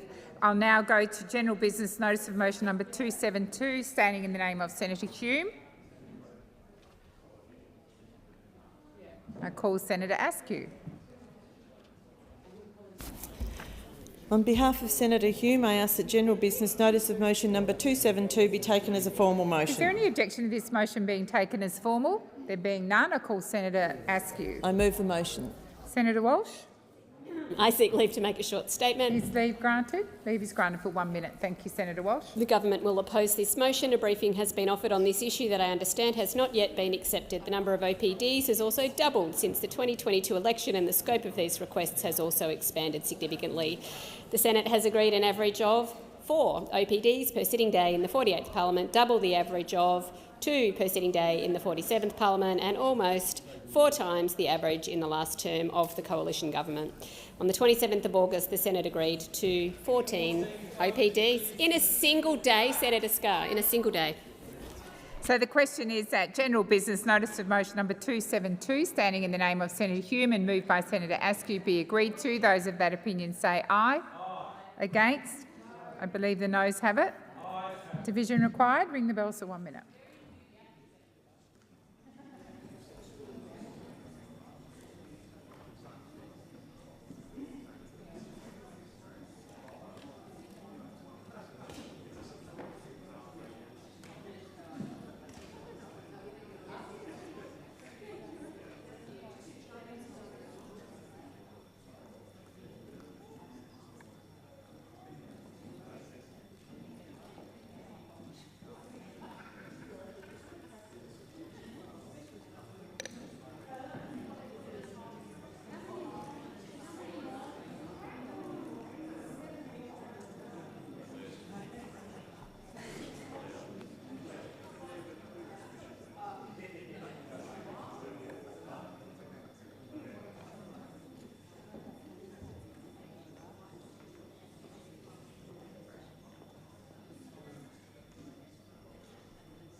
Lock the doors. So the question is that general business notice of motion number 272, standing in the name of Senator Hume and moved by Senator Askew, be agreed to. The ayes shall move to the right of the chair, the noes to the left. I appoint Senator Blythe as teller for the ayes and Senator Ghosh as teller for the noes.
Order. There being 36 ayes and 20 noes, the matter is resolved in the affirmative. I'll now go to general business notice for motion number 273, standing in the name of Senator Hume.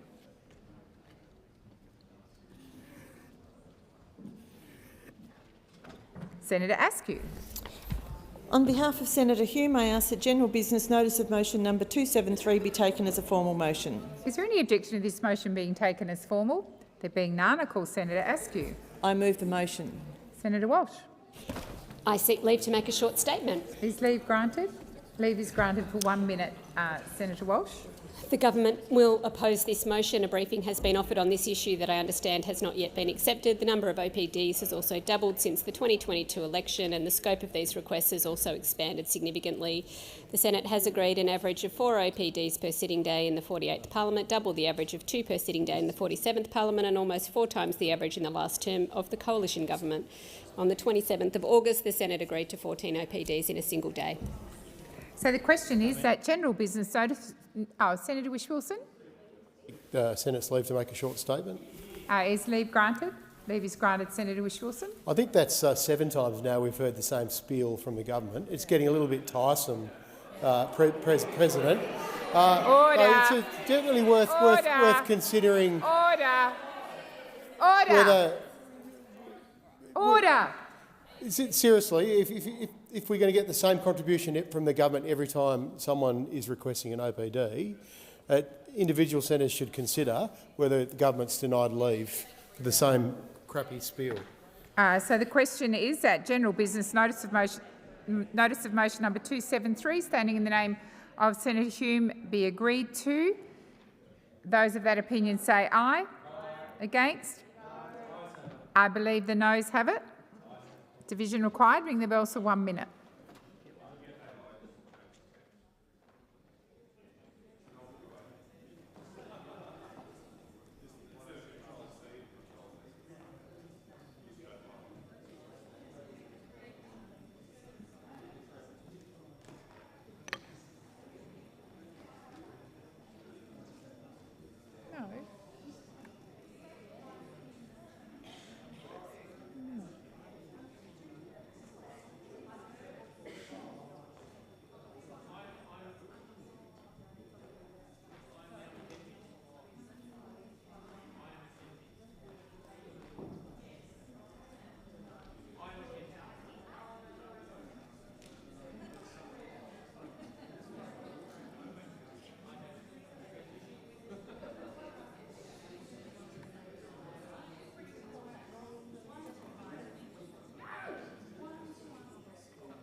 Lock the doors.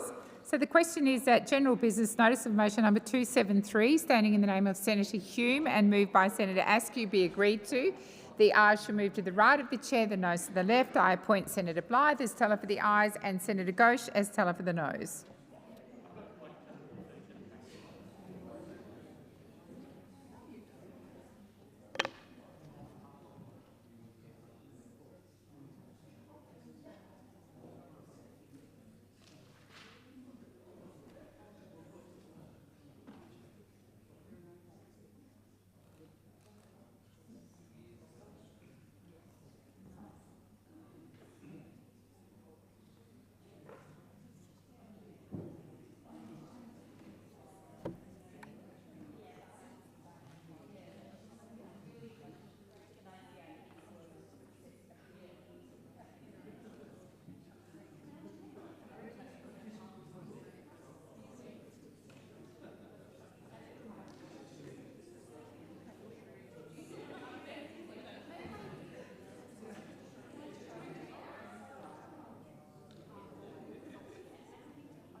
Order. There being 36 ayes and 20 noes, the matter is resolved in the affirmative. We'll now go to general business notice of motion number 274, standing in the name of Senator Hume. Oh, that's been postponed. I beg your pardon. We'll now go to general business notice of motion number 275, standing in the name of Senator Bragg. Senator Askew. On behalf of Senator Bragg, I seek leave to amend general business notice of motion number 275 before asking that it be taken as a formal motion. Is leave granted? Leave is granted. Senator Askew. I amend the motion in the terms circulated in the chamber and I ask that it be taken as formal. So the question is, the amended motion being taken as formal. Any objection to that? There being none. Senator Askew. I move the motion as amended. So the question is that general business... Just let me move the motion. So the question is that general business notice of motion 275 as amended be agreed to. Senator Walsh, you were seeking the call. Thank you, President. I seek leave to make a short statement. Is leave granted? Leave is granted. Senator Walsh for 1 minute. Thank you, President. The government will not be supporting this motion. Negotiations with states and territories and other housing delivery stakeholders are underway and are commercial incompetence. Very important that you listen. This OPD would compromise those negotiations. Furthermore, the original OPD had a compliance date of 7 p.m. tomorrow, Wednesday the 26th of November. Senator Bragg has amended the motion at the last minute to provide an additional 17 hours, which does not make a material difference to the unreasonableness of this motion. The short time frame of this OPD means it would not be possible to comply with. The number of OPDs has also doubled since the 2022 election, and the scope of these requests has also expanded significantly. The Senate has agreed an average of 4 OPDs per sitting day. I think people want me to slow down, that's what I'm hearing. In the 48th Parliament, double the average of 2 per sitting day in the 47th Parliament, and almost 4 times the average in the last term of the coalition government. On 27th of August, the Senate agreed to 14 OPDs in a single day. Senator, order! Order! Senator Bragg, I've said order 3 times. Not only are you incredibly disrespectful, it's even a bigger offence to call out and interject when you're not in your correct spot. And that goes for people on my left who are also interjecting. So the question is that general business notice of motion number 275, standing in the name of Senator Bragg, as amended and moved by Senator Askew, be agreed to. Those of that opinion say aye. Aye. Against? I believe the noes have it. Division required. Ring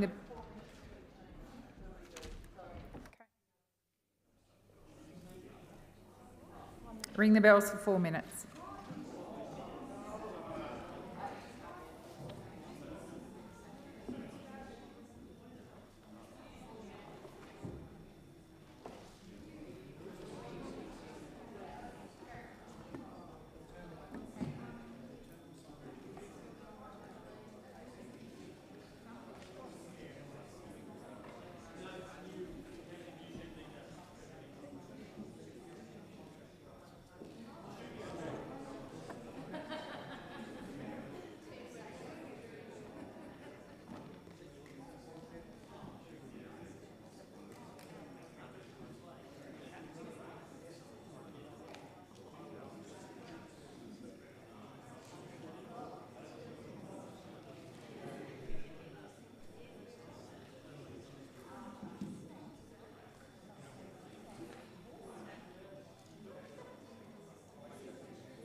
lock the doors. So the question is that general business notice of motion number 275, standing in the name of Senator Bragg as amended and moved by Senator Askew, be agreed to. The ayes shall move to the right of the chair, the noes to the left. I appoint Senator Askew as teller for the ayes and Senator Ghosh as teller for the noes.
Order. There being 35 ayes and 22 noes, the matter is resolved in the affirmative.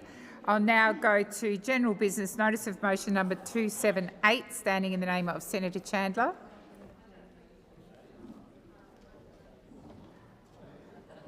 Senator Chandler. Thank you, President. I ask that general business notice of motion number 278 be taken as a formal motion. Is there any objection to this motion being taken as formal? There being none, I call Senator Chandler. Thank you, President. I move the motion. Senator Walsh. Thank you, President. I seek leave to make a short statement. Leave granted. Leave is granted. Senator Walsh. The government will be opposing this motion. The long-standing practice of governments is not to release national security documents. There is a strong and clear public interest in ensuring documents prepared for government by intelligence and security agencies are not publicly available. In this government's view, it is irresponsible to suggest this should not be the case. While the government respects the Senate and its processes, the government has consistently claimed public interest immunity on the release of these documents on the basis that the disclosure of these documents would, or might reasonably be expected to, be damaging to Australia's national security. So the question is that general business notice of motion number 278, standing in the name of Senator Chandler, be agreed to. Those of that opinion say aye. Aye. Against? No. I believe the noes have it. Division required. Ring the bells for 1 minute.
Lock the doors. So the question is that general business notice of motion number 278, standing in the name of Senator Chandler, be agreed to. The ayes shall move to the right of the chair, the noes to the left. I appoint Senator Askew as teller for the ayes and Senator Ghosh as teller for the noes. Senator McAllister, you need to be in your seat.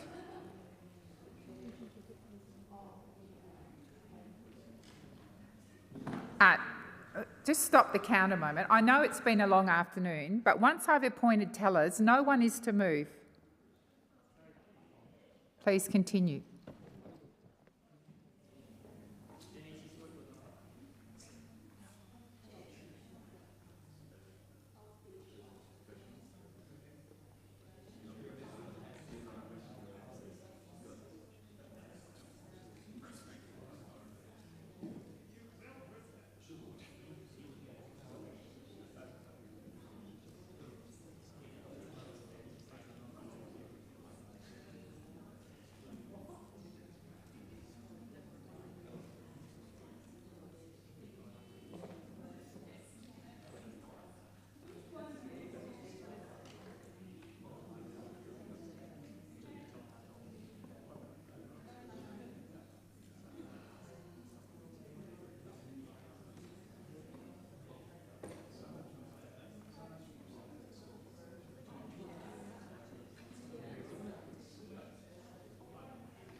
Order. There being 34 ayes and 20 noes, the matter is resolved in the affirmative.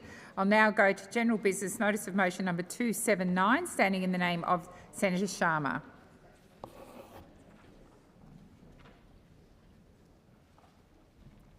Senator Askew. On behalf of Senator Sharma, I ask that general business notice of motion number 279 be taken as a formal motion. Is there any objection to this motion being taken as formal? There being none, I call Senator Askew. I move the motion. Senator Walsh. I seek leave to make a short statement. Is leave granted? Leave is granted. Thank you for 1 minute. The government will be opposing this motion. The Senate agreed to the dates and times for the supplementary budget estimates hearings earlier this year. The motion moved by the government and agreed by the Senate included an additional 4 days of estimates than would usually occur. This motion from Senator Sharma either preempts the proceedings of the Finance and Public Administration Legislation Committee or is an admission by the opposition that they can't manage their own time during estimates hearings. It is the usual convention that the committee determines whether a spillover hearing is required after the scheduled hearings have concluded. There are mechanisms for senators and committees to request and schedule those hearings under the standing orders that do not require a motion in the Senate. So the question is that general business notice of motion number 279, standing in the name of Senator Sharma, be agreed to. Those of that opinion say aye. Aye. Against? I believe the noes have it. Division required. Ring the bells for 1 minute.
Lock the doors. So the question is that general business notice of motion number 279, standing in the name of Senator Sharma, be agreed to.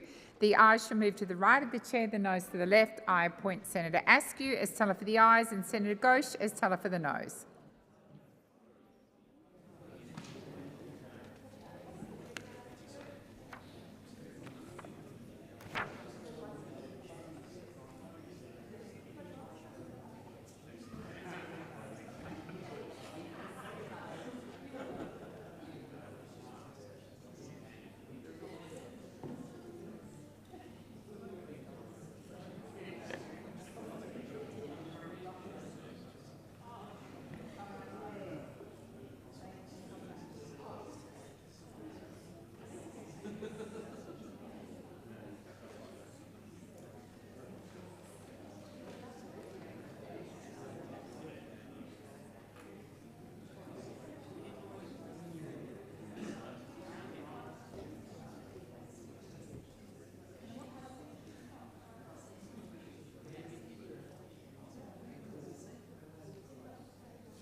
Senator Smith, I have just finished telling the Senate you cannot move on a division.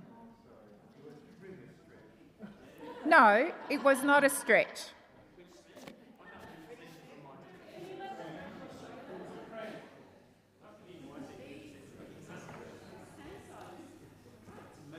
Order. There being 26 ayes and 32 noes, the matter is resolved in the negative.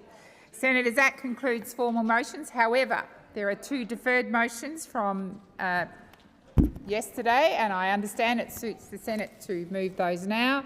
I remind senators that yesterday evening 2 votes were deferred as listed at item 14 on today's order of business. I understand it suits the convenience of the Senate to hold those votes now. I will first deal with the motion moved by Senator Shoebridge concerning a reference to the Foreign Affairs, Defence and Trade Legislation Committee. I put the question that the motion be agreed to. Those of that opinion say aye. Against? I believe the noes have it. Division required. Ring the bells for 1 minute.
Lock the doors.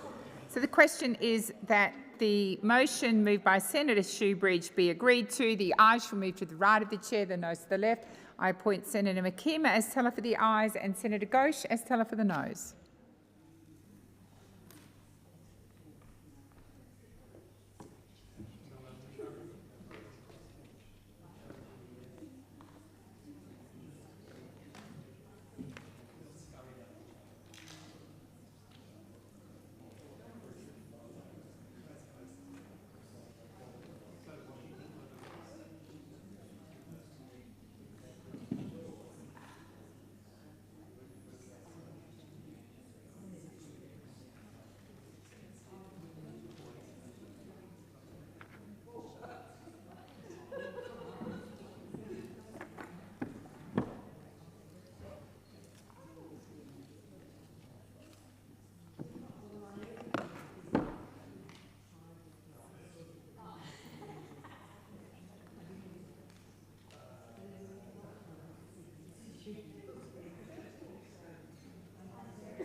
Order. There being 12 ayes and 25 noes, the matter is resolved in the negative.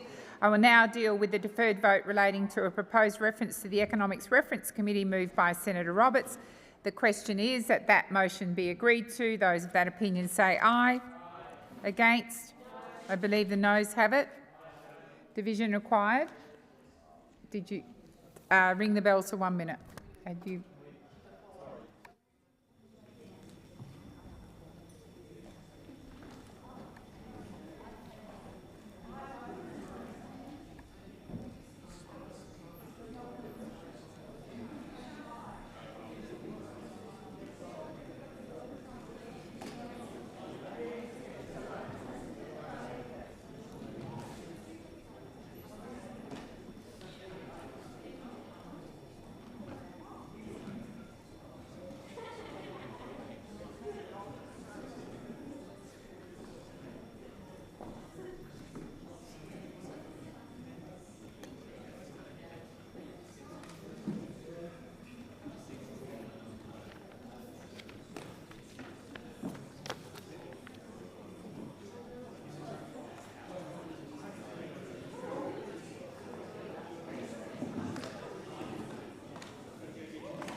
Okay.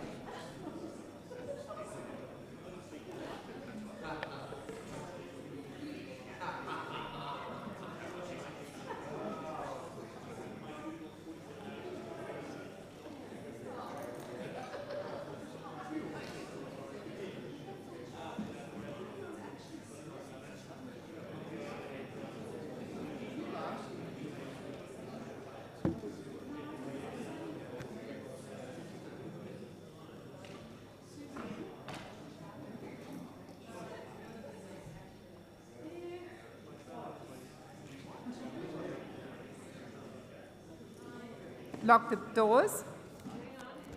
So the question is that the motion is moved by Senator Roberts be agreed to. The ayes shall move to the right of the chair, the noes to the left.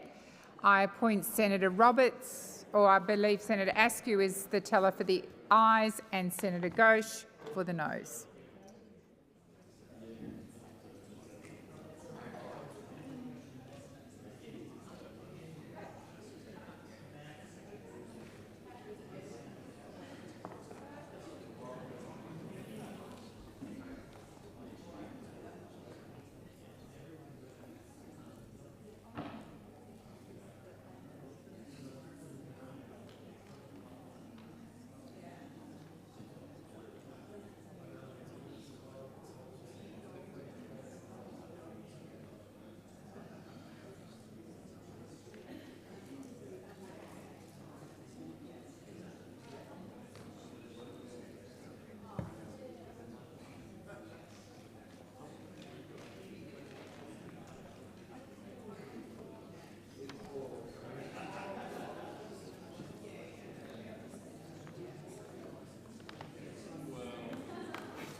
Order. There being 25 ayes and 34 noes, the matter is resolved in the negative.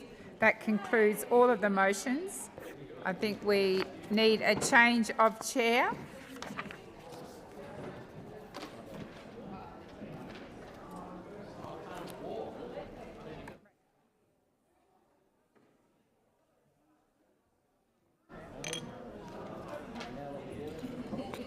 I think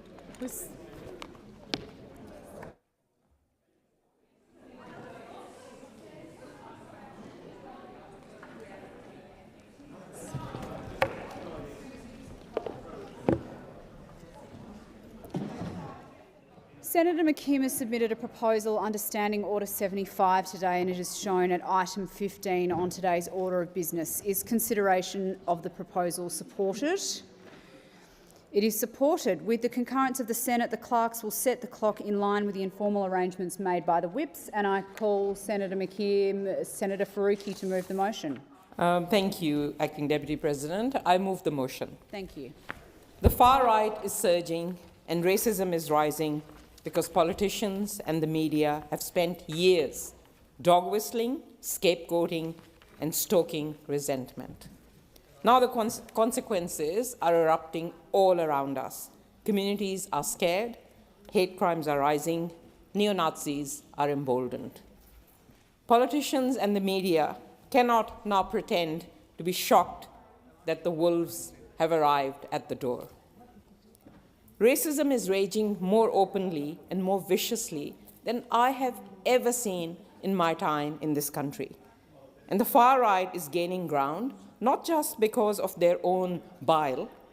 They get a free kick from the Liberal Party, who is now so desperate for relevance that it jumps to answer the calls of open racists. Just weeks after neo-Nazis marched through our streets, calling for an end to Indian immigration and the expulsion of black and brown communities from what they call white Australia, what did the Liberals do? They called for an Australian values screening for migrants, as though the people who come here fleeing war, poverty, and persecution are the ones who lack values, and not the politicians who demonize them every single day. But even trickier to confront than the open hatred spewed by the Liberal Party is the sly racism executed by a political party that claims to know better, Labour. Because while the Liberals shout their racism loudly, Labour writes it quietly into law. In Victoria, a Labour government has announced laws allowing children to be locked up for life. Laws we all know will disproportionately incarcerate First Nations and black and brown children. There is nothing more racist than designing a justice system whose default setting is to punish the marginalized. In New South Wales, the Minns government greenlights neo-Nazi gatherings on the steps of Parliament while passing draconian anti-protest laws targeting squarely at pro-Palestine protesters, calling out Australia's complicity in genocide. They have criminalized dissent rather than confronting their own failures. And the Albanese government has set a shameful national standard. The government's anti-refugee and anti-migrant legislation has been cruel, unnecessary, and deeply shameful. But there is another truth that we must not shy away from. The far right grows in the cracks of inequality. It feeds on desperation. It recruits from the communities governments have abandoned. When people cannot afford rent, when they're working 3 jobs just to stay afloat, when the cost of living is crushing them and they see no political will to change it, the far right steps in with someone to blame. If this government is serious about change, it must tackle racism and it must tackle the economic conditions that allow racism to grow. We cannot ignore the housing crisis, the skyrocketing cost of living, and rising inequality, and then act shocked when the far right exploits people's fears and frustrations. We need real investment in public and affordable housing. We need a rent freeze. We need to lift income support above the poverty line. We need fair wages, secure jobs, free education, and an economy built on care and community, not extraction and exploitation. Because when people have stability, dignity, and a roof over their head, they are not so easily seduced by those peddling hate. The Albanese government is failing to do their primary job to look after people. And that failure has fed the far right, who are now marching openly on the streets in our cities. They are on the verge of forming a white Australia party. They call for a white revolution. They train, they recruit, they celebrate hate. So today I make this plea. Open your eyes, drop the denial, Stop gaslighting people who highlight racism, who highlight the many failures of this government. Face the racism that it's spilling onto the streets and dripping off the walls of this parliament. This is not a moment of political calculation. This is not a moment for more inquiries or envoys. This is a moment for courage, for truth, for justice, and for action. Thank you. Oh, okay. Senator Ayres. Seek leave to move an amendment to the motion. Is leave granted? Leave is granted. I move the amendment in the terms circulated in the chamber. And just may make a few comments on behalf of the government in the broader debate. After what we have seen here over the course of the last 24 or 36 hours, I do think it is important that this chamber has something to say about the way that we as political leaders and the government and senators in this chamber should deal with questions of racism, questions of social inclusion, questions of how we believe that Australia is a pluralist country that incorporates people of all faiths and all religions. And the reason that the government's amendments are there is because we also believe that how we oppose racism, how we oppose exclusion matters.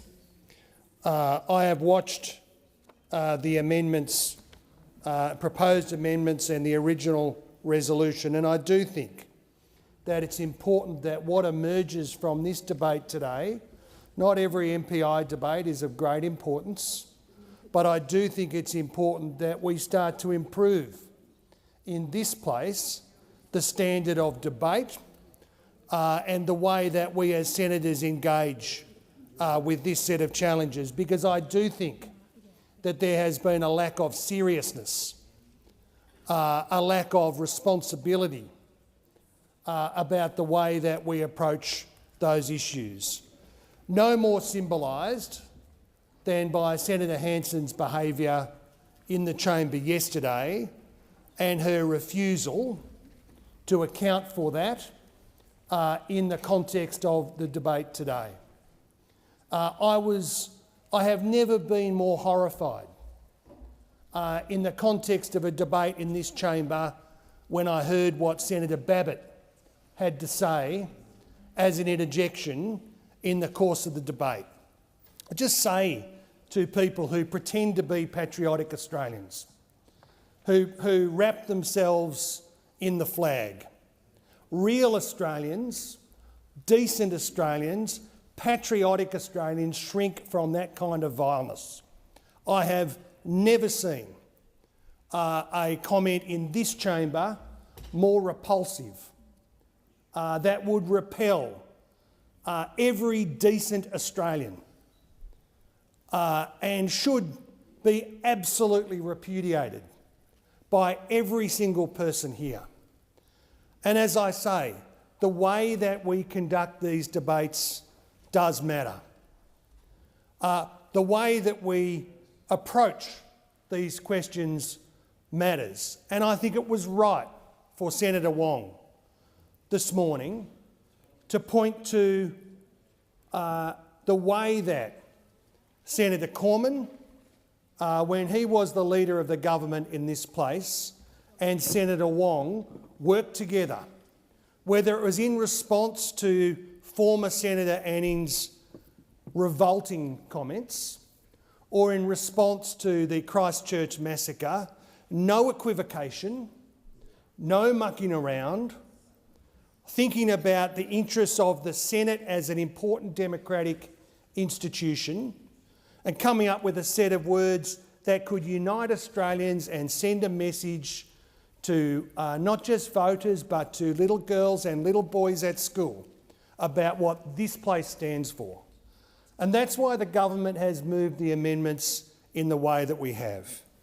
It is impossible, I think, for decent people not to commit to tackling racism, to tackling anti-Semitism, to dealing with Islamophobia, to being concerned about the rise of neo-Nazis, white supremacy and far-right extremism. And the Prime Minister was right to say not everybody who goes to a march has those characteristics. But those March for Australia marches were organised by neo-Nazis, openly expressing, manipulating, using that platform. We should be opposed to attacks on Muslim and Jewish communities, the attack on camp sovereignty, and indeed that outrageous racist rally outside the New South Wales Parliament. It's not just about what the government does, it's about what each of us as political leaders do. Minister, your time has expired. Senator Ruston, just before I give you the call, you're seeking to move an amendment to the amendment, is that correct? Say that I will not be moving an amendment. You won't? No, I will not be moving my amendment. But I would like to make a small contribution before handing over to Senator Bragg.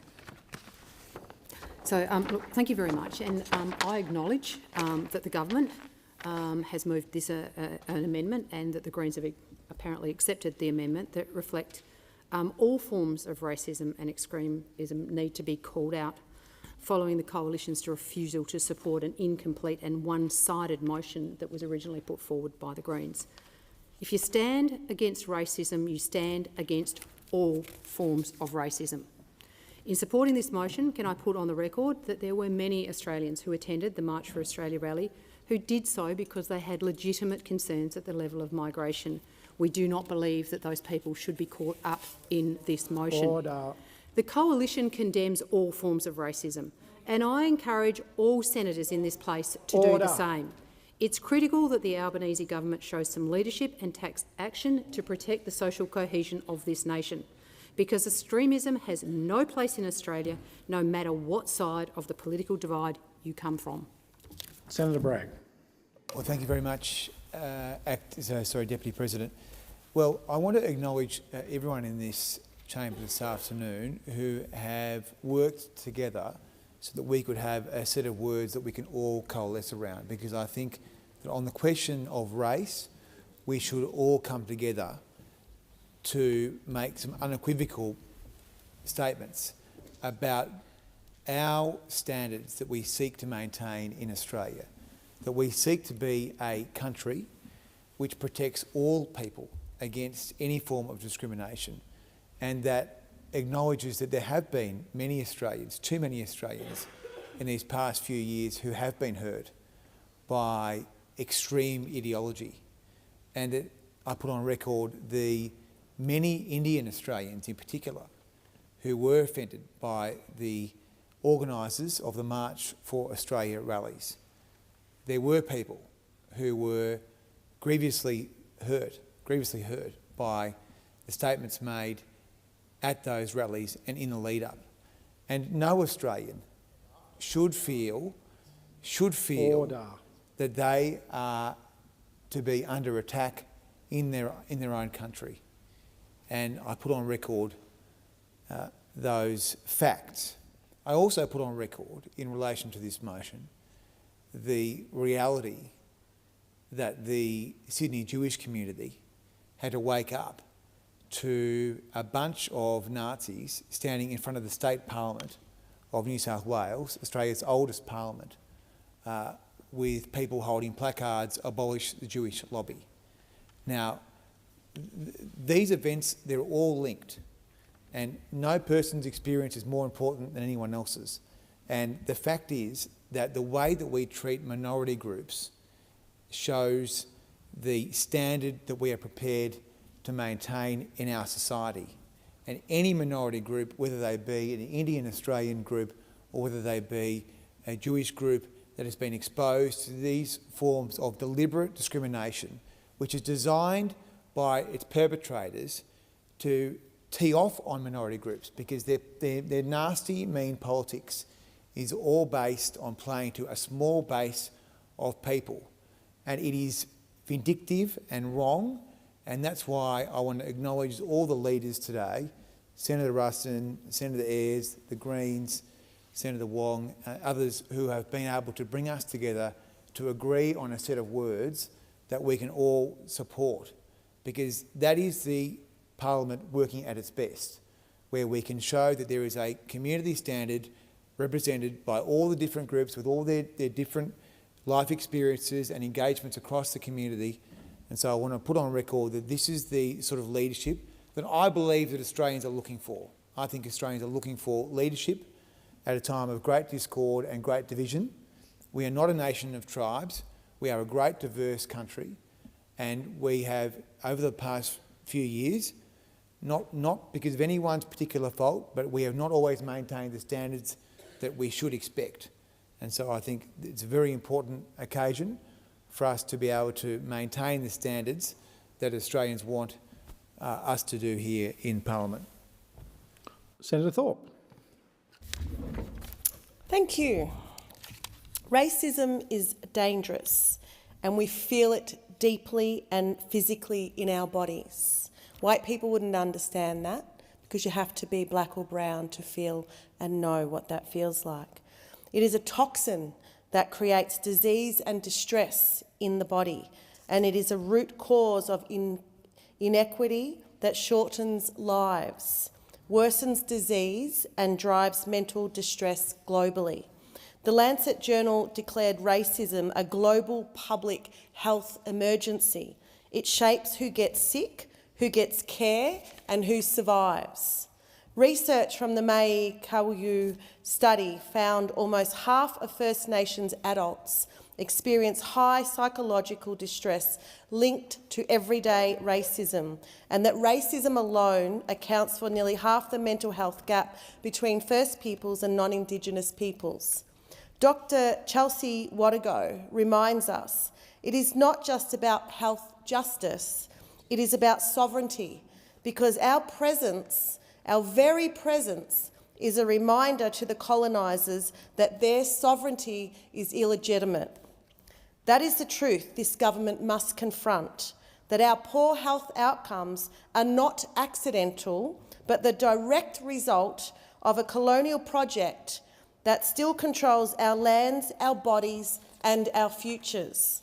The understanding of racism and its impacts in this place is so superficial, so black and white, and this week showed us how the government benefits from Nazis, Pauline Hanson, Andrew Bolt, because it lets them say, look over there, those are the real racists. But it is the government who has the power, and it is their violent policies, no matter who is in power, that manufacture circumstances that make us sick. And this government does not have a good track record on racism. The Albanese-driven referendum ignited a brutal national backlash that tore through our communities, and ever since, Labor has left us exposed to the unchecked violence of the states and territories. No surprise from Prime Minister Albanese, who told me I needed mental health support while I was standing up to white supremacists, and President Sue Lyons, who called my message stick with over 500 notches for deaths in custody a prop, or when she cut off the microphone when I was speaking of the death or murder in custody of my first cousin Josh Kerr. Then we have Minister Gallagher, who tried to lecture brown women on racism just earlier today. We need to stop showing respect to racism. Racism is stupidity, Thorpe, and it is not... Your time has expired. Senator Stewart. Thank you, Deputy President. I stand in this chamber today to say clearly and without hesitation, without any qualification, racism and neo-Nazism have no place in this country. Not in our streets, not in our institutions, not in our public discourse, and not in our future. Recent events in this country have shown us why this message must be stated so plainly. Whether it's the stunts that we've seen, like those in the Senate this week, or the groups of neo-Nazis brazenly marching through our cities, chanting some of the same slogans as Hitler Youths, and other things that I won't list. The fact that these displays occurred at all is an affront to our national values and an insult to every community that has suffered from hatred, from discrimination and organised violence. We've seen hateful attacks on the Jewish community, Muslim community, First Nations communities. These incidents aren't just fringe.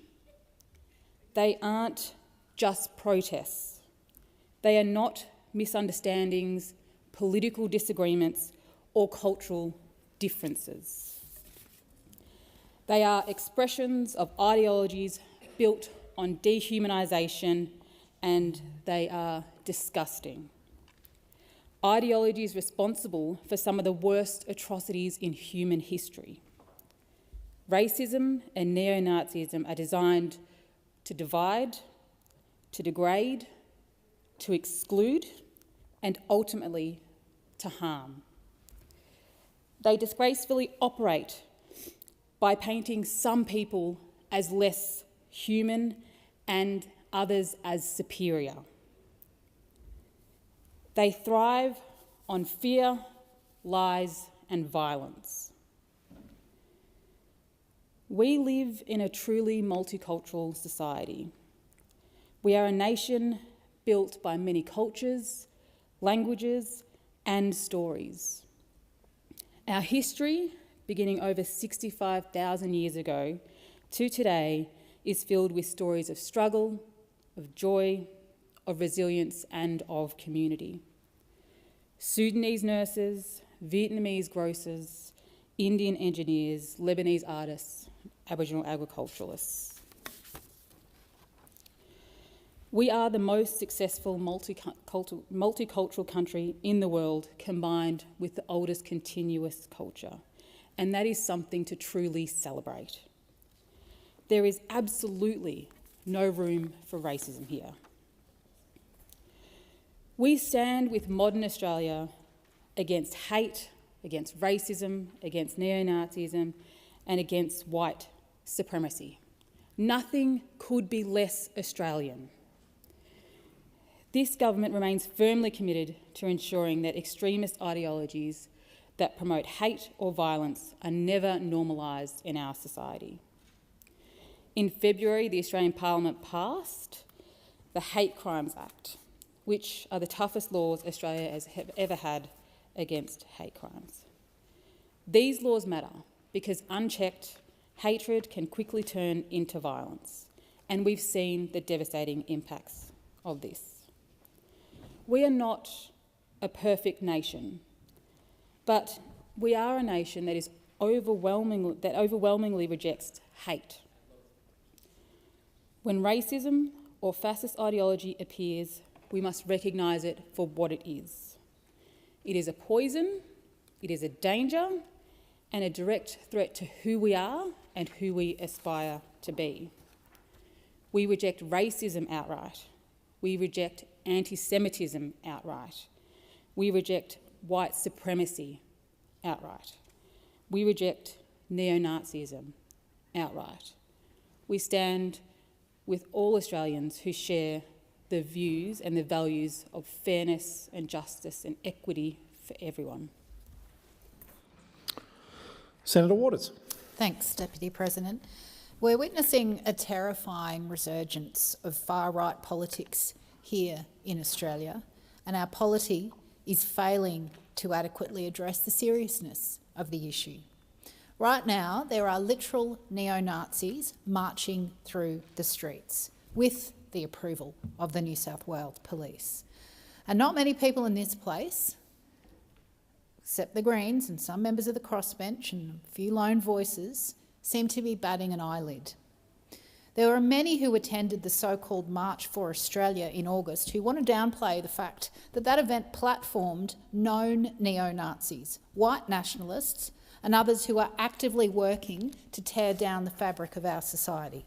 Those very same people who stormed Camp Sovereignty, a peaceful First Nations meeting place, ambushing and assaulting people in the most disgusting display of white supremacy and racism. Those very same people who are parading through our streets chanting slogans associated with Hitler Youth. Racism against migrants and people of colour in this country is not new, but it has been blatantly normalised and legitimised, and pretending that we don't see it only allows it to continue, especially while politicians and parts of the media gleefully fan the flames of hate that foment right-wing extremism. It's up to us to ensure that marginalised communities do not pay the price, that they are not persecuted, demonised or blamed for the problems of the day.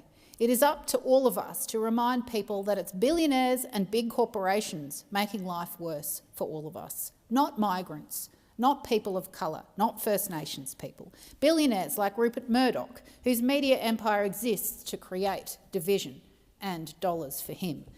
Billionaires like Gina Rinehart, who want to pay workers less, or Clive Palmer, who refuses to pay his workers at all. The same billionaires that delight in hosting right-wing politicians like Senator Hanson on holiday in Bali or partying with President Trump. Cynical politicians like Senator Hanson are working hard to attract votes with unfounded racist attacks based on where people were born or the colour of their skin. But the Greens know that it is inequality and not immigration that people should be angry about. It is inequality that allows racism to flourish. But people of colour are not responsible for a system that keeps the rich rich and that screws ordinary people. We need everyone in this place and in our communities to face down the rise of the far right and turn that blame towards the big corporations and the billionaires who are actually responsible for making life harder for all of us, and the politicians who refuse to fix the system so that people can have their everyday needs met. Senator Roberts. Thank you. The events of the last 2 days have established that even in this place, despite our trusted position of authority and responsibility, senators are afraid to deal with matters which may be contentious or even offend. Instead, the issues Senator Hanson and One Nation raised have met a response that can only be described as cowardice wrapped in fake outrage. One Nation will not be discouraged from addressing these issues that are threatening the welfare of everyday Australians. Radical Islam is a threat to the future of our beautiful country, and I will continue to defend Christianity and our Australian identity. I want to address specific issues raised in this motion and related debate. Firstly, the accusation our opposition to the burqa would endanger school children in burqas. I must ask, what the hell is a school child doing wearing a burqa? France solved that with their ban on burqas and face coverings in school. Australia must do as well. As for talk of using a prop, the Greens' own Senator Hanson Young brought a dead fish into the chamber and waved it around. That was not called a prop. Senator Thorpe brought a traditional Aboriginal weapon into the chamber, and that was not called a prop. Senator Faruqi demonstrated her fanatical support for Palestine with the frequent wearing of the keffiyeh. That was not deemed a prop. Senator Price wearing an Australian flag was a prop. Senator Hanson wearing a burqa was a prop. The definition of a prop appears to be anything Green senators don't want to talk about. And this motion criticises everyday Australians marching proudly for their flag and their country, the same flag that flies above us right now. These marches are peaceful, joyous, family events celebrating everything Australia used to be. No wonder the Greens hate it.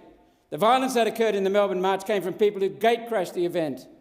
Tarring unrelated groups with the same Nazi brush is brain-dead Greens propaganda. One Nation stands in defence of our flag, our community and our nation. Why don't you? Senator Tyrrell.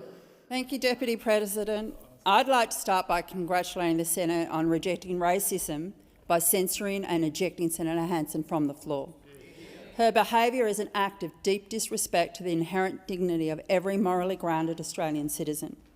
Today we have a choice. We can allow the noise of this division to define us, or we can choose the stronger path, the path of active, unconditional kindness. Hatred is easy. It's a cheap political tactic designed by one-trick ponies to fracture society. Kindness, however, is the defining strength of a truly mature and diverse democracy. There are many challenges that prevent authentic kindness, from racial stereotyping to societal norms that emphasise superficial qualities over empathy. Our collective response to this legislative attempt from this particular one-trick pony should continue to not be merely legalistic, it must be moral. We must counter the agenda of division with an unwavering commitment to inclusion to find solutions that help us solve tangible problems for all Australians. Pauline Hanson attending a march on anti-immigration doesn't fix a housing crisis. Protecting our environment and, most importantly, protecting each other. Our job is not to attack communities, but to uplift them, to protect their rights and to celebrate the rich tapestry of Australian life. I stand absolutely and unequivocally against Senator Pauline Hanson. In doing so, I stand beside the Muslim community, the migrant community, and all Australians who simply ask for respect, dignity and the freedom to be who they are. Let us reject this rogue senator for now and evermore and embrace the kindness that is the true foundation of our national spirit.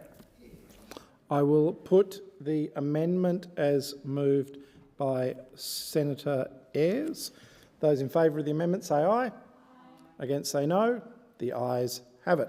I will now put the amended motion. Those in favour of the motion say aye. Against say no. The ayes have it.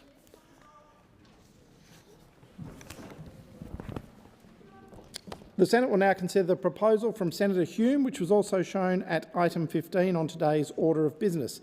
Is consideration of the proposal supported? It is supported. With the concurrence of the Senate, the clerks will set the clock in line with informal arrangements made by the whips, and I call Senator Hume. Thank you, Deputy President. Finally, we've got a more appropriate title for the member for McMahon, Mr Chris Bowen. He's now officially known as the part-time Energy Minister, and it happens to be a role that he is very well prepared for because he's already had a part-time approach, let's face it. He's delivered a part-time energy grid and a full-time power price pane for Australian families and Australian businesses. Australians are paying an awfully high price for Labor's wrong priorities and their broken promises on energy. Let's remember those three promises that Labor took to the 2022 election. 82% renewables in the grid by 2030, 43% emissions reduction from 2005 levels, and of course the infamous, but never spoken of again, $275 cut to electricity bills by the end of 2025. Goodness me, we're getting close, aren't we? Well, the government's either failed or failed on all three. 82% of renewables in the grid is well off track. Every credible expert forecasts that even in the most optimistic scenario, we're now looking at around 65%, and the rollout is only at half the pace that is needed, and industry is crying out for gas more than anything else.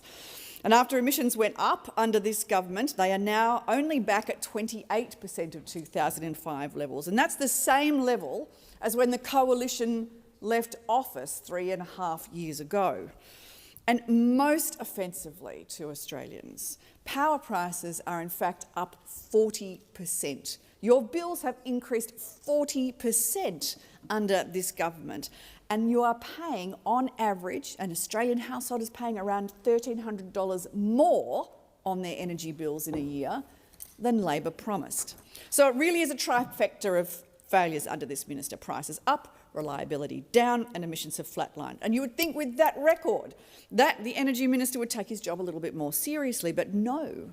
Instead, what we've seen and what we learnt last week is that the Australian government has spent $7 million for the privilege of losing a bid to host COP31. $7 million gone. Gone. And not a single family is better off for it. According to Labor, though, we shouldn't worry because we've got this fabulous consolation prize. We should all be so proud. Mr Bowen is going to be the president of negotiations for COP, Well, what a title that is. How extraordinary. What an honour. Although, to be fair to my colleagues on the other side of the chamber, I understand why it's viewed as a prize, because it might mean that the member for McMahon has to spend a little less time here answering questions about his failed energy policy and his failure to deliver that $275 that he convinced not only all of Australia of, but all of his colleagues as well. The fact is that Australia's Energy Minister taking on this role will not make energy any cheaper. The only winner out of this is Chris Bowen's CV. While the Minister will be racking up more photos of his Instagram, a selfie with Greta maybe, Australian households and businesses will be left to deal with more expensive energy bills and an unreliable energy grid. Since Labor came to power, 1,900 manufacturing businesses have closed their doors. Keynos Plastics, Incitec Pivot Fertilisers, Oceana Glass in my home state of Victoria, and now, of course, we're talking about Tomago Aluminium at risk of closure or headed for a $1 billion taxpayer-funded bailout just to keep the 1,000 jobs that this vital industry provides. In 2024, COSBOA surveyed small businesses and found that 34% have experienced financial strain paying their energy bills, and that's a figure that's higher than it was during the pandemic, and 45% were concerned about their future energy bills. When it comes to Australian families who are holding out for that $275 cut, there are actually 200 Australian families now who are on hardship plans for energy and energy providers because of those rising energy costs. Australians don't need an energy minister that can have, or an energy minister with 2 jobs. They would just like him to have one and do it well. Do what was promised. Fix the energy crisis in this country. It really is only ever Labor that could give us a part-time energy minister during a full-time energy emergency. Only Labor could prioritise global summits ahead of Australian families who are suffering to keep the lights on. Labor's priorities are wrong, and Australians are still paying that price. Senator Brown. Thank you, Deputy President. I'm pleased to rise to speak to this matter of public importance and follow the mover of the motion, Senator Hume, who, by the content of her contribution, really tells me that she hasn't, the effort into her MPI hasn't it's not really up to scratch. I'm sorry, but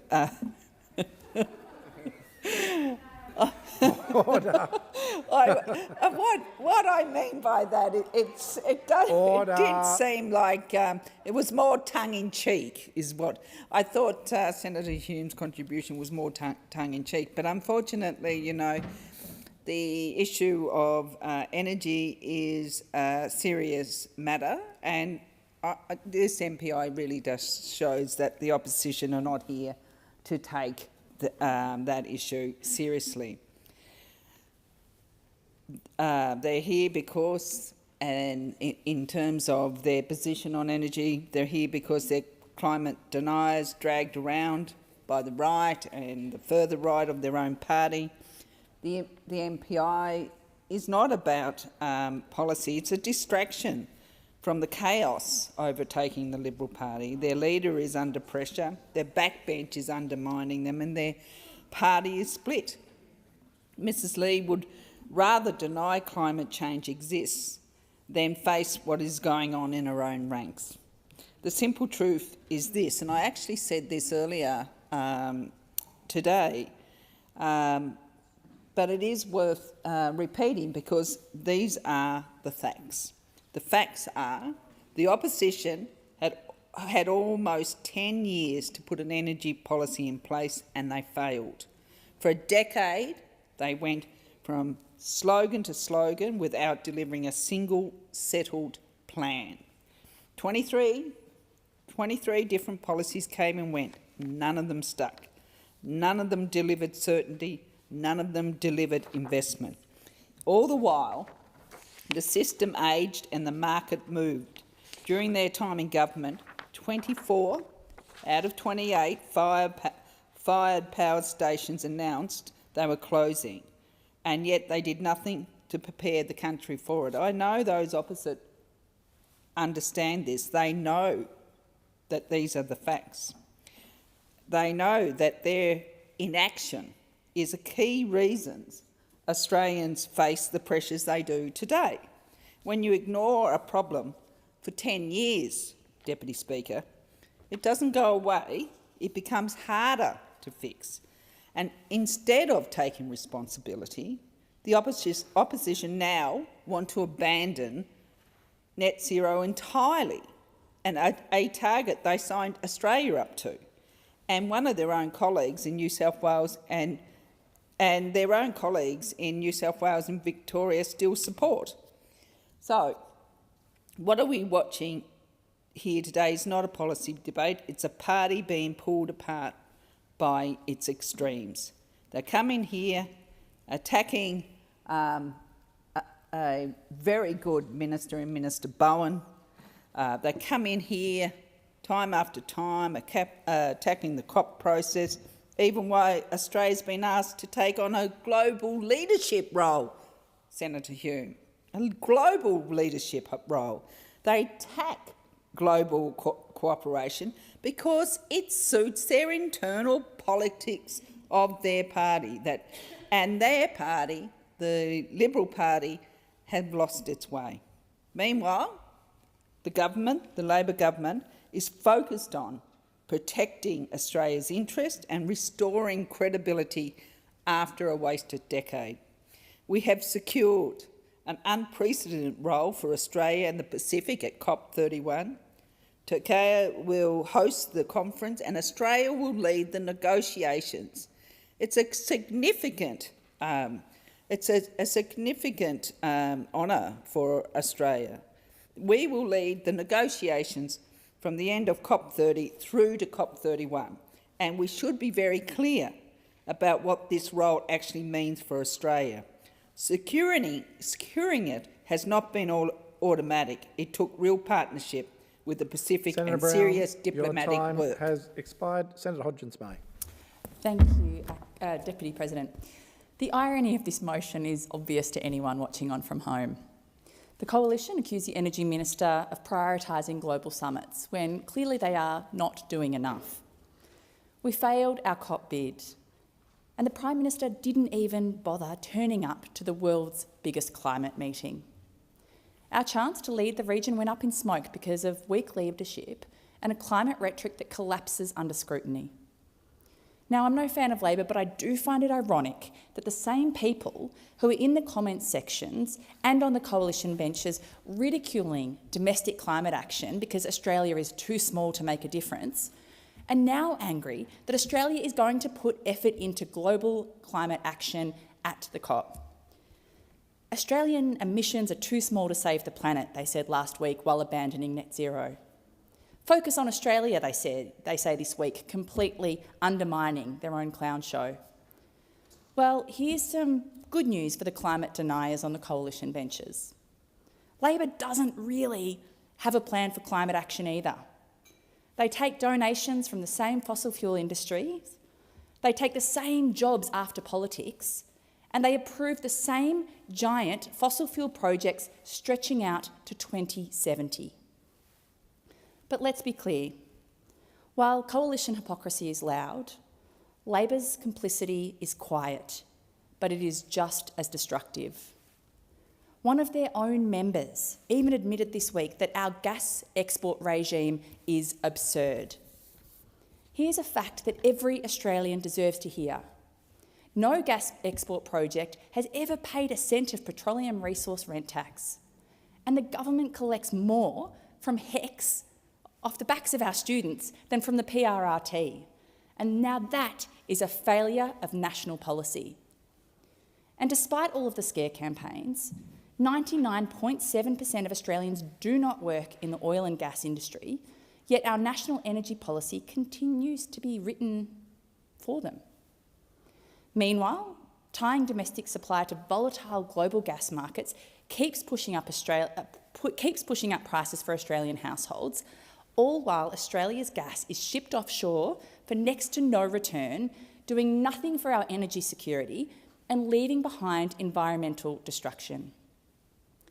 No matter how many talking points the fossil fuel lobby feeds into this chamber, the facts do not change. Renewables are cheaper, renewables are cleaner, renewables are reliable, and Australians deserve a government and an energy minister who treat that reality as a mandate, not as an inconvenience. Senator Blythe. Thank you, Deputy President. What Australians are witnessing is a part-time energy minister who spends more time chasing global applause than getting power bills down for hard-working Australians at home. How can the energy minister, who now has 2 jobs, face the Australian people? Australians expect his first duty to be to Australian households and businesses, not to the conference circuit. Under Labor, taxes are climbing, spending is soaring, and debt is spiralling out of control. The minister has boasted that he walked away from the failed negotiations for COP31 with, in his words, all the power. All the power, we ask ourselves. All the power to who and to what? The president of negotiations at next year's COP31 Climate Summit. How will that help hard-working Australians? How will that help them get their energy bills down? Australians are entitled to ask a simple question. How much of their money was spent just so the energy minister could grab all of the power for himself? Now, it's being thrown around $8 million, but I'm sure, as we find out in this place, that there will be hidden charges and costs that come with that. This theatre is paid for by you, the hard-working taxpayer. Australians do not want another global summit or another slogan. They want the lights to stay on and their bills to come down. They want an energy minister who spends less time on the tarmac and more time fixing our energy grid. Someone who is focused on affordable, reliable power here in Australia instead of chasing claps in conference halls overseas. It's time to end the climate theatre and get back to honest, practical energy policy that puts Australian households and jobs ahead of our minister's frequent flyer status. Australians are tired of being lectured on emissions by global elites who will happily bulldoze a rainforest for more convenient access road to a climate summit. These conferences burn more carbon than they save, yet everyday Australians are turning off their heaters or their air conditioners and tightening their belts at the grocery store just so they can balance their household budget. Emissions are rising globally, not falling, despite all the grand announcements, the billions and trillions of dollars that are being spent, and all of the glossy communiques. Power bills are up by around 40%, and it is hard-working families and businesses who are paying roughly more than $1,300 more than they were promised. Now, let's remember this government went to the election promising Australians a $275 reduction in their power bills. Labor's promise of that $275 reduction is now just a cruel joke to the Australian people. The only thing that has gone down under this government is trust. Emissions remain at about 28% below 2005, exactly where they were when Labor took office. So Australians are getting higher bills without any extra progress in relation to emissions. Only the Coalition has a plan that maps a practical path to affordable power and lower emissions, not Labor's recipe for soaring prices and targets that cannot be met. Our focus is on results for Australians, not targets that Australians can't meet. And our Energy Minister is going out there committing our number 2 and our number 3 export as taking them completely off the table. So with coal and gas, they are worth about $180 billion to the Australian economy. Now, our Energy Minister has gone over and signed us up to the Belém Declaration, which is a declaration to phase out the use of fossil fuels. So how is this going to help the Australian people and our economy when our own minister is overseas signing us up and impoverishing our nation just so that he can get that global applause on the world stage? Thank you, Deputy President. Senator De Liga. Thanks very much, Deputy President, and also thanks to Senator Hume for providing me with the opportunity to highlight the strong record of the Albanese Labor government on energy, international diplomacy and leadership. Quite frankly, it's quite remarkable that the Senator has chosen this topic given the chaos and the divisions in the Liberal National wannabe One Nation Party. This government, we've delivered the most significant uplift in Australia's international influence in a generation. And in 2026, Australia, together with our Pacific family, will lead the global conversation on climate. We will preside over a landmark pre-COP, giving the world an opportunity to see Pacific climate impacts and solutions firsthand. This will give our Pacific family the global stage that they have always deserved, and this is real leadership from a friend. It stands in contrast to those opposite who in 2015 belittled our Pacific family, who were at risk of rising sea levels. And still, in 2025, they continue to disrespect our Pacific family through scrapping net zero, through their ideological infatuation with coal-fired power stations. It isn't leadership, it's just quite frankly embarrassing. Instead of delivering one-liners, this government is delivering a responsible energy plan that creates jobs, that gives business certainty, cuts emissions, and most importantly, delivers for our economy. Just last month, renewables supplied half of the national electricity market, while wholesale electricity prices fell by a third in the last quarter, a direct result of record renewable uptake and a reduced reliance on coal and gas. That's right, lower coal and gas output does mean lower prices. We've also delivered energy market reforms to protect consumers and force retailers to deliver fair deals. 1 in 3 households now have rooftop solar, with over 4 million installations nationwide, and since July, more than 120,000 households have batteries installed under our program, boosting battery capacity nationwide by 50% in just a few mere months. This is what happens when you listen to the science, that when you cooperate and when you plan. The Australian Energy Market Commission is clear: delaying renewable energy generation and transmission drives up prices. All credible experts agree that a renewable powered grid is cheaper than fossil fuels. But what's the cost of doing nothing? It's staggering. Clean Energy Council research from March warned that if we keep relying on coal, gas and delay renewables, household power bills could soar by $449 every year by 2030. And if a major coal-fired power station fails, that figure rises to over $600 annually. But it's not just households that pay the price. Treasury modelling shows that a disorderly transition could drain $1.2 trillion from the Australian economy by 2050. $1.2 trillion gone. That's the cost of inaction. The Coalition asks, why bills so high? The answer is because of them. They created policy paralysis, investor uncertainty and grid instability. I mean, they failed to land 23 different energy policies in their decade of neglect.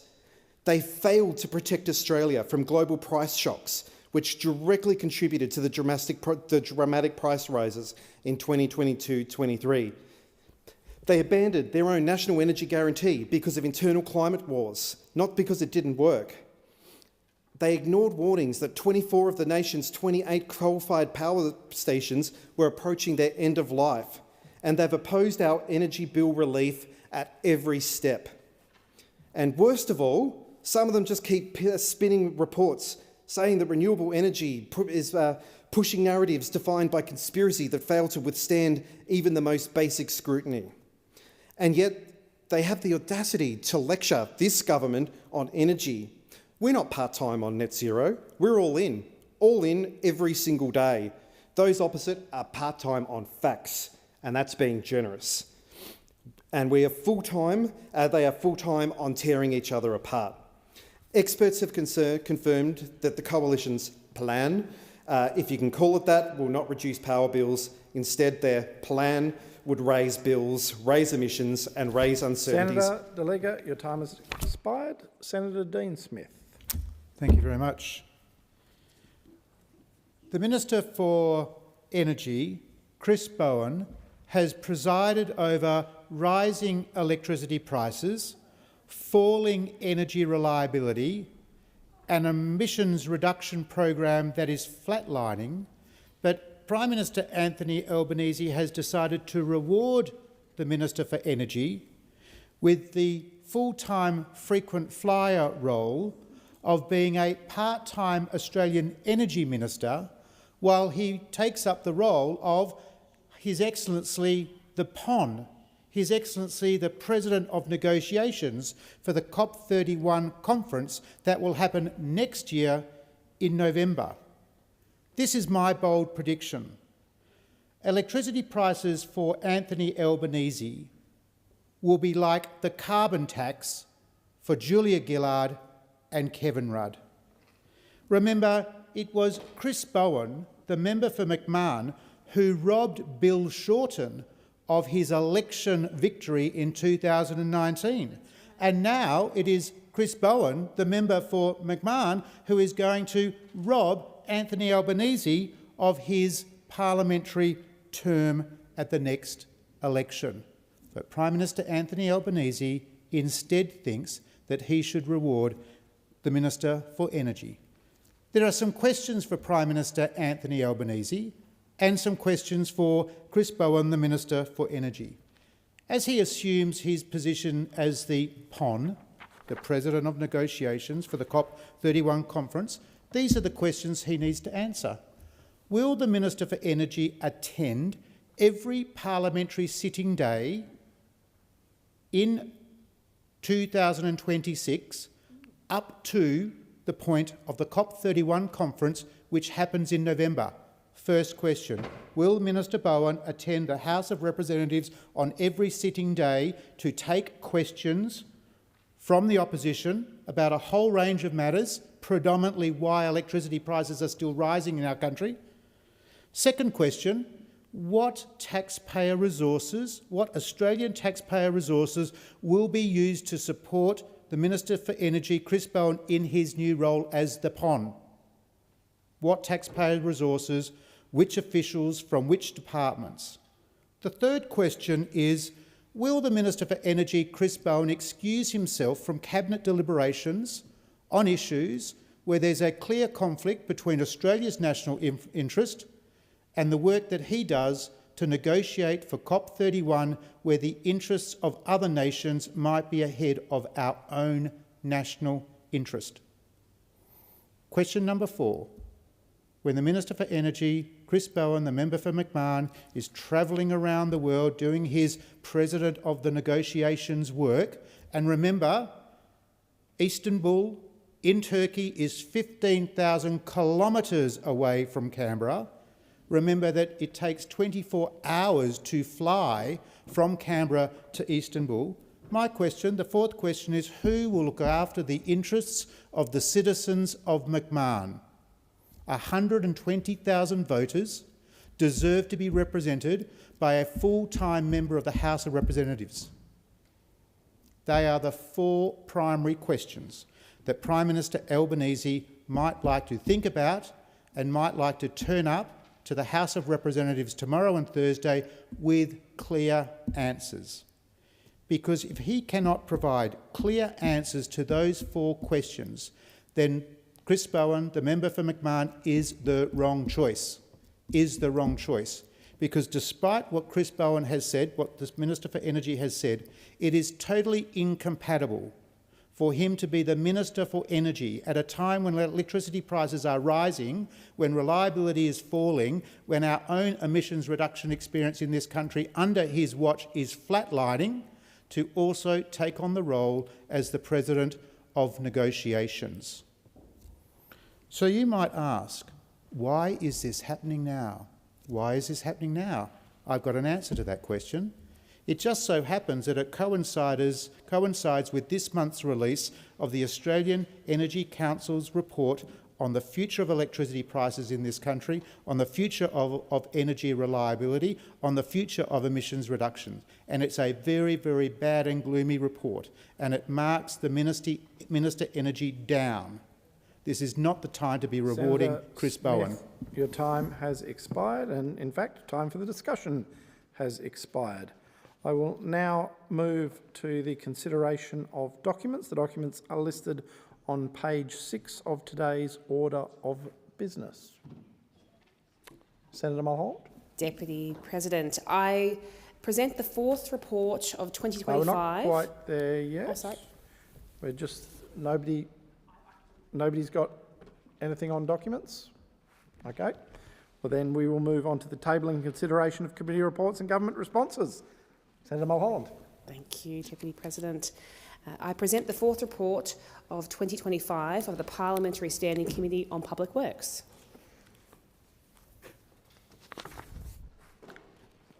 Yes, and did you have others that you wish to continue?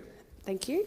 I also present the 229th report of the Joint Standing Committee on Treaties. Thank you. Thank you. You may continue if you have more. Those are the two. No. Those are the two that I have, and I think we've got one across the chamber. Senator Blythe. Thank you, Deputy President. I table the Education and Employment Legislation Committee presentation of additional comments by opposition senators on behalf of Senator Kovacic. Thank you.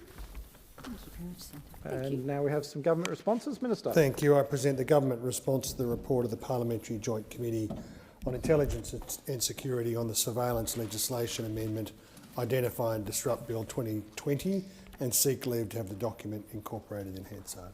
Being no objection, leave is granted. Were there any further? Senator Blythe? And forgive me if I don't get the wording correct. Can we take note of committee report item number 4, which is the Environment and Communications Reference Committee, and seek leave to continue remarks? Well done. Thank you. Any further?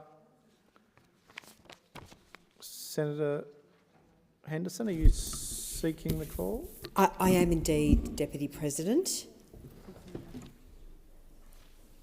I move the motion. No, sorry, we're not quite there yet. Oh, sorry. Sorry, Senator Henderson. We'll now move on. If there is nothing further, we'll move to ministerial statements. Minister. I table documents relating to orders for the production of documents concerning a 000 custodian, the incoming government brief prepared by the Department of Industry, Science and Resources, and the financial impact of the Freedom of Information Amendment Bill 2025. Minister? Minister? Yes. Do you have more? No. No? That was it? All right. We'll move on. Committee memberships. There are no committee memberships, I believe. So we have messages. Thank you. President has received a message from the House of Representatives forwarding the Strengthening Oversight of the National Intelligence Community Bill 2025 for concurrence. Minister.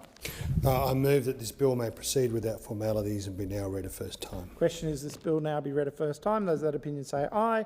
Against say no. The ayes have it. Clerk. A bill for an act to amend the law relating to intelligence services and for related purposes. Minister. Thank you. I table a revised explanatory memorandum relating to the bill and move that this bill be now read a second time, and I seek leave to have the second reading speech incorporated in Hansard. Is leave granted? Leave is granted. Minister. I move that the debate be now adjourned. Question is the debate now be adjourned. Those of that opinion say aye. Against say no. The ayes have it. And that was... Oh, Clark, sorry. Business of the Senate. Notice of motion number 5 in the name of Senator Henderson relating to a reference to the Environment and Communications References Committee. Senator Henderson. Thank you, Deputy President. I move the motion, and today I'm calling on the Senate to support my motion for an inquiry into one of the Australian Broadcasting Corporation's most fundamental statutory obligations to disseminate news and information impartially and accurately. This obligation is embedded not just in the ABC Act, but also in ABC policies and the ABC Code of Conduct. My motion also seeks to inquire into the ABC complaints process, the training and supervision of ABC journalists and other content producers, and any third-party arrangements which may undermine the ABC's impartiality and accuracy obligations. From the outset, I make it clear I am a very strong supporter of public broadcasting and the ABC. As part of a 16-year career, principally as a television journalist and presenter, I worked at the ABC for 9 years in current affairs and factual television programming, where I won a Walkley Award for my work. ABC journalists, presenters, producers, editors and other content makers frequently produce work of the highest calibre on free-to-air and digital TV, radio and online, across news, current affairs, documentaries, opinion programs, drama, comedy, talk radio, and at times of emergency. Often they work under extreme pressure, meeting the most challenging of deadlines. I also know what it's like to feel the heat when politicians don't like the stories which are told. This inquiry is not about questioning the ABC's editorial independence. This is sacrosanct. It is about examining the standards which must be applied when that editorial independence is exercised. Section 8 of the ABC Act requires the ABC Board must maintain the independence and integrity of the corporation. The section also provides that the ABC Board must ensure the gathering and presentation of news and information is accurate and impartial according to the recognised standards of objective journalism.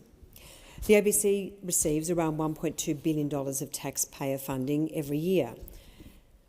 Accordingly, Australians have every right to demand the higher standards of our national broadcaster. Trust in our ABC means ensuring the ABC leaves no stone unturned to meet its impartiality and accuracy obligations. Trust in our ABC means ensuring that when mistakes are made or when there are errors of judgment, they are corrected quickly and comprehensively. Regrettably, there have been too many times when the ABC has failed the impartiality test. This is compounded by the Albanese government's failure to hold our national broadcaster to account when it falls short of the highest standards of journalism. Just in recent weeks, we've seen the doctoring of a photograph featuring Senator Hume broadcast on the ABC's flagship current affairs program, Insiders. She was made to look as if she was mocking the Coalition's leadership team. We also saw the hectoring of the Leader of the Opposition, Ms Lee, in an interview on the 7:30 program. Ms Lee was interrupted by the program's host on 35 occasions. Senator Nabajimba Price was recently, and I have to say disgracefully, called a racist on Insiders. And Four Corners has not yet explained why it deleted key lines of President Trump's speech in a program on the Capitol riots, the same editing decision made by the BBC, which led to the demise of 2 executives, amongst other matters at the BBC. These lines, when the President called on people to walk down to the Capitol and we're going to cheer on our brave senators and congressmen and women, did not fit with the program's narrative that President Trump had incited violence. While I do not contest the ABC's right to exercise its own editorial judgment and conclusions in relation to this very significant story, it must do so impartially and accurately. Deleting key facts which undermine Four Corners' narrative, I would say to suit that narrative, just as the BBC did, was simply the wrong journalistic call. No one is suggesting, I might add, that the ABC program reflected precisely the same editing decisions as the BBC. The ABC's Managing Director, Mr Marks, has said the criticism initially raised by Sky News' presenter Chris Kenny and then me were false and opportunistic. There was nothing false about these concerns. They were factually correct. And there was nothing opportunistic about holding the ABC to account when these issues of journalistic integrity arise. One of the worst incidents concerned the false allegations made by the ABC against former Special Forces Commando Heston Russell, which included the insertion of fake gunshots in one report and the waste of millions of dollars in legal proceedings defending the indefensible. In the face of egregious allegations, he had committed a war crime. Mr Russell was dragged through the mud and forced to fight for justice in the federal court, which found the ABC's conduct to be recklessly indifferent to the truth.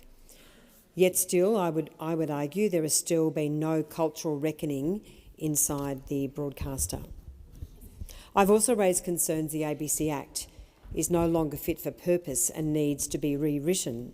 It was established in 1983 when journalists were still working on typewriters before digital news, social media, rolling online commentary and the modern ecosystem of information. And yes, there have been amendments, but I say strongly that the ABC Act is not fit for purpose, and I do place on record that the former Labor Minister for Communications, Ms Rowland, now the Attorney-General, also agreed with my view that the ABC Act needed an overhaul. Yet this government, in 3.5 years, has done nothing to that effect. Impartial journalism means making decisions to cover stories impartially. The federal court case Tickle versus Giggle, which found that Sal Grover did not have the right to exclude a biological man who identified as a trans woman from a women's-only app, Giggle for Girls, received considerable coverage by the ABC.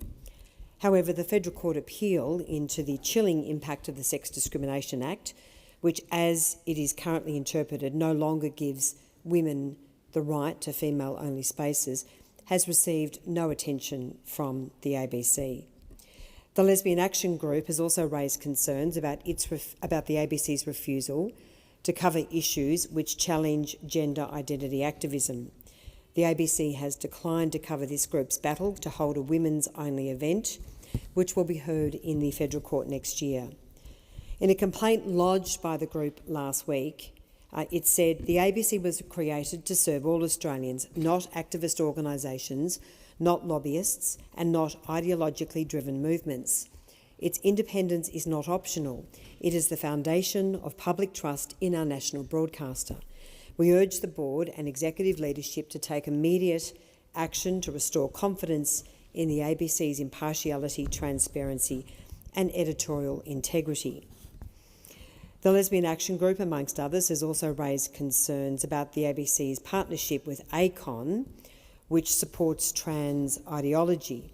The group says the ABC's endorsement of ACON's Australian Workplace Equality Index, a paid commercial system under which organisations are benchmarked, trained, ranked and rewarded for alignment, is not consistent with the ABC's impartiality obligations.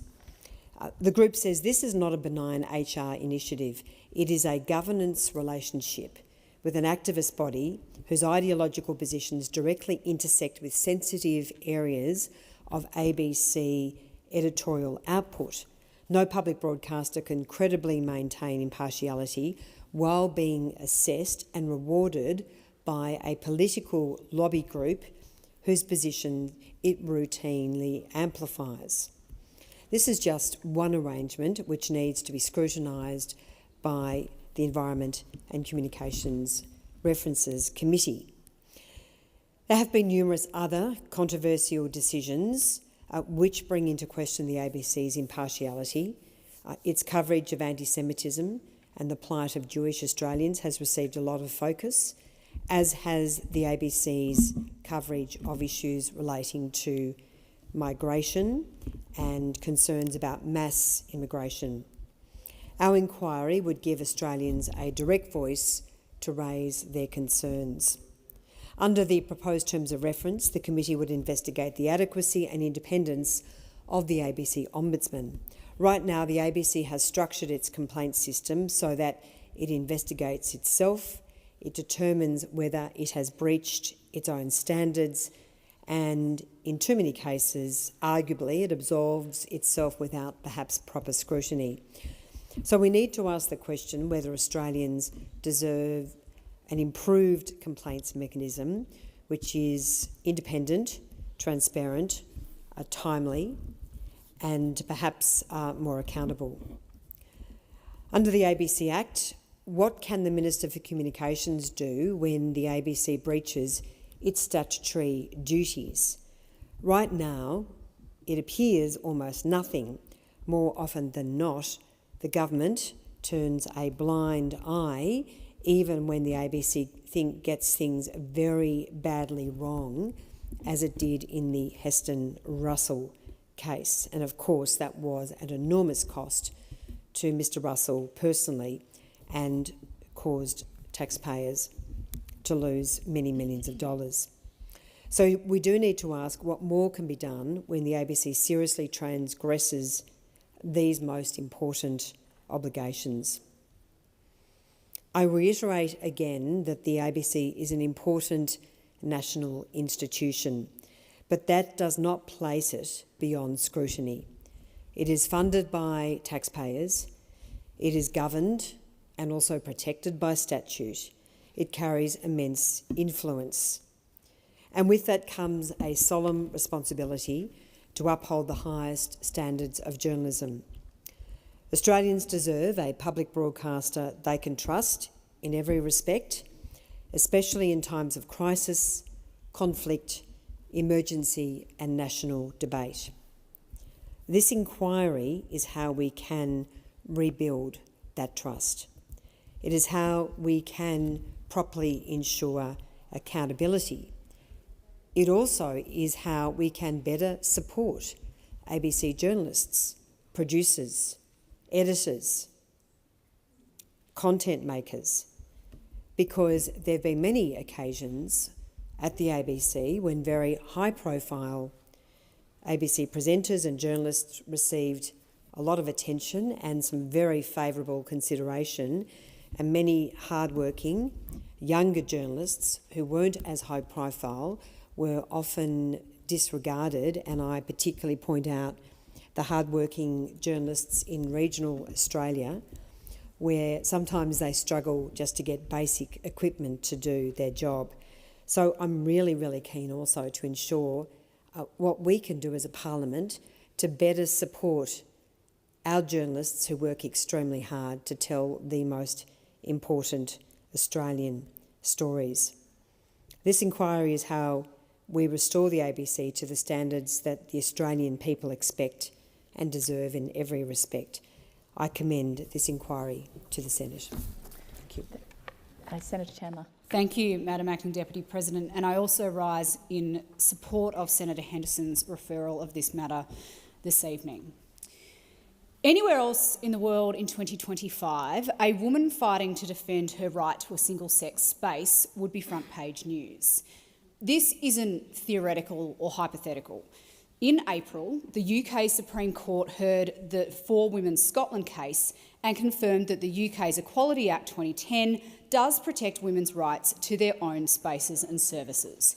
It was all over the news and the media in the United Kingdom. Yet here in Australia, if you relied on our taxpayer-funded national broadcaster, you would have no idea that we are facing our own landmark test case here. Tickle versus Giggle will shape the future of women's rights in this country, but you wouldn't know it from the ABC's coverage. The Tickle versus Giggle case has seen Australian entrepreneur Sal Grover taken to the court to defend her right to operate her online platform, Giggle for Girls, to the exclusion of males. While the Australian and Sky News have reported on this case extensively, the ABC has barely touched it. Even its own watchdog, Media Watch, has conceded that there are gaps in Auntie's reporting. That isn't journalism. That's just selective reporting, and it's not good enough. When the ABC chooses silence, Australians are denied the truth, and it is a disgrace that this is happening from our national broadcaster. The Tickle versus Giggle case isn't about personalities or politics. It's about whether women can have spaces exclusively for women, spaces that are safe and fair and free from compromise. It is about rights, it is about fairness, and it is about safety. And when our national broadcaster ignores that, it fails in its duty under its charter to inform Australians impartially. Now, let's not pretend that this biased reporting is new. In 2022, I lodged a complaint about an ABC article titled "Trans Women's Participation in Sport Has Been Framed as an Election Issue. This is what some trans athletes think."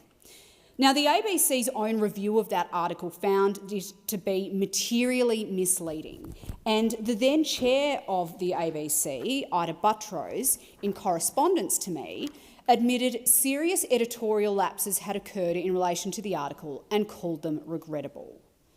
Those aren't my words, they are Ms Buttrose's. And yet, 3 years later, the ABC still refuses to even touch this subject, let alone provide balanced coverage. Why? Well, because when the facts clash with ideology, silence becomes the strategy. Australians deserve better.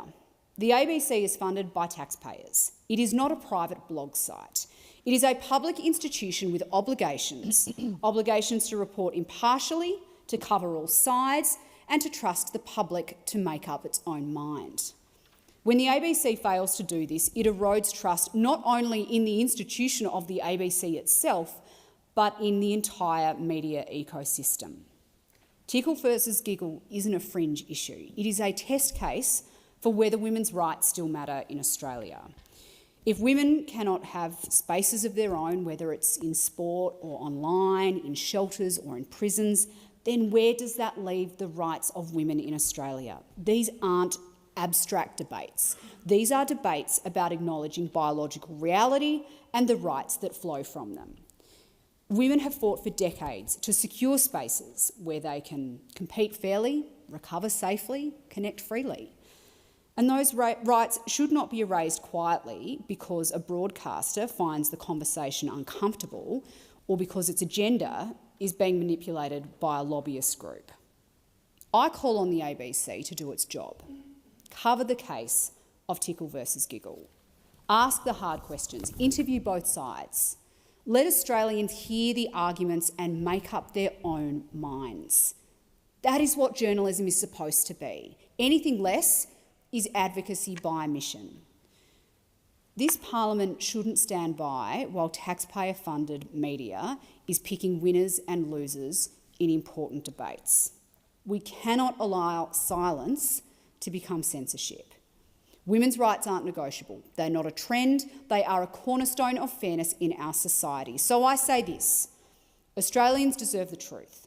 They deserve coverage that is balanced, fearless and complete. And they deserve a national broadcaster that respects its charter, not one that hides behind ideology. Tickle versus Giggle matters, women's rights matter, and it's time the ABC started treating them that way.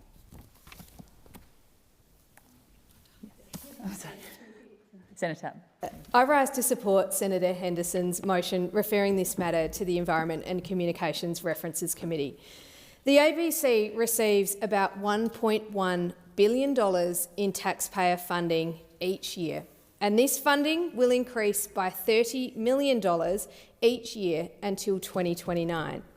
With that level of public investment, there comes a responsibility to uphold the highest standards of accuracy and impartiality. Australians expect their public broadcaster to get the facts right, present issues fairly, and correct mistakes quickly. Last year, the ABC received about 4,000 editorial and content complaints, with only 56 breaches upheld. The majority of complaints were not even investigated. This level of public concern makes it clear why oversight of the ABC is necessary. Senator Henderson has rightly said the ABC's editorial division has been allowed to run wild and is no longer fit for purpose as a taxpayer-funded source of trusted news. I'll go through and highlight some of the examples, but I will take some out because my colleague Senator Henderson has covered some of them. In 2019, the ABC aired serious allegations accusing fellow Senator Jacinta Nampijinpa-Price, who was then Deputy Mayor of Alice Springs, of spreading racist vitriol and hate speech. The claims were unverified, and in 2021, the ABC, so this is 2 years later, the ABC apologised after a defamation action confirmed that the allegations were in fact false. The ABC admitted it failed to verify those statements before broadcasting them. So they took a now senator through 2 years of a defamation trial at the taxpayer's expense, only to be found to having never verified the statements that they broadcast. In January 2023, the ABC's report on a community meeting in Alice Springs was found by the Ombudsman to breach accuracy and impartiality standards. The ABC relied heavily on just one attendee who described the event as a white supremacist fest and ignored the broader community perspective. The ABC also understated the crowd size, reporting hundreds when more than 2,000 locals were present peacefully. The Ombudsman ruled that the story misrepresented both the tone and the scale of the meeting, and the ABC was forced to correct and re-edit the story. These two instances show a clear pattern, and we can keep going into October of 2023, when the Federal Court ruled the ABC defamed former commando Heston Russell, yet another trial that was paid for by you, the Australian taxpayer. In May 2025, the ABC News repeatedly reported that 14,000 babies will die in 48 hours in Gaza. The statistic was incorrect and was based on a misstatement by a UN spokesperson in an earlier BBC interview. The ABC repeated the claim across multiple programs and took a full week to correct it. The Ombudsman found a clear accuracy breach and a breach for failing to correct a significant error promptly. This mistake spread misinformation and showed weak fact-checking and weak correction processes. I could keep going on. In recent weeks, I've seen a fellow colleague and Senator Hume with a doctored photograph of her on Insiders, which again raises questions about the ABC's editorial judgment. Now, these examples matter. What we see here is unverified and one-sided claims, misrepresentations of events, failures of investigative fairness, major factual inaccuracies, editing choices that distort context. These are not isolated one-off mistakes. They point to a systemic weakness in editorial processes. And what about the accountability to the Australian people and the taxpayer who fund this journalism? Public funding comes attached with accountability.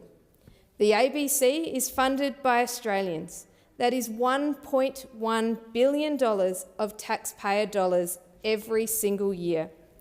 Australians deserve confidence that this funding delivers factual, balanced and trustworthy journalism.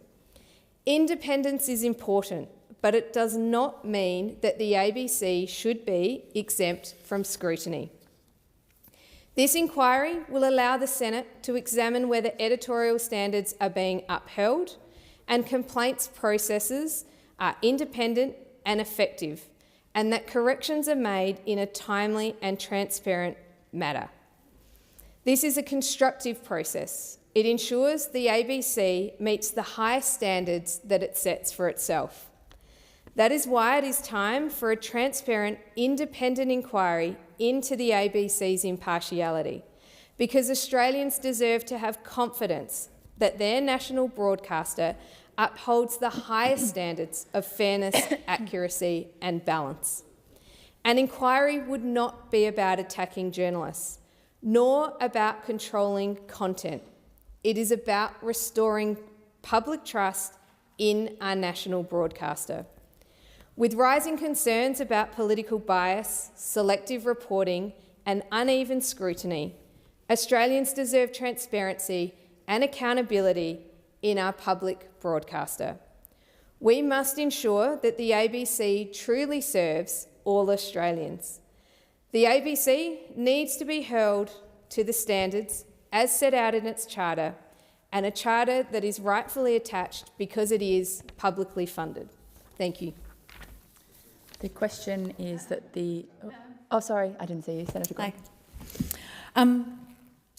We are not supporting this inquiry. We've seen 4 years of ideological, in my time, attacks against the ABC. And I wonder, in that time, I've seen so many of those opposite who seek to bring down the ABC, seek to insult the ABC. But today, upstairs, there's the ABC showcase. I wonder how many of those opposite have gone up there and taken advantage of the hospitality, taken a little tote bag with little goodies in it, you know, having a great time, engaging in all the great things that the ABC offers us, that the ABC provides to the Australian people, while coming in here and playing an ideological game. Now, the kind of knee-jerk attacks that I've seen, now I spent 3 years chairing the estimates session that covers the ABC and watched that session grow to up to 3 hours at a time of questioning for the ABC, because they should be accountable and open to questioning, to have the people in this chamber making sure that what they are doing is appropriate, that is in line with what we expect. And we've seen attack after attack proven to not be correct. But there is occasions, of course, when complaints are made and they are upheld. And at every point, the ABC is open and transparent about those things. There is a complaints process for a reason. The ABC is a highly trusted source of news, right? They bring not only a balanced news service, which I know many of those opposite don't like, because balanced news is maybe not their vibe. They're much happier on Sky After Dark. But they also bring us amazing current affairs, documentaries about spectacular things in this country, about critical things that people in this country want to hear about. They also bring us some of the most amazing drama across the world. And they bring us fantastic children's content. You know, this is where Bluey came from. Many of us in this chamber have had our photos taken hugging Bluey. Bluey's gone on to great things. Who doesn't love Bluey? Exactly, who doesn't love Bluey? But there's a line here, there's a balance here. Of course there are going to be complaints against any news service, and of course we need to hold them to account. But these ideological attacks, championed by Senator Henderson, who used to work there, not sure if that ended well or badly, looks to me like it might have been badly, given the vitriol that I've seen over and over and over again from Senator Henderson towards our friends at the ABC. But that's all I have to say. I'll allow you time to put the vote before we go to Senator Grogan, to remove your please take your seat. Senator Henderson, you have a point of order. Yeah, look, the reflection on me is an imputation in breach of the standing orders. That's quite untrue, Senator Grogan. I had a wonderful 9 years at the ABC.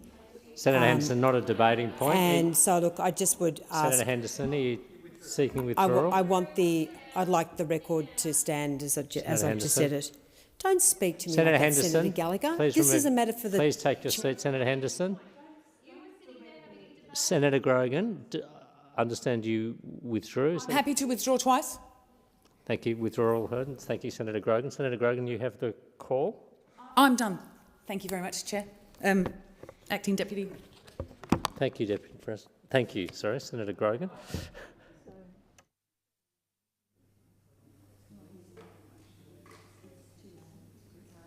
Okay. There being no other speakers, the question is that the motion moved by Senator Henderson be agreed to. Those of that opinion say aye. Those against say no. No. I believe the noes have it. The ayes have it. Division required.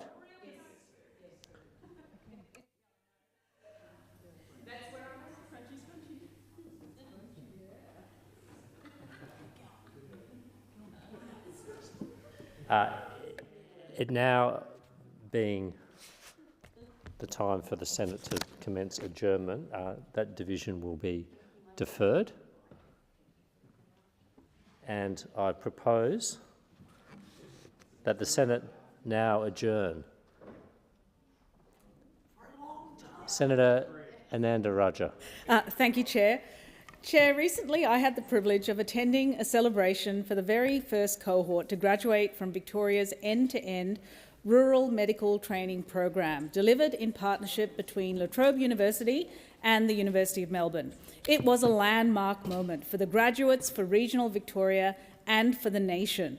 For as long as I remember, we have had a doctor drought in the regions. The evidence is clear that students who come from the regions and train in the regions stay in the regions. This is precisely what this partnership delivers. It is not an add-on or a placement tacked onto a metropolitan degree. It is true end-to-end regional training that opens the doors wider for rural and regional students, many of whom might never have seen themselves reflected in a traditional city-centric model of medical education. At the celebration, I met graduates who are already working in their communities, young people with deep roots in their community who have not endured the dislocation of travel from family, from sporting teams, from childhood friends, nor the cost of living pressures of studying away from home. Many are first in family to attend university. Many have juggled study with work, caring responsibilities, and in some cases the disruptions of fires, floods, and a pandemic. These are not just bright students, they are resilient. After all, they have managed 7 years of medical study. That's much longer than my training was. They are community-minded clinicians who understand their patients because their patients are neighbours. They share their lived experience. If we are serious about equity in health, we must be serious about innovative models like this. They work. They grow a work-ready rural medical workforce. They give country kids a fair shot at a medical career and give country communities a fair shot at a timely and high-quality health service. Of note, our government has increased the number of Commonwealth-supported places for medical students by an extra 100 places per year starting from this year, increasing to 150 by 2028. Notably, we have seen the highest number of doctors taking up general practice training. This year, 1,800, and that will increase to 2,000 by 2028. It is welcome. And finally, we've also seen for the first time the inclusion of rural generalism as a brand new medical specialty. This just does not happen very often. In fact, it's the second time it's happened in 15 years. It was signed off by the Medical Board of Australia in September this year. I want to place on record my congratulations to the graduating cohort, to their families, to the educators, to the clinical supervision staff for this partnership. Their success is not just a personal achievement, it is an investment in the health and dignity of regional Australia. Chair, on a recent trip to northeast Victoria, I was taken back to my days as a medical professional while touring the Australian Defence Force School of Health at Latchford Barracks, Bonegilla. Set in beautiful gardens, this facility provides world-class medical training to hundreds of trainees each year. It does so by combining cutting-edge technology with highly experienced educators, placing students in an environment where they are pushed physically, mentally, and academically. This is an educational experience like no other. In a matter of steps, I went from a hospital ward to the inside of a helicopter and a medical-grade ambulance. This is an immersive, accelerated learning experience where vital clinical skills are distilled not over years, but over months. Medics who can manage blast injuries, sepsis, wounds, and heart attacks, but they push into realms not taught in a standard medical school, like aviation medicine, barotrauma, and CBRN. Under the stewardship of educators who have served, these medics will go on to deliver life-saving care, sometimes under extraordinary pressure. The success of the school was written on the faces of the trainees I met, some carrying 20 kilos of gear, flak jackets, in army fatigues, about to embark on a trek, with medicines, bandages, smiles, and banter. The fact that this program is sought after internationally is testament to its reputation. It is heartening that our defence personnel are being equipped with world-class medical training, skills that not only save lives but also uphold Australia's commitment to excellence and service. I want to sincerely thank the team for their tour and for giving me the opportunity to speak to our future health leaders in defence. Senator Hume. Thank you, Acting Deputy President. When I speak to my children and to their friends and to young Australians right around the country, I've noticed this growing and deeply troubling sentiment, and that's a feeling that no matter how hard they work, that they can't get ahead. It doesn't matter how much they save, they simply won't be able to do better than their parents. That's a broken contract, a broken social contract between this generation and the next. For decades, Australia has prided itself on being a place where each generation could climb that little bit higher, where owning your own home wasn't a privilege, it was reward for hard work and for aspiration. But under Labor, that dream of home ownership is getting further and further out of reach. Mortgage holders are now paying $1,800 a month more since this government was elected. Rents are up by 21% and construction prices have shot up by over 20%. Under the Coalition, Australia was building around 200,000 homes each and every year. Under Labor, it's dropped back to 170,000, and only barely that. This is a recipe for a housing disaster. And we're witnessing the impact of this with home prices, first home prices, and more Australians being locked out of the market. Young Australians are telling me like the ladder has been pulled up behind them. It's a concern that's been raised by many Victorians that I've heard from during my community surveys, and nothing illustrates this more than the story of Julia, a 27-year-old lawyer who wrote to me to share her story. Now, Julia and her husband, who's an electrician, both work full-time. They grew up believing if they got a job, worked hard, saved their money, lived sensibly and frugally, that one day they would have a home of their own in which to raise their family. And that's exactly what they've tried to do. They don't want anything extravagant, just something modest, a 3-bedroom home and maybe a second bathroom. The first home they bought was an apartment in 2021, and they did that through a government scheme. And while they want that next home to build their family, they can't do it because despite those 2 solid incomes, they're completely priced out. To give up them something even close to suitable for a young family would cost them nearly $1 million. Now, Julia and her husband know that they will not be able to give their children the upbringing that they had, and that is entirely unfair. Her husband describes the situation as a betrayal, and I think that's entirely accurate. Young Australians are robbed of their aspiration and opportunity. That great Australian dream is becoming further and further out of reach.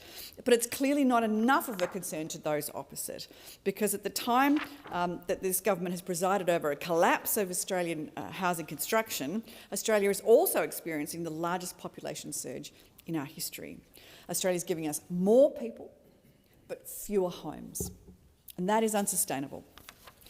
Labor's $10 billion Housing Australia Future Fund has delivered 17, I'll repeat that, 17 houses in just 2 years. 17 houses.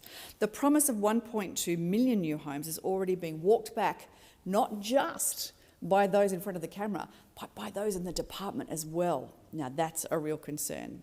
Instead of cutting red tape, Labor's introduced 5,000 new regulations, and these have smothered builders, smothered councils, and smothered home owners in paperwork, in bureaucracy, and in compliance. Under Labor, everything takes longer and it costs more. Australians deserve better. We must keep the dream of home ownership alive for the next generation of Australians. We must keep it attainable and we must keep it accessible, particularly for young Australians. And that's why I'm introducing the Unlocking Supply of Family Homes Bill 2025 into the Senate this week. This bill will make it easier for older Australians to downsize their home, freeing up much-needed family homes for younger families. It's not the only solution to the problem, but it is one solution. It's easy, it's there. It's a simple and effective way to get more family homes onto the market, and I hope it will receive support from right across the chamber, because this bill can remove some of those intractable barriers and unlock supply. These are homes that people like Julia and her husband desperately want and need. There is no one way to tackle the housing crisis, but certainly not over-promising and under-delivering from a government will do it. My message to young Australians is this: the Liberal Party is on your side. You deserve a chance to build a life and a family and a home of your own, and we will always fight for policies that will allow you to do exactly that. Senator Payman. Thank you, Acting Deputy President. I rise tonight to speak on the escalating humanitarian and security crisis in Sudan and to honour the voices of the Sudanese Australian community leaders who met with me recently.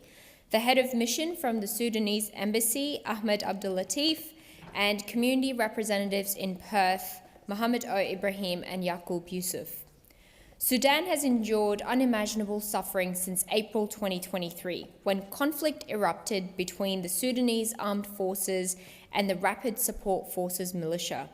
Since then, the RSF has seized control of one of Darfur's 5 states, committing acts of ethnic cleansing, mass displacement, sexual violence, and grave breaches of the Geneva Conventions. More than 12 million people have been forced from their homes, the largest displacement crisis in the world today.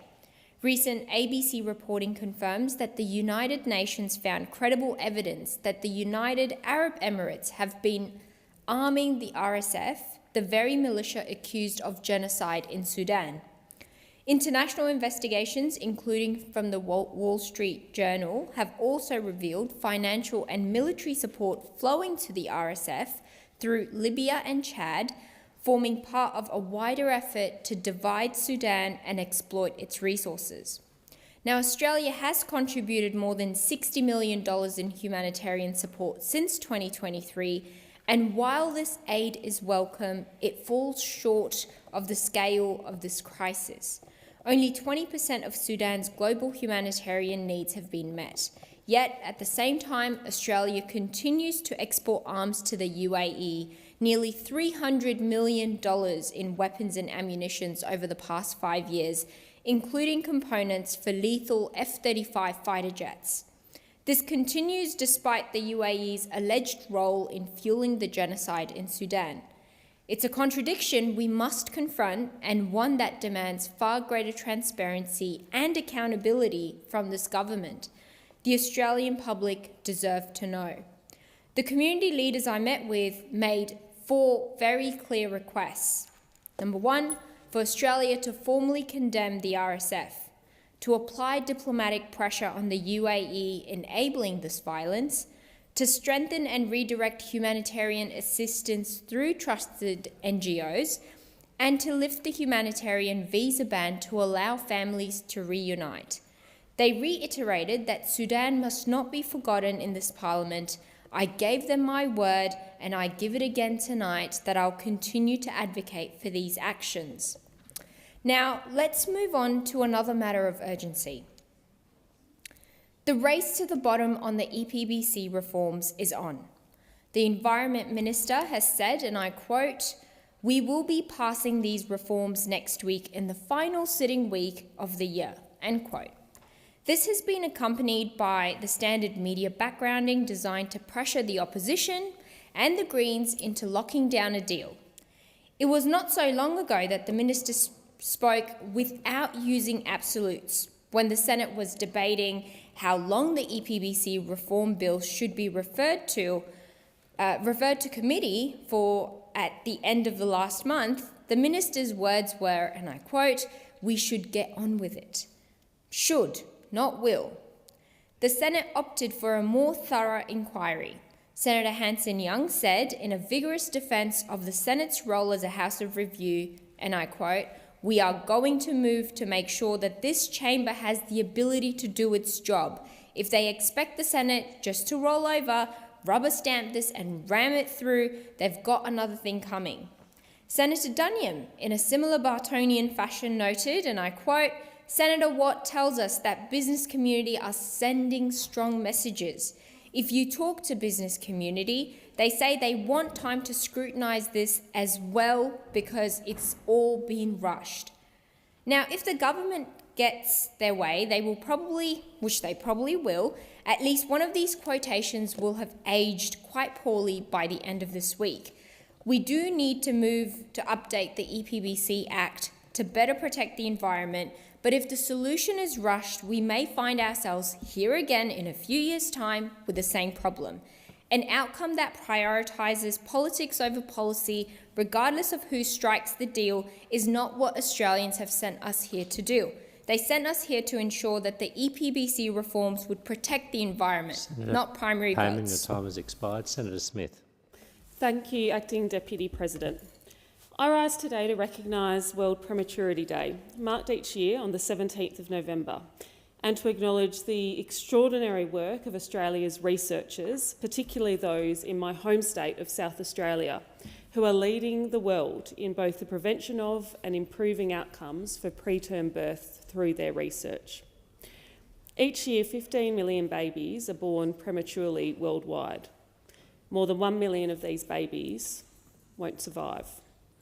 Many face lifelong health and developmental challenges. In Australia, up to 25,000 babies are born preterm every single year. Babies born too soon are more likely to spend weeks or months in hospital and face ongoing health challenges with their respiratory, immune and digestive systems. They're at greater risk of difficulties with speech, learning and behaviour. And globally, complications from preterm birth remain the leading cause of death in children under 5. Acting Deputy President, we simply must be doing more to support preterm babies and their families and to prevent preterm births from happening in the first place. And awareness matters too, but only when it leads to change. And today I want to acknowledge the extraordinary researchers in my home state who are at the forefront of driving this change. And in particular, I want to acknowledge the incredible team at SAMRI, whose landmark research has shown that targeted omega-3 supplementation can reduce early preterm births. This has led to the development and implementation of the omega-3 Test and Treat program, delivered in partnership with SA Pathology, where as part of routine antenatal care in South Australia, pregnant women can have their omega-3 levels tested before 20 weeks of gestation. Of the thousands of women who have been tested, around 17% have been identified as having low omega-3 levels and may benefit from supplementation.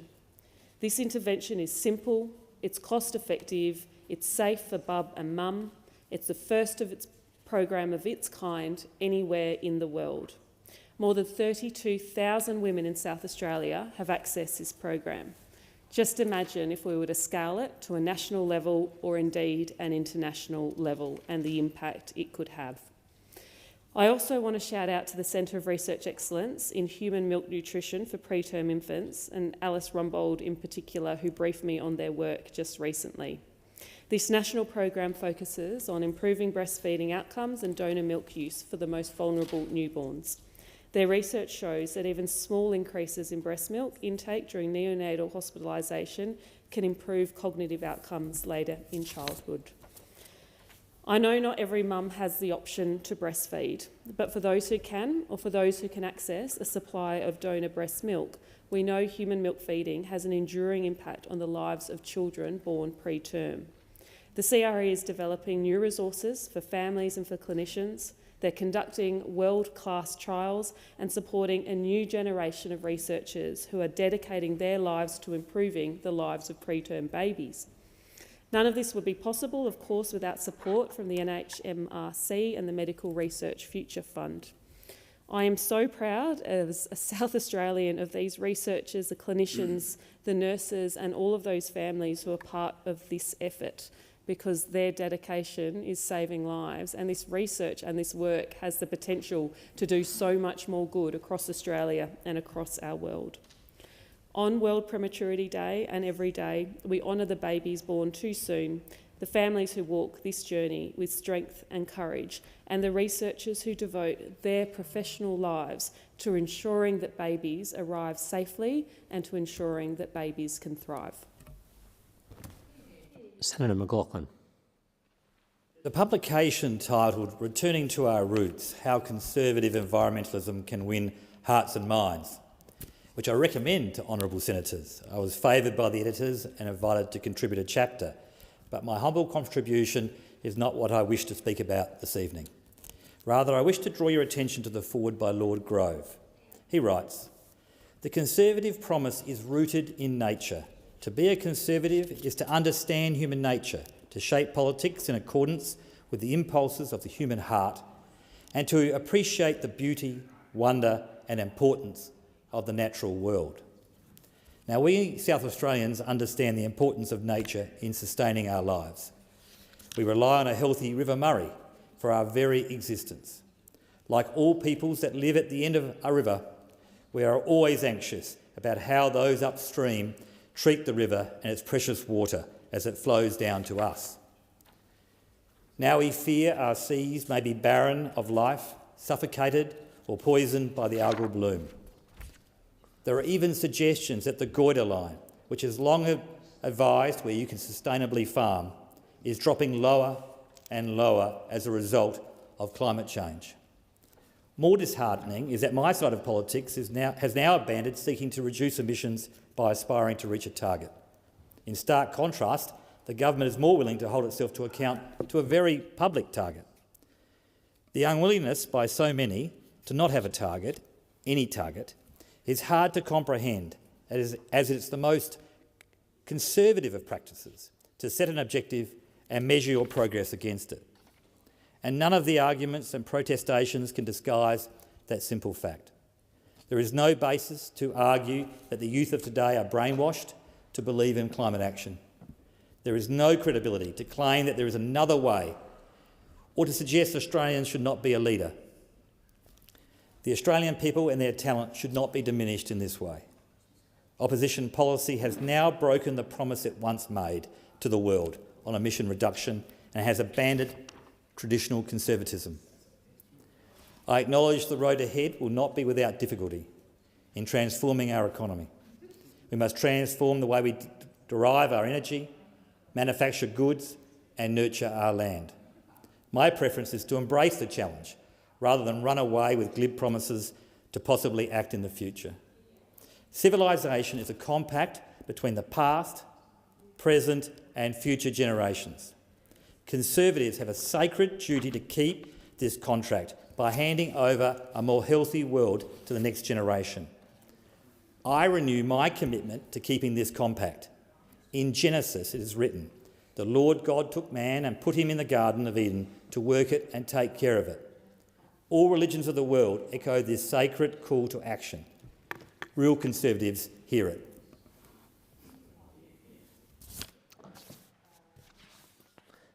And I call Senator Thorpe.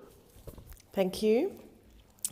This speech was written by an Aboriginal person who advocates for our kids in out-of-home care. It's truth-telling of the devastating experience of a young Aboriginal girl currently residing in residential care in Victoria. Imagine living in a house where the furniture is bolted to the floor and the TV is locked up. You live there alone. The house is staffed 24/7, but the youth workers usually do 8 to 12-hour shifts. They spend time watching you on cameras, ready to lock themselves in the office if you get upset. You're told this is your home, but it's nothing like the one you were taken from. You can't have privacy.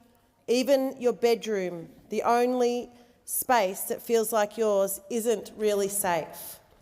Workers can come in whenever they want, read your poetry, your journals, your pain. You can't cook, use glass or use cutlery. You are considered dangerous and out of control. You're told you're high risk, but it's never explained what this means. You feel so alone, no friends, denied connection to culture and family. You were 12 when you were removed, placed straight into residential care. You had been self-harming, struggling with your mental health, and didn't know how to express what you were feeling. You needed help. Your mum was doing her best to support you, but at the time it wasn't enough. She asked the system to help. She didn't get it. Instead, you got taken away. You haven't been to school since year 6. You wanted to, but there was never a stable placement. Moved from town to town, house to house. You were reminded daily that you were the problem. Too challenging, too broken, too hard. In one placement, you met older girls who introduced you to drugs and to men who promised attention in exchange for photos, gifts, your body. You were exploited, assaulted and ignored. You told workers, child protection and even the police, but nothing changed and no one was caught. Sometimes you got exploited up to 10 times a day. Sometimes these men hit you, steal from you, and one even pushed you down the stairs, breaking your leg. You feel worthless, and like this is the closest love you will ever get. You have overdosed more times that you can count on and your mental health gets worse every day, but you don't know how to address it, so your drug use gets worse. You feel so alone and sometimes think about taking your own life because it seems like the only way out. The system that was meant to protect you became the place where harm continued, hidden behind paperwork and policies. This isn't an isolated story, it's one of many. In 2016, the Child Protection identified that child sexual exploitation in residential care isn't rare. It's happening everywhere. It's happening to the very children the state has promised to protect. In places that are state-run and state-funded, where traumatised children are placed because they need protecting and safe alternatives to their family's home. There are no Aboriginal-specific sexual assault services in this country, and currently 2 services in Victoria provide direct services to victims of child sexual exploitation. One is grossly underfunded and one is not suitable for young people in residential care. According to the Europe Justice Commission, in 2023, there were 2,867 Aboriginal children in out-of-home care in Victoria. They are 21.7 times more likely to be placed in care than non-Aboriginal children. At the Aboriginal Children's Forum this year, we heard that 146 Aboriginal children are currently living in resi care. This is just Victoria. These numbers tell us the system is broken. Residential care has become the default, not the last resort. These children are denied culture, education, stability and hope. They are growing up without the basic human rights every child deserves. Governments are pouring millions into a model that harms the very children it claims to help. We cannot afford to ignore this any longer. How many more children must be exploited in state care before children matter? Senator Ciccone. Thank you very much, Acting Deputy President. Tonight I'd like to join my colleagues alongside the SDA and TWU unions and workers in the lead up to the Make Amazon Pay Day on November 28, a global day of action that coincides with Black Friday. Workers and unions have raised for some time concerns about employment practices in parts of Amazon's operations worldwide, including the use of casual, labour hire and gig-style arrangements, as well as the pressure created by high performance targets and monitoring systems. I also note the rallies held by these unions across several states last week. There is ongoing discussion about the tax practices of multinationals and the impact this can have on Australian businesses that meet their full obligations. The Albanese government's workplace reforms and our new procurement rule preventing union-busting practices in government contracts are an important step forward. So every company should treat their workers fairly and contribute responsibly, and no company should profit at the expense of their workers, and that is why I am part of the Make Amazon Pay campaign. On another note this evening, as we enter the summer months and the bushfire season, it's important to recognise the vital role Australian forestry industry plays in protecting our communities and its ongoing efforts in bushfire prevention and mitigation response. Every year, Australia's forestry sector invests more than $100 million directly into preventing and fighting bushfires. Recent survey work by the Australian Forest Products Association provides a detailed picture of how industry supports bushfire prevention and emergency response, working with government agencies, volunteer brigades and landholders. The survey found that forestry businesses maintain 137 fire towers, staffed and equipped with detection cameras, and an investment worth around $8 million. Also, create fire breaks, roads, prescribed burning and other mitigation practices worth almost $65 million. And lastly, provide over 1,200 response appliances such as tankers, bulk water carriers and command units, as well as 1,500 trained personnel delivering nearly $30 million in frontline capability. Now, these figures demonstrate how critical the forestry sector is in providing and protecting our regional and rural communities across Australia by reducing fuel loads and by strengthening our collective emergency response. As co-chair of the Parliamentary Friends of Forestry, Timber and Paper Products, I'm proud to highlight the industry's essential work, not only in protecting communities and the environment, but also in supporting resilient supply chains that deliver timber, paper and other forest products to households and businesses across Australia. The industry supports around 180,000 direct and indirect jobs and contributes around $24 billion to the national economy each year, including $5.2 billion in my home state of Victoria. The Albanese government is committed to strong, sustainable forestry sector. We are investing $300 million to strengthen and support the industry now and into the future. Earlier this month, the government announced almost $11 million for 7 new plantation projects under the Support Plantation Establishment Program. These new projects will establish around 5,500 hectares of new hardwood and softwood plantations across New South Wales, Western Australia, Tasmania and the Northern Territory. The initiative supports private industry, First Nations businesses, farm foresters and state forestry bodies, helping to meet domestic timber demand, reduce emissions and create jobs right across the country. Now, total government funding under the program now exceeds $57 million, supporting more than 30,000 hectares of new plantations nationwide. This investment delivers on key priorities of the timber fibre strategy, which maps a pathway to strengthen the entire supply chain from growers to processors to manufacturers. Now, I was also deeply disappointed by last week's announcement of the closure of the Associated Kiln Dryers sawmill in Yarram, Gippsland. The loss of 73 jobs will have a profound impact on workers, families and the wider community, especially so close to Christmas. I acknowledge the work of the Timber, Furnishing and Textile Union in supporting those affected. Australia's forestry industry is essential, not only for our economy and regional communities, but also to meet the challenges such as housing, climate change and building a future made here in Australia. Its contribution to bushfire prevention, emissions reduction and the materials that we so desperately need for new homes is absolutely clear. And that is why the government will continue to back the forestry sector, ensure that it remains strong, sustainable and ready for the challenges ahead. Thank you, Acting Deputy President. This week, the Prime Minister posted to social media, and I quote, "Our 20% cut to your student debt has started rolling out." But with government debt of around $1 trillion, it's disingenuous and misleading to say that this debt has been cut. We must never forget that the government has no way of paying its bills or settling its debts without using your money. For every $1 billion this government spends, that is close to $100 out of your household budget. For every $10 billion of government debt, that is nearly $1,000 on your household's credit card.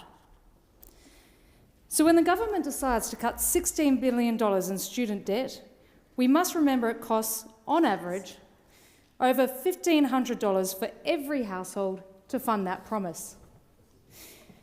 Now, if you are a member of an inner-city student share house, then I wish you well in your pursuit of wisdom and truth. But almost half of all Australians don't have tertiary or vocational qualifications, and less than 12% of Australians have a help debt. But what most Australian households do have is daily worries about how to put food on their table and clothes on their children. The average working family struggles to pay for the costs associated with their own children's education. Why should they be paying the tuition fees of university students? I absolutely understand the struggles that students are facing, and there's not much else for young people to be excited about financially under this government.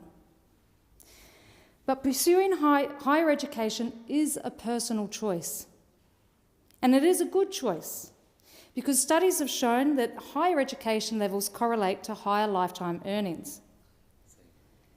But this half-baked policy, if you can even call it a policy, is the only socialist initiative I've heard of that subsidises higher income households. The Labor Party has always pitched itself as a party of the worker, but it is clear that the Labor Party has become the party for inner-city elites. Now, the $16 billion will be added to the Albanese government's growing debt pile, and there will be interest on that, which the government will pay using your taxes. To all the students who are celebrating the wiping of $16 billion of student debt, it has not been wiped. It's just been shifted, and it will be recovered in the future with higher taxes that you will pay for the rest of your working life. We must remember that this government is not getting smaller, it is getting bigger. This government is not getting more efficient, it is getting more costly. And the burden of that cost is borne by you. We should be less concerned about how the government can give more to us and more concerned with how the government can take less from us. Announcements of big spending should not be treated as a triumphant government initiative. This is the most blatant political bribe in Australia's history. A government that takes money from working families to subsidise the academic pursuits of university students. The last election saw more announcements of electoral spending in the history of this country. And it may be exciting to hear that your local footy or cricket club is getting new change rooms, or a new grant for your multicultural festival, Market Square. $1 billion here, $10 billion there. Everyone gets $1 billion towards something they are interested in. Announcements of big spending should be treated as a cautious warning that families will have to make sacrifices in their home to pay for the ideas of desperate politicians that will not hesitate to take your money to save their careers. It's time this Parliament had an honest conversation with the Australian people, especially with Australian young people. When asked about the HECS debt in question time today, the Labor Minister for Youth, Jess Wolf, said Labor is supporting young people through higher wages and lower taxes so they can earn more and keep more of what they earn. Well, guess what? The young people of Australia were sold a lemon. 3 million Australians were promised an immediate cost of living measure, but they will pay more for it in the long term. The first tranche of emails and texts to the lucky recipients was sent out last weekend saying their HECS debt had been wiped. On average, $5,500 was wiped, paid for by the rest of the tax-paying nation, the size of which is about 5 times more than those with the HECS debt. So where's the text to the rest of us who are going to have to pay for their education bill? Just remember, when Labor spends, you pay. Senator Antic. Thank you. Earlier this month, the people of New York City elected a new mayor who supports a radical swing towards socialism. You can't really expect young people in this country wouldn't fall for the sweet siren song of the left, though. And here in Australia, we've got to urgently take heed of these lessons, because if you're under 35 and you're living in one of our capital cities or any regional centre, then you're staring down the barrel of $1 million starter home, a HEX debt that grows faster than your wage, and you've probably been brainwashed into thinking the climate's on fire. Then if you're one of those people, it's not unreasonable to think that the left's pitch sounds a bit seductive. They promise to burn the whole system down and then rebuild it, free everything, seize the mansions of the rich and turn them into co-ops. And it's not hard to see why that lands like oxygen in a room full of smoke. The left, of course, are selling a cure which is much, much worse than the disease. But here's the part that no one on the right wants to say out loud, because we're the ones that are letting young people down. Where's the vision which says, we see your anger and we've got a better answer, one that doesn't burn down the house just to fix the plumbing? There has to be a proper plan delivered which marries free markets with real opportunity. A pitch to the 28-year-old who says, I'm not here to defend the corporate sector, I'm here to make sure you can become rich too if you want, without needing a rich parent. Instead, too many on the right have run from the fight and allowed the far left to own the language of kindness and the language of fairness, because we've been too busy trying to be more like the enemy than notice the housing crisis was radicalising a young generation. Young people aren't stupid, they're rational. And when one side says burn it down and the other side says no, cook it slowly, guess which megaphone gets the retweets? Surely this has to be a wake-up call. To the far left, your revolution's going to deliver queues, corruption and a new elite wearing Che Guevara shirts. Venezuela tried your playbook, by the way, and so did every other socialist experiment that promised paradise and delivered poverty with better slogans. Wealth isn't a fixed pie to be sliced up, it's a garden to grow, and you can't redistribute your way to prosperity when the pie stops expanding. To the right, stop hiding. We've got to offer a principled alternative. Champion markets that work for everyone, not just the top 1%. Back policies that reward risk, punish rent-seeking and make home ownership possible before someone's 40th birthday. Talk about wealth creation and be the adults who say we'll fix the system without torching the village. And to the young people listening, you're right to be angry, but don't let the anger hand your future to ideologues who've never run a business, who've never balanced a budget or met a payroll. Ask the left, where's the money going to come from when the rich leave their jobs all to dry up?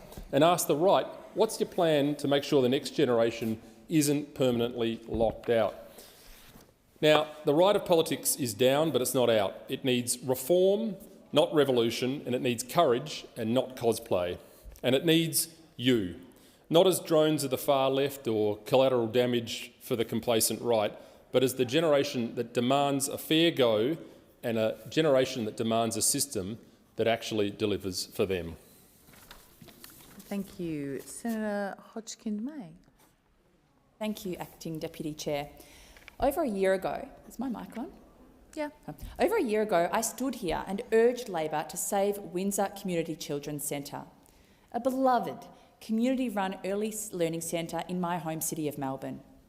After huge pressure from the centre, from the Greens and from the community, Labor promised to save it. They made an election commitment to work with the local council to buy the site from Swinburne University. But 6 months on, Windsor is again on the brink. 80 families and 30 educators could be out by the end of December. Swinburne needs to accept the offer, yes, but Labor made the promise and must keep it. Labor needs to step up, keep their word and stop forcing anxious families back into a fight that they should never have needed to restart. Labor, we are calling on you to work with Swinburne to deliver the solution that you promised. Our community cannot afford another broken commitment. I rise to speak on the International Day of the Elimination of Violence Against Women. Violence against women and girls is not just a crisis, it is one of the most pervasive and devastating human rights violations in the world. And here in Australia, the reality is devastating.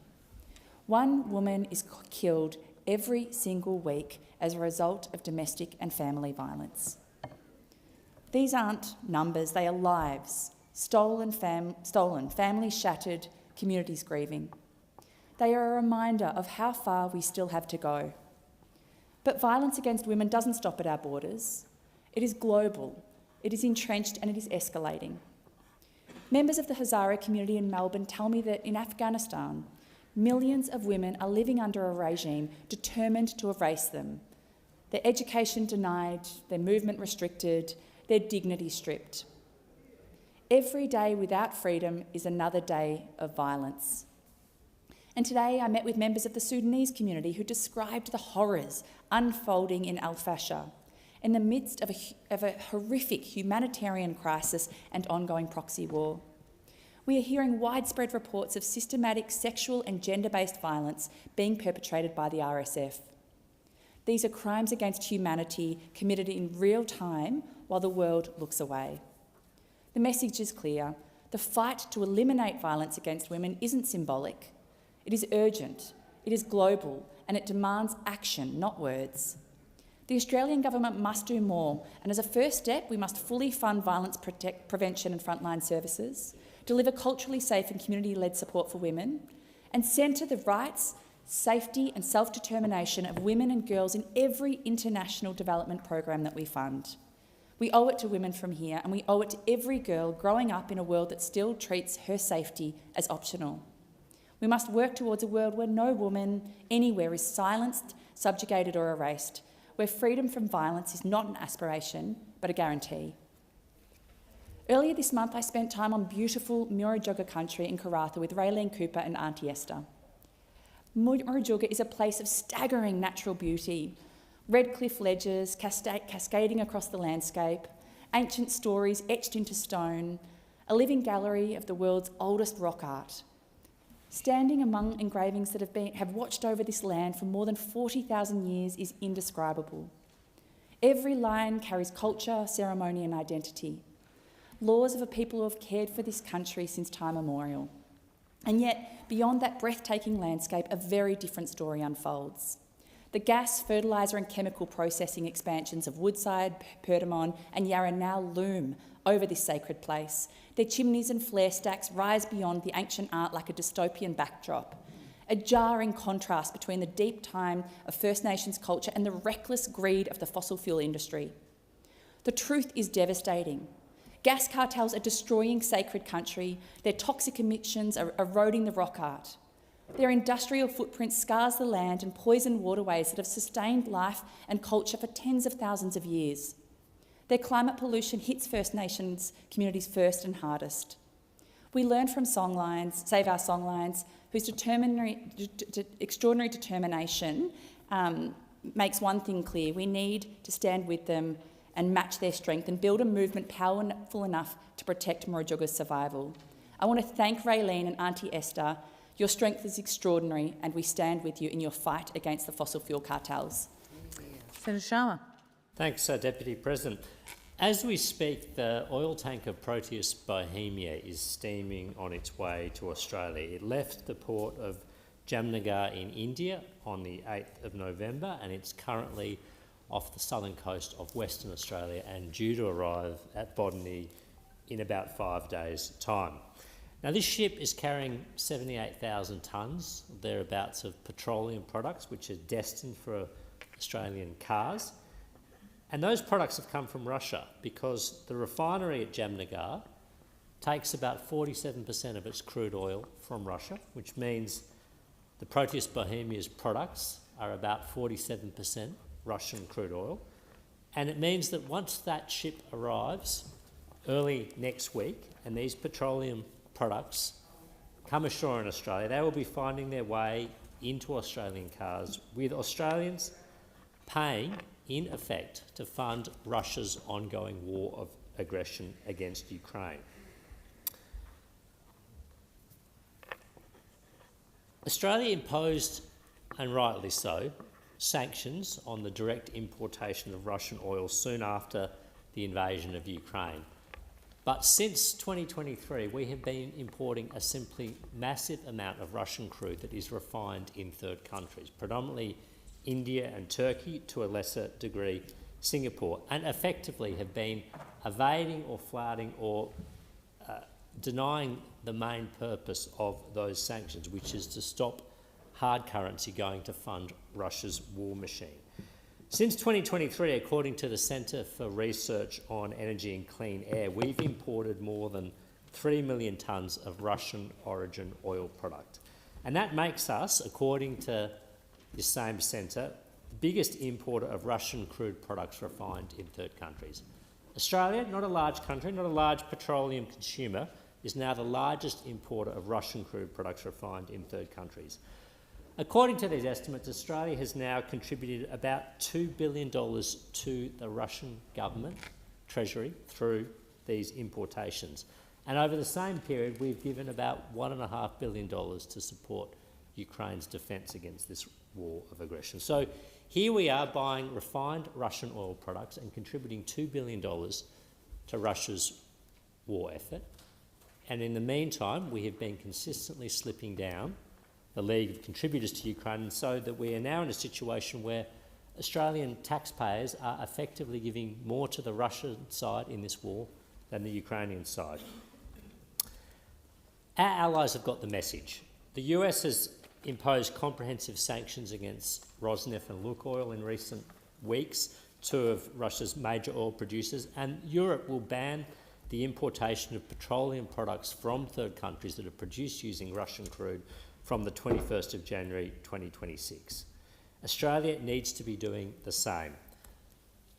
The war in Ukraine is now entering its fifth year, in fact. It's in its fourth year. It will be entering its fifth year from early next year. And this has become an attritional conflict. Russia has the bulk of the manpower. Ukraine is fighting valiantly in its own defence. But the predominance of Russian manpower plus the Russian treasury is what is allowing Russia to continue to wage this war. About 25% of Russian government revenue comes from oil and refined oil products. So it is instrumental, it is material in funding Russia's war effort, and Australia should be playing no part in supporting that effort. Now, Senator Wong, the Foreign Minister, was in India last week, and I know she did discuss this issue, and she said while she was there, the war in Ukraine is both illegal and immoral, and contrary to global interests and contrary to our national interests. Well, I agree with that sentiment entirely, which is why Australia should be taking steps to make sure that Australian taxpayers, Australian consumers, Australian households are no longer supporting Russia's war effort. So I call on the Australian government, close this loophole, stop Australia from unwittingly funding Ukraine's war effort. I call on the Australian government, get in step with our allies, support Ukraine in its defence of its own people and its own homeland, and do not contribute a further cent, a further dollar to Russia's illegal and immoral war of aggression against Ukraine. Senator McDonald. Thank you, Acting Deputy President. Well, I rise tonight to welcome the announcement from Eva Copper and their financial investment decision that's just been made yesterday. This is incredibly important in the Northwest Minerals province of Northwest Queensland. This is the sort of project that we know needs to come forward to build both Australia's national security and national prosperity, and it will produce on average 65,000 tonnes of copper and 19,000 tonnes of gold per annum over the life of the mine. Now, this is a well-known brownfields development. The Northwest is the place that will be well supported by the Copper String project. This is the kind of investment that Northern Australia needs to see, not just to develop its critical minerals and essential minerals, but also to see defence, communities supported in the north, as well as our great agricultural industry in the region. This has been well received by the community, and I'm just delighted to see that this investment has taken a $2.5 billion investment on average. This takes real capital. We should welcome it, and the fact that this business has invested in Australia and not in one of the many offshore competition. It will generate around $17 billion for Queensland and for Australia. This is the kind of project that builds real prosperity, real jobs, and builds the prosperity of the nation.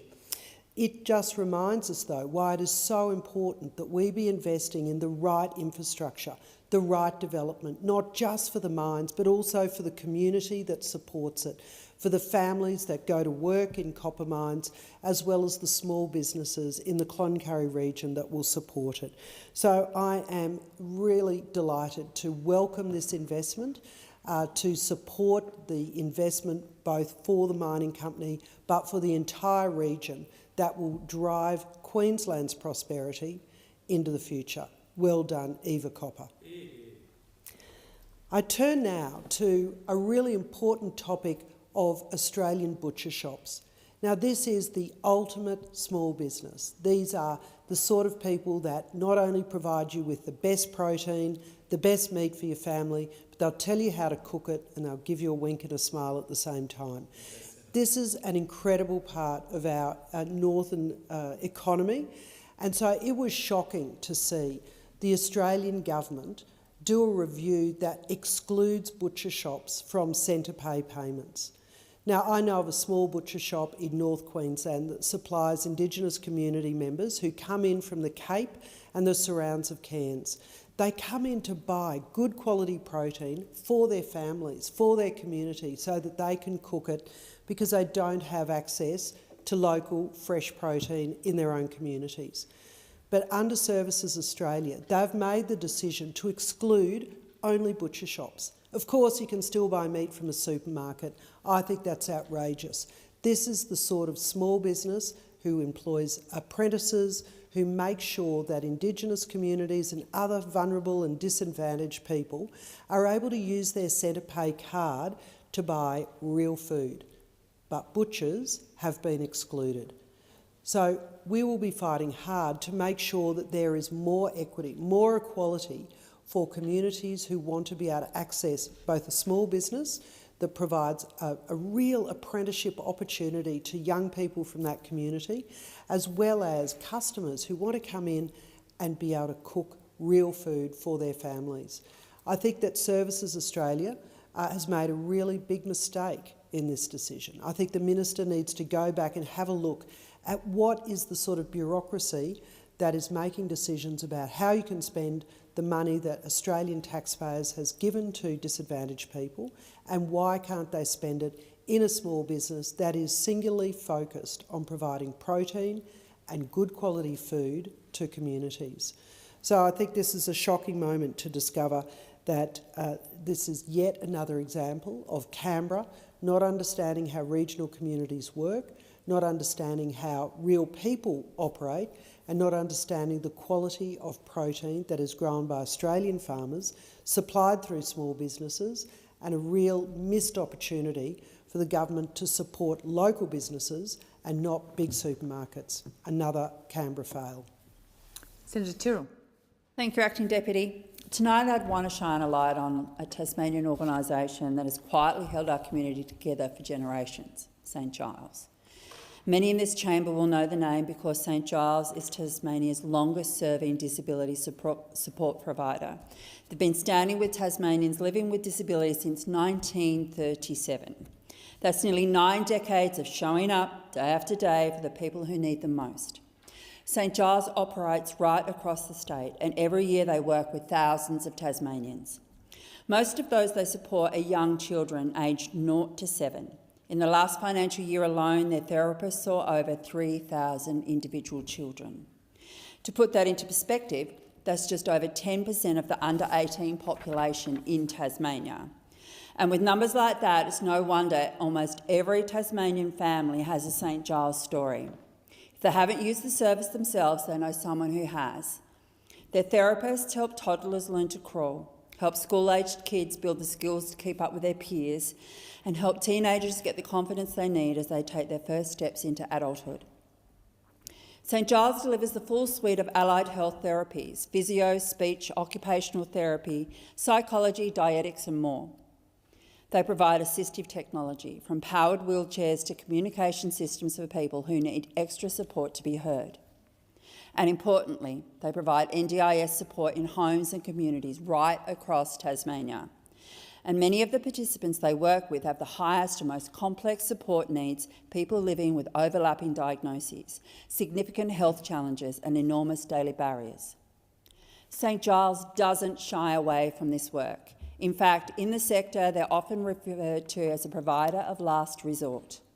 They work at the narrow end of the wedge, exactly where the NDIS was meant to make the biggest difference when it was created in 2013. You really grasp their impact when you hear the stories from their staff. One example stuck with me. We all know what a physiotherapist does, right? We think of them helping someone move better or regain strength, but sometimes their work literally saves a life. Recently, a St Giles physio received a referral for a 7-month-old baby who wasn't rolling like they should be at that age. Instead of just ticking a box and moving on, this physio dug deeper. They spotted other warning signs and worked with the family's GP to organise an urgent MRI. Because of that decision, that tiny baby received life-changing neurosurgery, and I'm very glad to say that the child is now recovering well. That is the value of high-quality, face-to-face, hands-on therapy. But right now, like many other NDIS providers, St Giles is facing a perfect storm of pressures that are undermining their ability to keep supporting the people who rely on them. Years of NDIS price freezes on allied health services have taken a toll. The scheme has also failed to fully pass on the fair work age increases for staff, despite everyone knowing you can't run a service without paying your workers properly. On top of that, there are long-standing flaws in the NDIS pricing model itself, assumptions that simply don't reflect the real cost of working with clients who have complex needs, especially in a rural state like Tasmania. This year's NDIS price guide has made things even harder. The steep cuts to travel rates for rural and regional providers hit states like ours the hardest. For an organisation with staff driving across long distances to see clients, that change isn't just inconvenient, it's financially damaging. And all these pressures have eroded St Giles Financial Services and forced them to make some tough calls.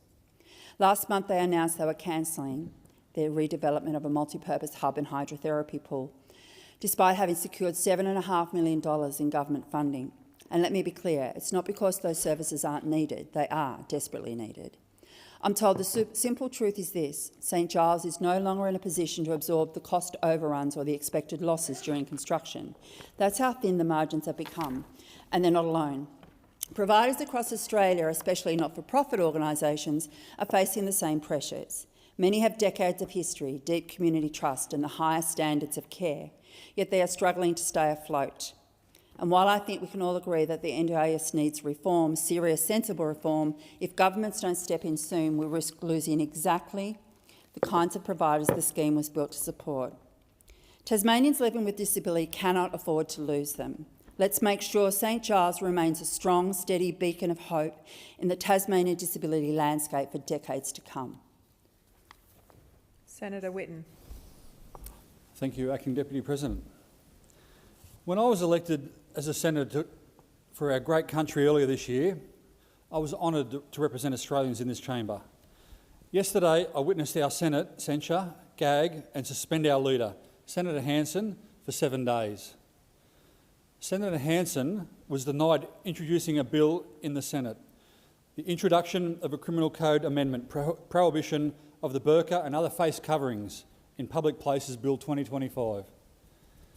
The bill bans the wearing of a burqa in a public place in Australia. In a move of absolute hypocrisy, the Senate decided that Senator Hanson would be denied her right to speak to the bill, in effect stopping debate and gagging Senator Hanson. To bring attention to this complete and utter hypocrisy, Senator Hanson wore the burqa into the chamber. The Senate descended into chaos and suspended proceedings. Senator Hanson was again denied her right to speak when she was named for wearing the burqa. The Senate today decided that Senator Hanson would be suspended for 7 days, denying her the right to represent the people of Australia, the people she was elected to represent. The Leader of One Nation was denied her right to hold this government to account. It is apparent freedom of speech does not apply in this chamber. If you think... Really? Yeah. If you think we have problems with our current government, well, just imagine for a moment how bad they would be without Senator Hanson. My colleagues, Senator Roberts and Senator Bell and myself, to question the governance of Australian people. Consider for a minute how the rules of the Senate and being applied by the Senate, Senator Faruqi was wearing a keffiyeh in the Senate the same morning, yesterday morning. A keffiyeh has a history of being internationally recognised insignia and symbolism of racist and violent jihad who openly call for the murder and genocide of an entire demographic of people based on their religious beliefs. I would bring to the attention of the President the state of this chamber yesterday morning. Given the violent genocidal significance of this keffiyeh, Senator Faruqi was wearing this very symbol of hatred in her own stunt to bring political props into the Senate. Senator Whitten, can I just... Sorry, can you just take your seat? Senator Shoebridge. I'm loath to take a point of order in an adjournment speech, but well, let's just this keep member it to, is if now you, excuse making... me, Senator Shoebridge, do you have a point of order? I do, if you let me articulate it. This member is now making repeated slurs and assertions, personal attacks against Senator Faruqi. They are clearly out of order, in gross breach of the standing orders, and I'd ask that you draw his attention to that and ask him to withdraw those attacks on Senator Faruqi, to withdraw them unconditionally.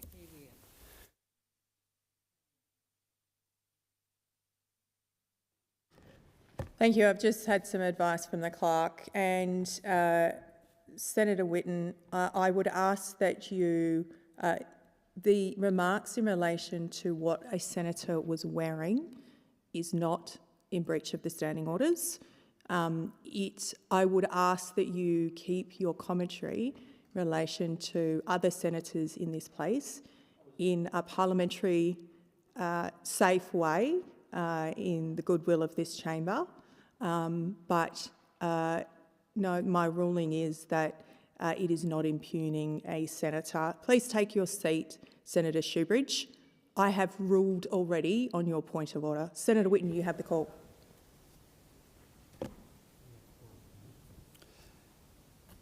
And what did the Senate do about this? Senator Shoebridge, you do not call out to the Acting Deputy President while you are on your feet. You are well aware of the rules here in the Senate. If you would like to raise a point of order, that is different from the ruling that I have just presented to the Senate. I would ask Senator Whitten, please take your seat. If it is on the same ruling, I am not entertaining that.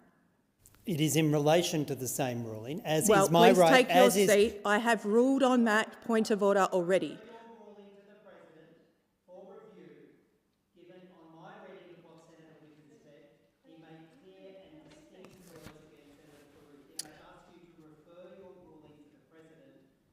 No, I will not refer my ruling to the Senate President.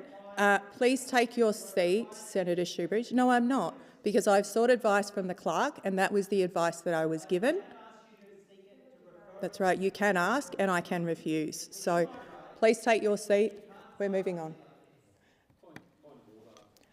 Senator Scarr, I haven't allocated the call, but would you like to raise a point of order? Point of order. Continual interruptions, interjections, and debating with the Acting Deputy President, which I think is inappropriate. I think your ruling was quite clear, Acting Deputy President, and thank you. I think all senators should respect that ruling. Thank you very much, Senator Scarr, and I will remind senators that seeking advice from the clerk in relation to making rulings is within the standing orders and is of normal practice of acting deputy presidents or temporary chairs in this place, and also of the President and Deputy President. And I thank Senator Scarr for his support. The ruling was made based on the advice from the clerk. I will allocate the call back to Senator Whitten. Thank you. Thank you. And what did the Senate do about this? Was Senator Faruqi censured, gagged, suspended from the Senate for 7 days? No. She wasn't asked to leave the chamber. She wasn't censured. She wasn't denied the right to speak. She wasn't suspended for 7 sitting days. But Senator Hanson was. The suspension and the violent antics that we saw from the Senate yesterday could only be described as premeditated bullying and intimidation of the very kind that the liars and the hypocrites in this place claim to want to stamp out. Many of the members in this Senate are in fact... Whitten, please take your seat, Senator Shoebridge. Senator Whitten, I did issue a warning in relation to impugning other motives and senators within this place and containing your language to ensure that it is parliamentary. So can you please follow that ruling? I withdraw. I think in the goodwill of the chamber, withdraw your comments that may have been taken in that tone. I withdraw. Thank you. Many of the members in this Senate are in fact perpetrators of the very crimes that they claim to oppose. This is a classic example of when it is okay to use the crimes of Senate-sanctioned intimidation and violence when it is convenient to do so. What mess has our Australian Senate descended into? The question of why the Senate is sacred to let Senator Hanson represent the people of Australia has to be asked. One Nation has the preview event tonight for our animated movie on political life, a super progressive movie, booked at the Parliament House Theatre since the 16th of October. This afternoon, just hours before the event, we were advised that the screening was cancelled owing to the risk of offensive material in the trailer. People have flown from all around the country to attend this event. The administration of Parliament House and its venues must be beyond reproach. One Nation has every right to consider this was a political decision. If it was not, they would have simply asked to see the trailer. One Nation would like to now know who is behind the decision. Thank you. Senator Polley. Thank you, Acting Deputy President. The labour practices of Amazon, one of the world's largest and most influential corporations, could only be described as infamous. In 2025, Amazon's relentless pursuit of profit continues to come at a staggering cost to workers' rights, dignity and privacy across the United States, Canada, Europe and here in Australia. As the company expands its reach into every facet of our economies and lives, the need for public accountability, ethical procurement and fair competition and fair compensation for working people has never been more crucial. Amazon's opposition to unionisation or an organised workforce is neither isolated nor accidental.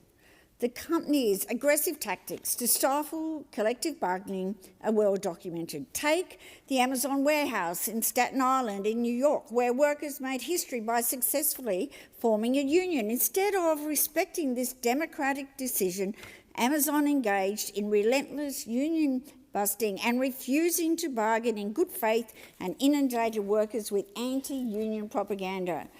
At Whole Foods in Philadelphia, the similar pattern emerged. Workers attempting to advocate for their rights faced intimidation, surveillance and a refusal for management to recognise their union or negotiate terms. This pattern is not confined to the US. Across Amazon's global operations, we see repeated efforts to undermine union organising, whether through targeted firings, shifting workers' schedules to disrupt organising efforts, or exploiting legal loopholes to avoid collective bargaining. These actions reveal a corporate strategy to silence workers' voices and deny them the basic rights to organise, to bargain and to advocate for fair conditions. In Canada, Amazon's anti-union playbook has taken a particularly destructive turn. In Quebec, the company closed multiple warehouse facilities shortly after workers began unionising drives. Despite official statements citing operational reasons, the timing and pattern of these closures are unmistakable. These serve as a very clear warning to workers elsewhere.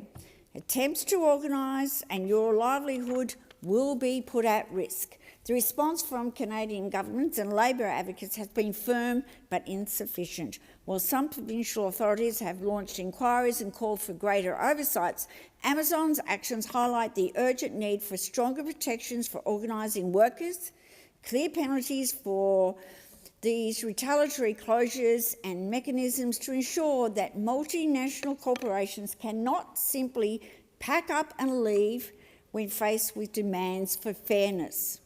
Here in Australia, Amazon's approach to union representation has been marked by resistance, delays, and at times outright hostility. Workers have reported being denied the right to meet with union representation on site. Despite overpay and safety and rostering are frequently met with legal manoeuvring and public relations campaigned at undermining solidarity. When workers speak out, the company's response is often to silence dissent, using non-disclosure agreements, threats of legal action, or simply refusing to negotiate. These tactics are not just anti-union, they are anti-democratic. They undermine the very principle that underpin our workplaces and our society, the right to have a fair go, a safe workplace, and a voice in decisions that affect our lives and their livelihoods. In a remarkable move, the European Parliament has banned Amazon lobbyists from its corridors. This action was taken after Amazon repeatedly refused to engage with officials' inquiries into its labour practices and treatment of workers. The ban is unprecedented, a clear signal from European lawmakers that companies that flout transparency, dodge accountability and disregard democratic processes will not be given a seat at the table. This is a watershed moment. It demonstrates that powerful institutions can and must hold even the largest corporations accountable. The message is clear: ethical business is not optional, and the right to influence public policy must be earned through transparency and respect for fundamental rights. Amazon's obsession with control extends into the surveillance of its workers. In France and across Europe, Amazon has been caught using sophisticated monitoring technologies to track workers' movements, measure productivity, and identify those perceived as troublemakers. These tactics create a climate of fear, stress, and constant scrutiny when even a brief pause can be flagged as time theft. It brings back those horrible images on Australian waterfront. Now, we know how important it is for workers to be able to have unions representing them, giving them a voice for those who can't or don't have the skills to be able to speak, because collectively that voice is so much stronger. And we know how important it is that the TWU and the SDA are taking on Amazon. They will take on corporations who don't play by the rules. Australians expect to have a fair day's pay for a fair day's work. They don't expect and won't accept surveillance of their lives. They won't be intimidated, and that's why the campaign that has been run by the SDA and the TWU in terms of Amazon and the way they behave is not going to be acceptable here in Australia. So Make Amazon Pay is a campaign that I strongly support. We need to ensure, and that's what this Labor government has done since we came into office during the last term. We put at the forefront of the Australian people our belief in workers' rights. We raised the low-income wages of Australians who work in our essential services, whether it's in aged care, whether it's in disability, whether you're a retail worker or you work in hospitality, whether you work in a warehouse. You go to work, you expect to have a safe environment, you expect to have the right to join a union if that is your choice. Because we know how easy it is to have those rights taken away from you. We know what's happening under previous Liberal governments. I don't think I'll ever forget seeing on television the sights of the blockades at our waterfronts, dogs, balaclavas, the thuggery that was undertaken at the direction of the previous Liberal governments. That's why the Australian people know that they can't trust the Liberals and Nationals when they're in government to actually support Australian workers. It's not just Amazon, although in this campaign they're a target because of their bad practices, the fact that they will take advantage, they will close up shop, they will threaten people's livelihoods if they feel under threat by having an organised workforce that will have strong representation. And we know over the decades upon decades how important unions have been in this country. They are there for only one reason, that is to protect workers' rights and to support those who need that protection and to give them a strong voice. I commend this campaign, along with so many other colleagues who have made a contribution. I'm sure that there'll be more that will make a contribution in relation to this. It is fundamental to who the Labor Party is. We're born out of the union movement, we believe in collective bargaining, and we believe, as I said, in the basic right to have a safe working environment where a fair day's pay for a fair day's work. And that's why we've also included legislation to ensure people are paid their superannuation when they get paid, because we know that there's been so many workers, and I can name so many from my hometown, of employees who didn't pay. Not did they not pay for 3, 6, 12 months, but they weren't paying their superannuation. Been caught more than once doing that, but repeatedly did it in the hope that they get away with it. That's unacceptable in Australia, and I support this campaign. Thank you, Senator Polly. Senator Scarr, you have the call. Thank you, Acting Deputy President. It's always a joy to follow Senator Polly, who made another great contribution. On 7 November 2023, I rose in this place to call for a public health inquiry into the impact of odours from waste facilities on the people of Ipswich. Now, my Senate office is based in the greater Ipswich region, and Ipswich has a number of waste facilities that were generating odours that have been causing misery to the people of Ipswich for years. And in that speech, I quoted the experiences of two great Ipswich residents, Michelle Filippi and Tracy Butler, who have been personally devastatingly impacted by these odours.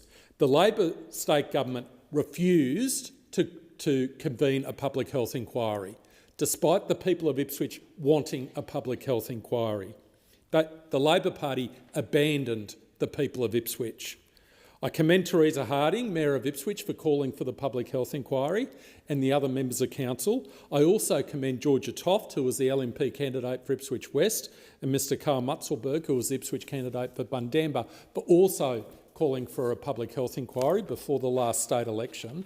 And I especially commend the Crisafulli Liberal National Party government for actually convening the public health inquiry. So what did it actually find? Let me quote. The findings presented conclude that odour from the Swanbank and New Chum industrial areas are impacting the community's health. That's what the inquiry found. And there are 8 findings. Finding 1, thousands of Ipswich residents experience symptoms they attribute to odour from industrial areas. Finding 2, the most common symptoms include respiratory, ear, nose, throat, neurological, gastrointestinal, skin and mental health symptoms. It goes on. The symptoms experienced are consistent with those described in medical literature. The odour is highly offensive and is impacting the well-being of residents. Finding 5, issues with respect to exposure of these odours to the people of Ipswich. Odorous chemicals in the air do not need to be at toxic levels for them to impact human health. Finding 7, there are certain types of waste which are highly odorous and play a significant role in causing the health effects being experienced by those living in close proximity. And it goes on and on and on. It talks about the impact on the mental health of the people of Ipswich. The Crisafulli LNP government has now implemented all 8 recommendations of that public health inquiry, It is a great result for the people of Ipswich, but no thanks to the Labor Party in Ipswich. On 19 November 2025, I attended a commemoration for the victims of election-related violence in Tanzania, and I rise today to stand in solidarity with the Tanzanian Australian community. There were horrendous actions undertaken by the security forces in Tanzania against those who were protesting against unfair elections in Tanzania. At the commemoration, I received a letter from the Tanzanian Association of Queensland. It called for a number of things. First, that we raise our voices, Acting Deputy President, to address the ongoing issues and ensure that people can demonstrate safely in Tanzania, and call upon the Australian Government to use all of its forums, access to all multinational forums, to advocate in that regard. Secondly, it called upon the Australian Government to exercise heightened caution when providing financial assistance to Tanzanian state institutions, especially given the actions of their security forces. I've written in those terms to the Honourable Senator Penny Wong, our Minister for Foreign Affairs, and I trust that Senator Wong, as she always does, will carefully consider the requests from our Tanzanian community, and I stand in solidarity with our wonderful Tanzanian Australian community. Last Saturday, Acting Deputy President, I was extremely pleased to meet with the wonderful Kurdish Australian community in Adelaide. And this is a wonderful community. They fled persecution, particularly in Iran, found safety here in Australia, and have built wonderful lives in South Australia and indeed across Australia. I was so impressed by the businesses they've started, including painting businesses, carpentry businesses, hospitality businesses. I was so impressed by their entrepreneurial endeavour. I was so impressed by their community engagement and the quality of the activities being undertaken by our wonderful Kurdish Australian community in Adelaide. They are making outstanding Australians, representing the very, very best of Australian values, and it's an absolute blessing that our Kurdish Australian community found safety here in Australia. One point which they asked me to raise, and which I raise now, is the issue with respect to our humanitarian program, finding places for those members of the Kurdish community, especially those who have fled Iran and are in Iraq, to accommodate people of Kurdish background living in those very difficult circumstances, people who have close family connections in Australia, and to call for the Australian Government to consider their representations in this regard. Acting Deputy President, earlier this year I had the pleasure of visiting Dandenong, and I was so impressed by the positive impact the Hazara community has had on Dandenong. I met so many members of the Hazara community who came to Australia as refugees and have built their lives here in Australia. I had lunch at one restaurant. I was talking to the owner. I asked him about his restaurant, and he advised me that not only did he own the restaurant, he owned 4 or 5 additional small businesses in Dandenong. I met a fantastic gentleman who came to this country as a refugee in the late 90s, who had nothing, absolutely nothing, and he's effectively started a supermarket chain. Absolutely incredible. The entrepreneurial spirit, the contribution to our beautiful country, and the community values of the Hazara community in Dandenong. So I would like to place on record my great respect for the Hazara community across Australia, but in particular in Dandenong. And in that context, it is tragic that I need to rise today to speak and to give my commiserations to the Hazara community in Dandenong with respect to the passing of Fariba Hassanzada and her 6-year-old son Farzad, who tragically lost their lives in Dandenong Creek. And this is an absolute tragedy. Fariba was a devoted mother of 3. Her little boy slipped into the swollen creek, and Fariba did what any loving parent would do. She went in after him. And in that moment, her courage and love were absolute. But the waters were unforgiving, and both Fariba and Fazard were swept away, and both lost their lives.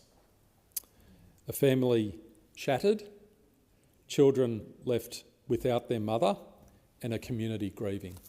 So I wanted to place on the Senate Hansard my sympathies, and I'm sure it's shared by all senators in this place, for Fariba and Fazard's family, and also for the Hazara community in Dandenong, and say that we are with them at this time, and our thoughts and prayers are with you. Senator Shoebridge. Thanks. The wall of secrecy around Australia's cruel and corrupt offshore detention arrangements with Nauru must be torn down. Any system based on intentional and deliberate cruelty inevitably attracts corruption, and Australia's offshore detention regime is no exception. For over a decade, report after report has shown that refugees on Nauru have been subjected to torture and cruel, inhuman and degrading treatment. This has included hundreds of children. To allow this to happen, Labor and the Coalition have led a process of moral disengagement from the pain and suffering of people who have been sent to Nauru, engaging in self-deception strategies that deny the reality of the abuse, always putting politics and 3-word slogans over human decency and basic morality. However, it turns out when you choose a morally corrupt path, you inevitably choose a financially corrupt path too. And this is where the money comes in. Construct is an Australian corporation that contracted with the Australian government for offshore detention in Nauru between 2012 and 2022. The largest of the Nauru contracts Construct had was for operating Nauru's detention facilities. According to AusTender, it ran from September 2017 to September 22, during which time it expanded from an initial $8.2 million to over $1.8 billion. This contract was won without tender by a company that had no experience in detention facilities and was nominally an engineering company. The cost to Australian taxpayers has been eye-watering. According to official government figures, the cost to hold a single refugee in Nauru in 2021 was more than $4.3 million a year. It should come as no surprise that Construct has been investigated for gross misuse of public money spent on insuring luxury vehicles, jewellery and investment properties. But this has already been made public, and I want to address something else tonight. To deliver services on Nauru, Construct, like Broadspectrum before them, had a series of subcontracts with local companies, and every contract that exceeded $50,000 was actively approved by Home Affairs.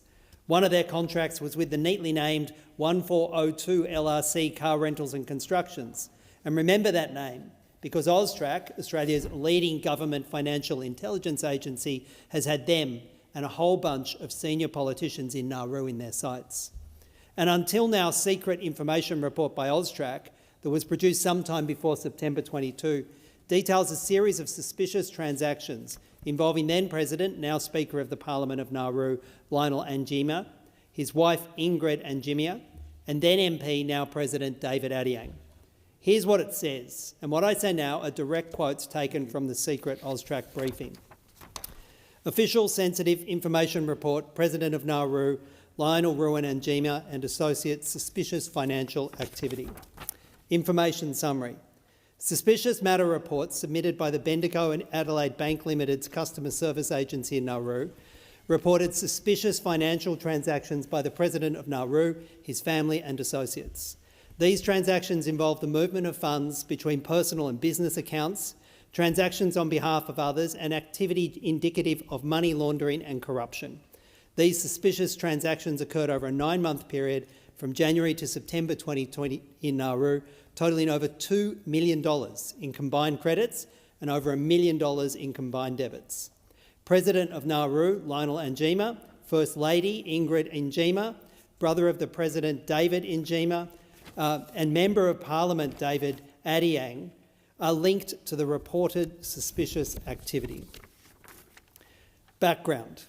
This information report relates to 3 suspicious matter reports submitted by the Bendigo and Adelaide Bank Limited, Bendigo Bank, Customer Service Agency in Nauru. Currently, there is no AML-CTF legislation in Nauru requiring a financial institution physically located in Nauru to report suspicious matters to the Nauru Financial Intelligence Unit, FIU. As a result, Bendigo Bank reports to AUSTRAC. AUSTRAC is under no obligation to share these reports with the Nauru FIU, but has responded positively to specific requests in the past. The SMR's suspicious matter reports mentioned in this information report have not been shared with the Nauru FIU. The financial activity reported in these SMRs identifies suspicious transactional activity from Nauru accounts by Nauruan politically exposed persons, including of the President, his family and his associates.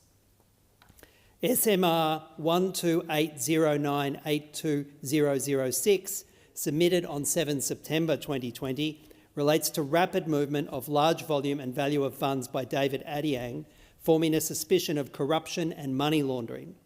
Adiang has received funds from 1402 LRC Car Rentals and Construction, the company associated with the President's wife, I Angiama.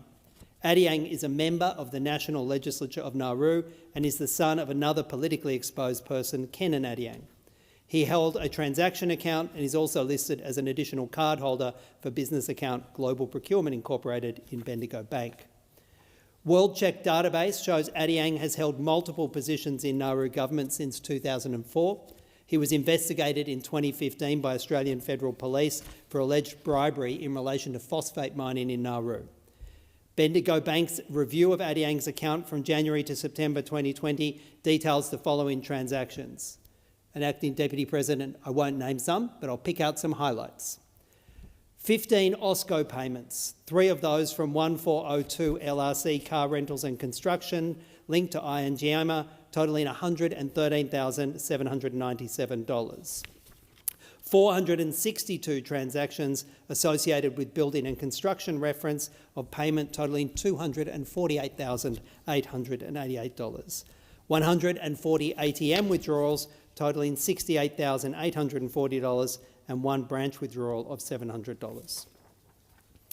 SMR 128531035, submitted on 16 September 2020, relates to suspicious account activity recorded against personal and business accounts held by Nauru's President Lionel Angiama and First Lady Ingrid Angiama over the period of 9 months from the beginning of 2020.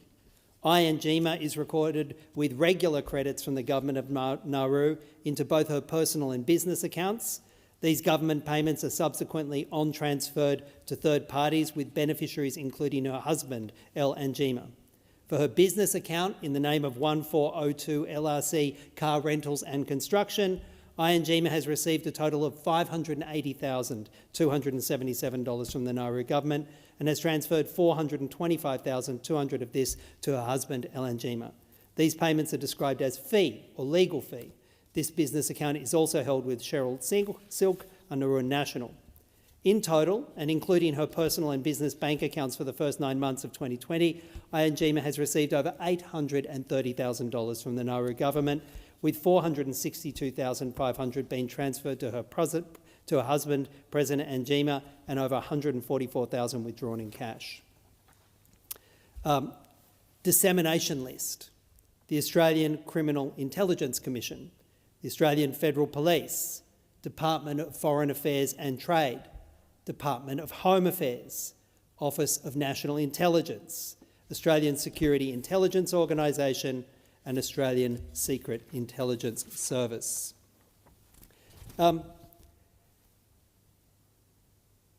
Until now, this secret information report by AUSTRAC that was produced sometime before September 22 has been secret. And what it shows is a bunch of this money was likely sourced from Construct. Still more came from the Nauru government, a government that Australia has had multi-billion-dollar dealings with, stretching over a decade. Australia knew about all these corrupt payments, including to now President Adiang, when the Albanese Labor government entered into a fresh $2.5 billion secret deal with his government this year.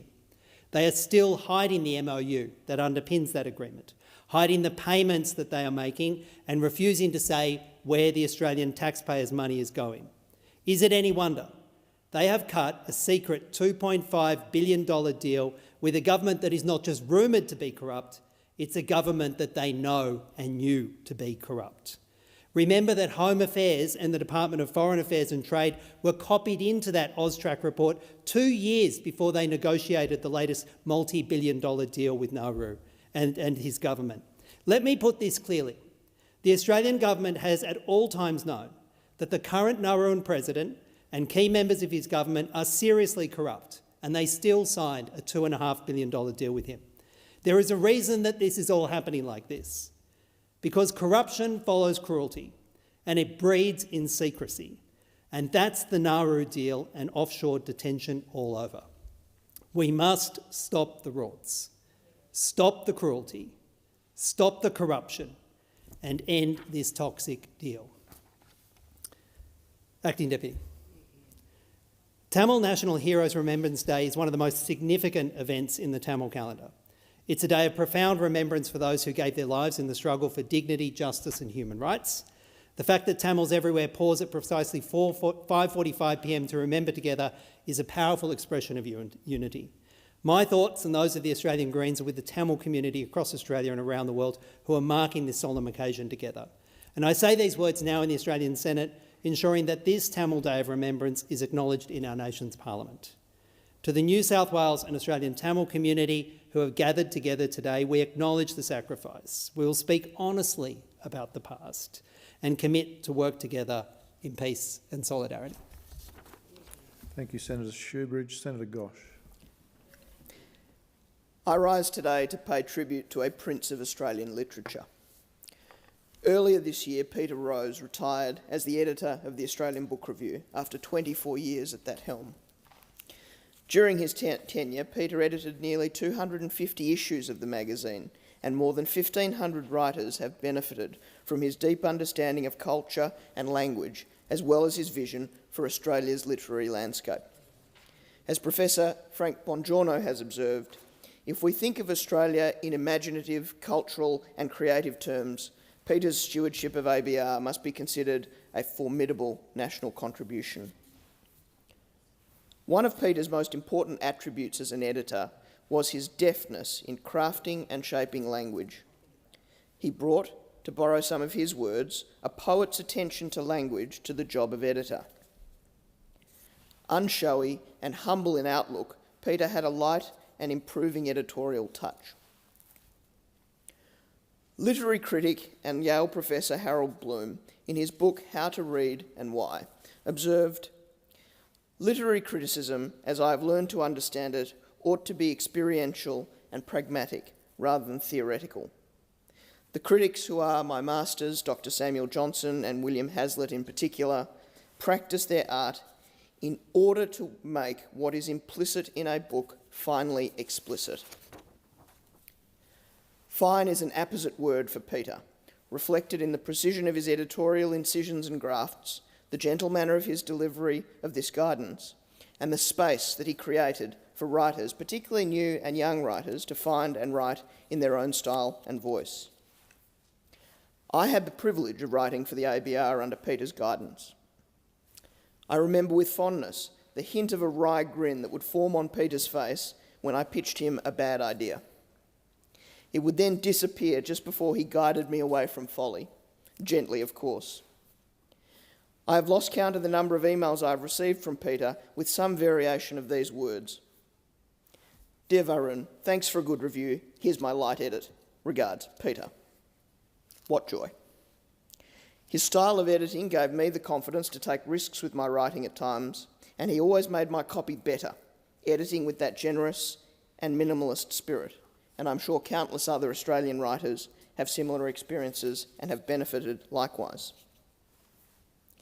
Another of Peter's attributes is that he loves literary criticism. Book reviewing is often an unloved art. Yet with nuance and care and occasional riposte, Peter supported and defended and celebrated the place of critical writing and critical writers in Australia.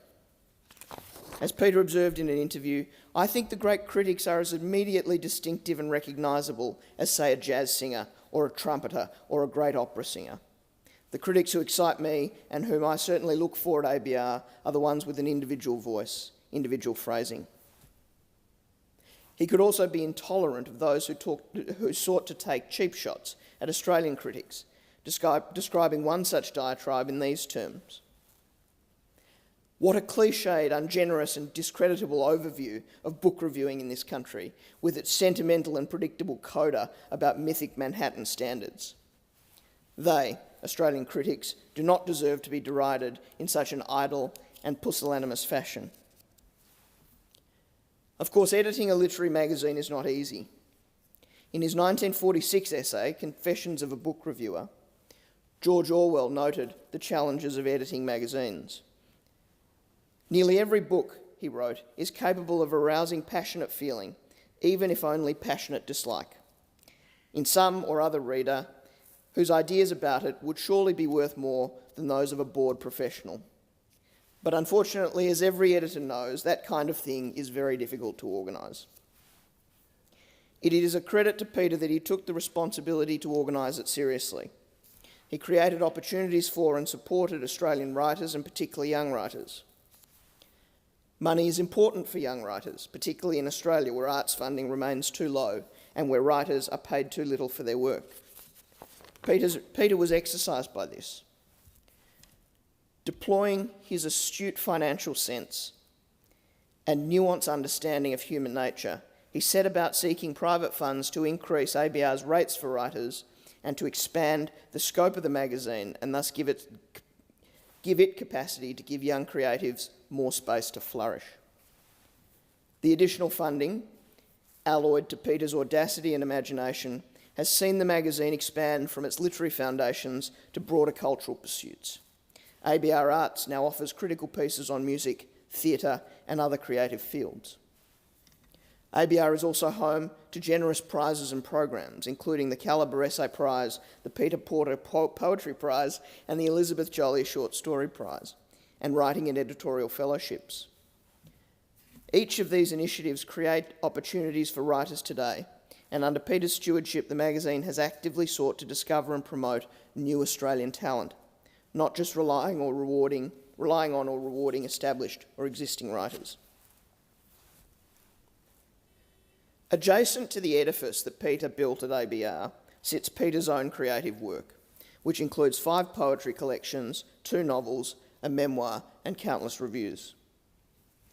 His memoir, Rose Boys, won the National Biography Award in 2003 and is centred around his family.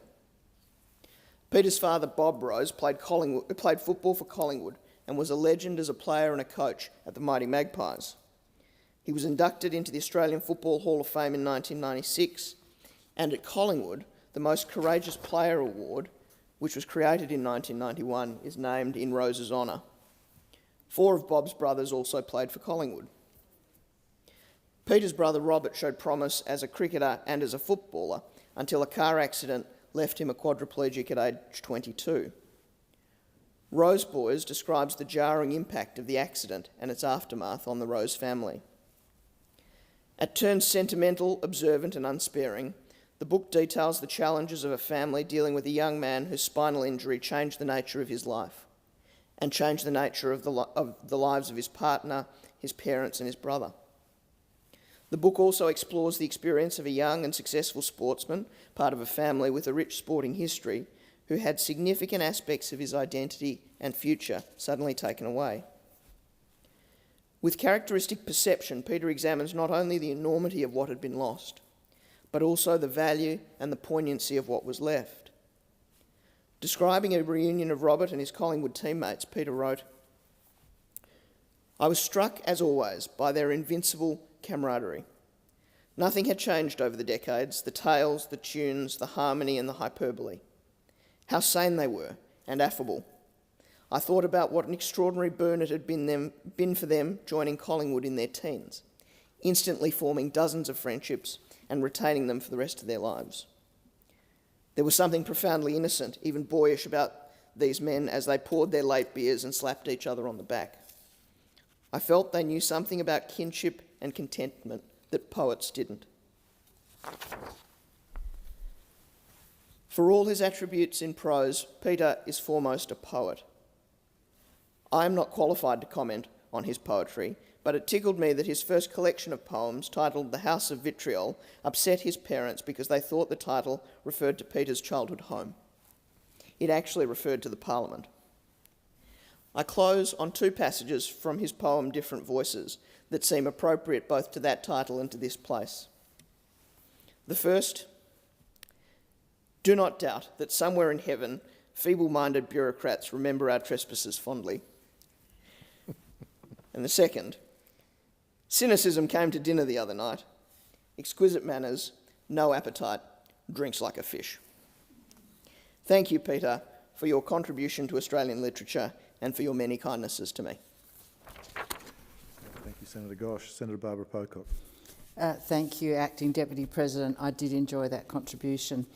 I rise to talk about a significant new building in South Australia, South Australia's first skyscraper, 38 stories high, which is planned to be built a few metres from our South Australian Parliament on our precious public parklands in our city. It's called Walker Tower 2. It's the child of a rich-listed property developer, Walker Corporation, a multi-billion-dollar enterprise. It is a huge building of 38 stories, alongside Walker Tower 1, which is a mere 28 stories. Approval of this second Walker Tower was on the basis that it was offset.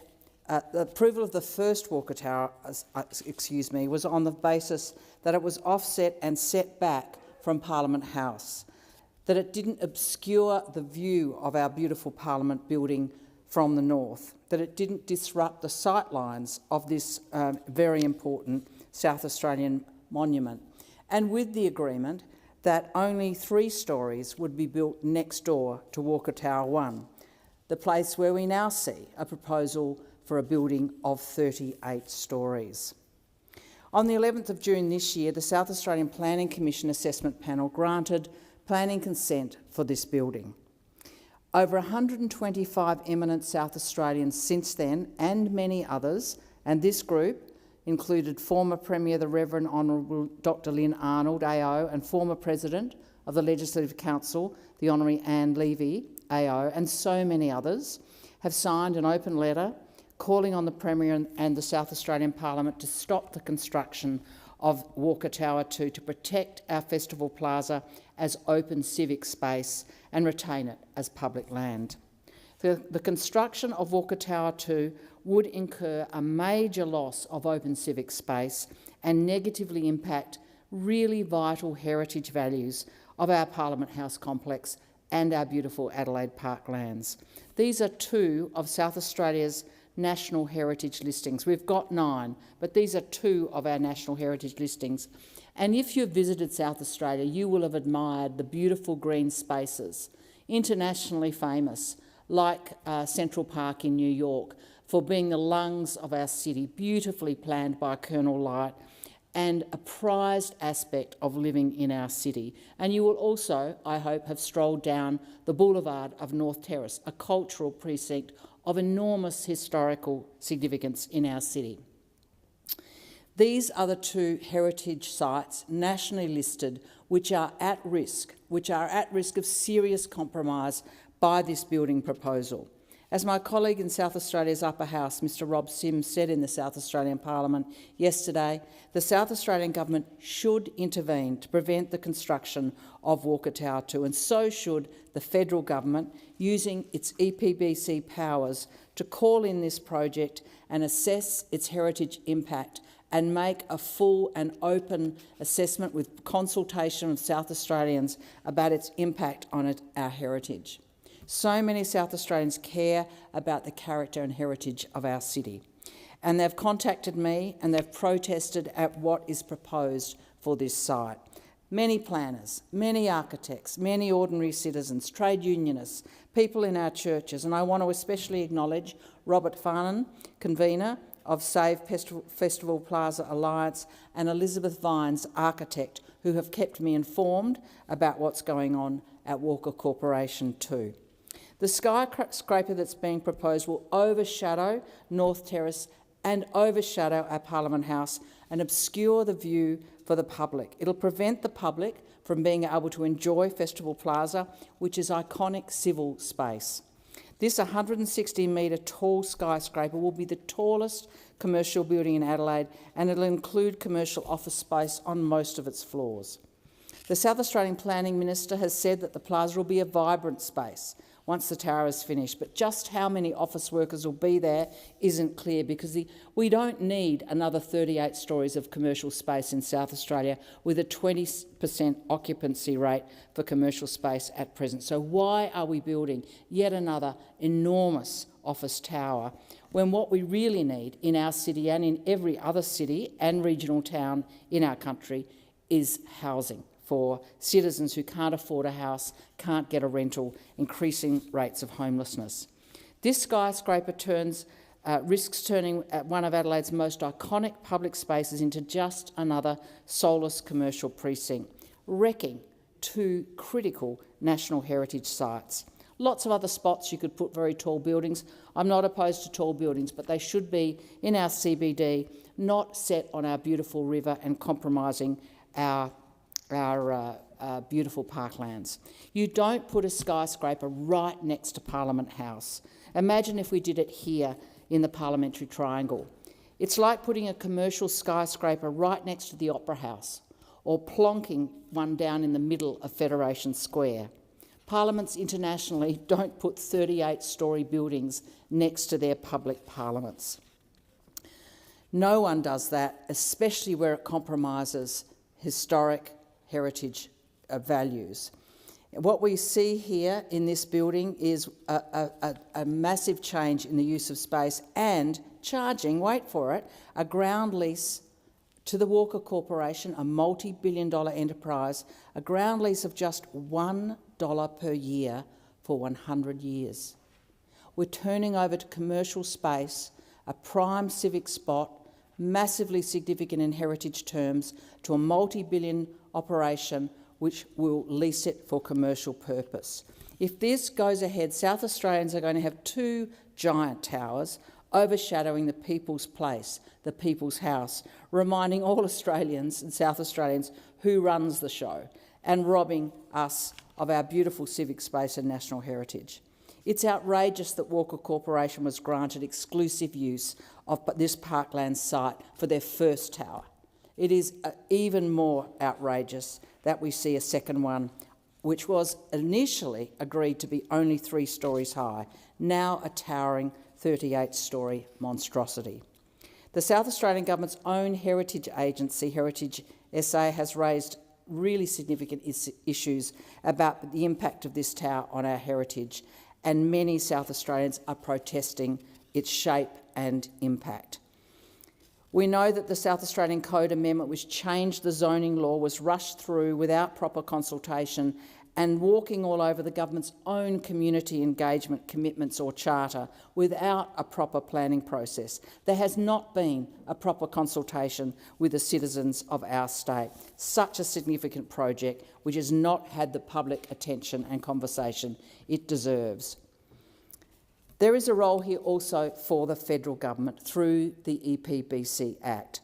Minister Watt has the powers to call in this project under the provisions of this Act. The Act states that a corporation must not take an action that will have a significant impact on the national heritage values if of a national heritage place. And the guidelines in that Act state that if an action is adjacent to or within important sightlines, and if it has a significant impact, the proponent must not take the action without prior approval from the minister.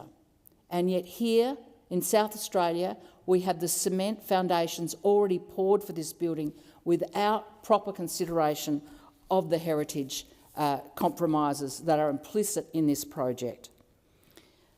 The EPBC Act gives the powers for rigorous assessment, including a 10-day public consultation period, should the minister decide to call it in. And we say, South Australians say to Minister Watt, call this project in, Minister. We want a say about what this means, and we want a proper heritage assessment. We have to see a full assessment of these impacts. We want to see the legislative protections for urban national heritage places. Otherwise, our EPBC Act and the notion of heritage listing is meaningless. Other factors, financial deals, politics, pressure for development, jobs, bureaucracy, all of these in this example are trumping the voice and views and heritage of South Australians. We must protect our significant values, our significant heritage. It's time to listen to South Australians, citizens, not billionaire developers, and Minister Watt has the power to do this. South Australians want to see the EPBC powers used to enable proper consultation, and we cannot sacrifice the brilliant historical heritage values of our state to corporate interests and commercial deals which don't stack up. Senator Roberts. Thank you. This month, 55,000 carpetbaggers, technocrats and enablers gathered in the shadow of the Amazon rainforest to breathe life into the greatest climate change scam for one more year. United Nations Conference of Parties, COP30 in Belém, Brazil, has ended in failure. In this speech, I'm not being critical of the good people of Brazil, for whom one nation has tremendous respect. I am being critical of elitist politicians, bureaucrats, parasites and thieves sucking on energy subsidies who are blind to their own hypocrisy, incompetence and dishonesty. Hypocrisy such as building a highway through the Amazon rainforest to improve access to the conference venue, which turned into another look the other way moment for the world press, still using climate change as a boogeyman to scare people into continuing to read their rubbish.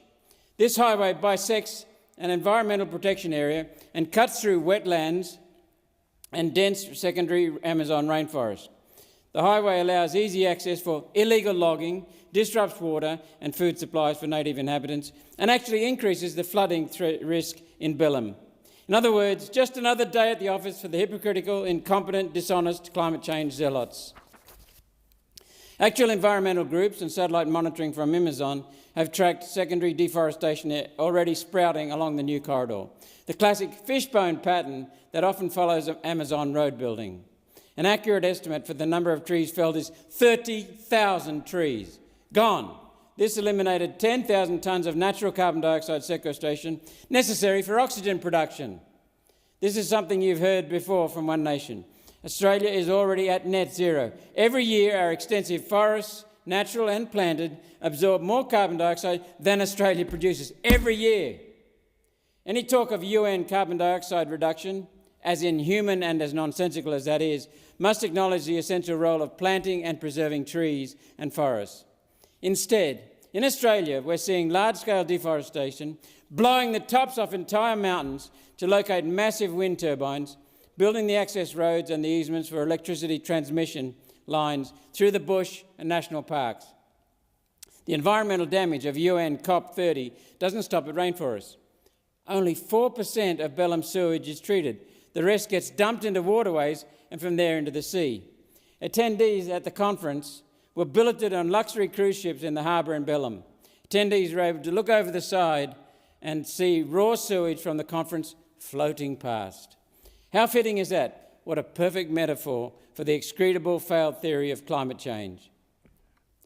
I haven't finished on the hypocrisy. Tarmac space limited the number of private planes arriving to 250, requiring the conversion of 14 local airports into parking lots for crony capitalists to park their jets while lecturing us on carbon dioxide footprint. Domestic and international flights added another 50,000 seats. So I wonder how many people bothered to use the new highway through the Amazon. Perhaps the highway was for the workers while the elites flew. Now, I thought flying was a crime against Mother Earth. The rules, though, don't apply to the people who make the rules. I was especially amused to see those same people who flew to Belém support an agenda item for a tax on airline flights to raise $6 billion United States dollars towards fighting themselves. The final communique was a complete failure, a collection of weasel words and platitudes. UN COP30 turned into a cop-out. UN Climate Chief Simon Steele hailed the communique as proof, quote, climate cooperation is alive and their goal of keeping warming to 1.5 degrees Celsius was still within reach. A furtive plea if ever I heard one. Former Environment Minister Tanya Plibersek from the Labor government emphasised new hope for the 1.5 degrees Celsius alignment. New hope? No, Minister, there is no chance, no hope the world will ever meet the Paris targets. And there's no scientific reason why they should. A stronger initial communique was rejected with only 30 of the 194 delegates in support. The final cop-out communique only recommitted to the Paris Accord and a voluntary global plan for eventual phase-out of hydrocarbon fuels, coal, oil and natural gas. Spot the weasel words. Voluntary, eventual. UN COP30 said the quiet part out loud. This is not going to happen.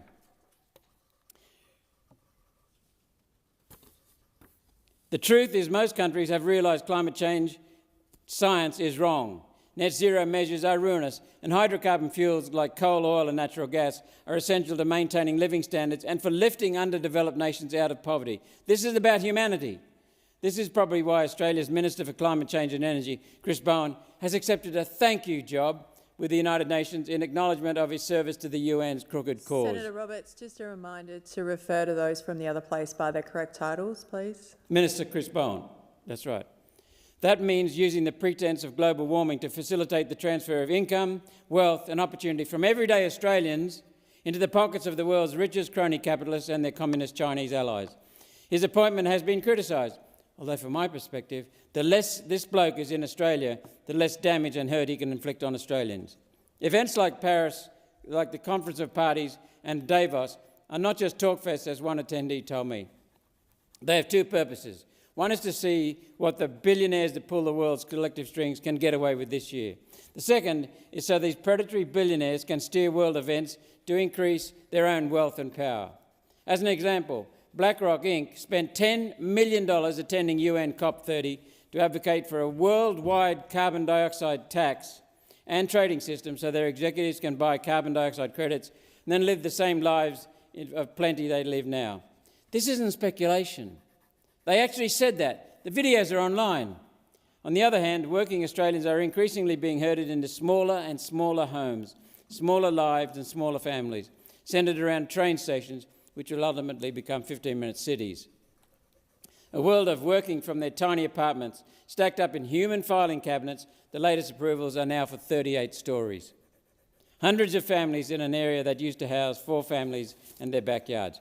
Remember backyards? There's no place for personal space in this new globalist world of mass migration. You'll be kept in this virtual prison using a personal carbon dioxide allowance that prevents car ownership, prevents travel, prevents meat, and no pets, which eat meat. New clothes will be limited to 3 purchases a year. And no air conditioning. There's no provision for air conditioning in the platinum energy standard being advanced from the greens and the teals. And that code includes sealing a home so tightly to reduce energy loss that airflow is restricted and condensation leads to an ongoing problem with mould. Try that one in Queensland. And if you think, I will not comply, you will have no choice. Your bank is already preparing to help you limit your daily carbon dioxide output. And in 2030, we'll start denying transactions above your allowance, a system that works only if cash is eliminated, which the Treasurer, the Labor Treasurer, is trying to do now with new anti-cash regulations. When I first talked about these things 9 years ago, nearly a decade, the internet laughed. Well, the internet is laughing much less now as this agenda starts to affect them personally. Every day, more and more Australians are realising one nation was right about everything. This will be your future under the Liberal, Labor, Greens, Teals, Globalist Uniparty. In fact, this future is why the Teals were invented, to take over from the Greens, who are moving into the lunatic fringe of politics, and to take over from the Liberals, who are starting to balk at committing this crime against humanity. Recent Liberal Party leadership changes at state level installed leaders who have signed on to the UN's nightmare agenda. These leadership changes were designed to ensure if the federal party does change direction, those pro-Australia policies will be blocked at state level. There's really no hope for Michael Photius's Liberal Party while under his control. And don't think you'll be able to attend a protest rally or speak out in dissent. the Labor Party have colluded with the Greens and Teal-like senators to hold a sham show trial into freedom of speech, which they call misinformation. Not surprisingly, in a biased sham trial, freedom of speech is losing as intended. The outcome will be misinformation laws that allow the government to suppress criticism and evidence of their failures, in the same way that Keir Starmer's regime has done in the UK and Mark Carney has in Canada. Combined with schooling to Year 12, university education for all high school graduates and the under-16 social media and search ban, your children will not know what truth is. They will only know what the government wants them to know. In June, the UN Special Rapporteur on Human Rights and Climate Change, Elisa Morguera, called for states to defossilise knowledge through the criminalisation of what she defines as misinformation, as well as criminalising media that amplify it. Defossilise knowledge. Knowledge! That is terrifying. Morguera wants criminal sanctions for those deemed to obstruct climate action. The United Nations is out of control, and so is this Labor government with its Greens allies. One nation has all the answers to stop this. We will withdraw from the UN World Health Organization and the US Paris Agreement and stop net zero. Thank you. I propose now that the Senate now adjourn and will meet tomorrow again at 9 a.m.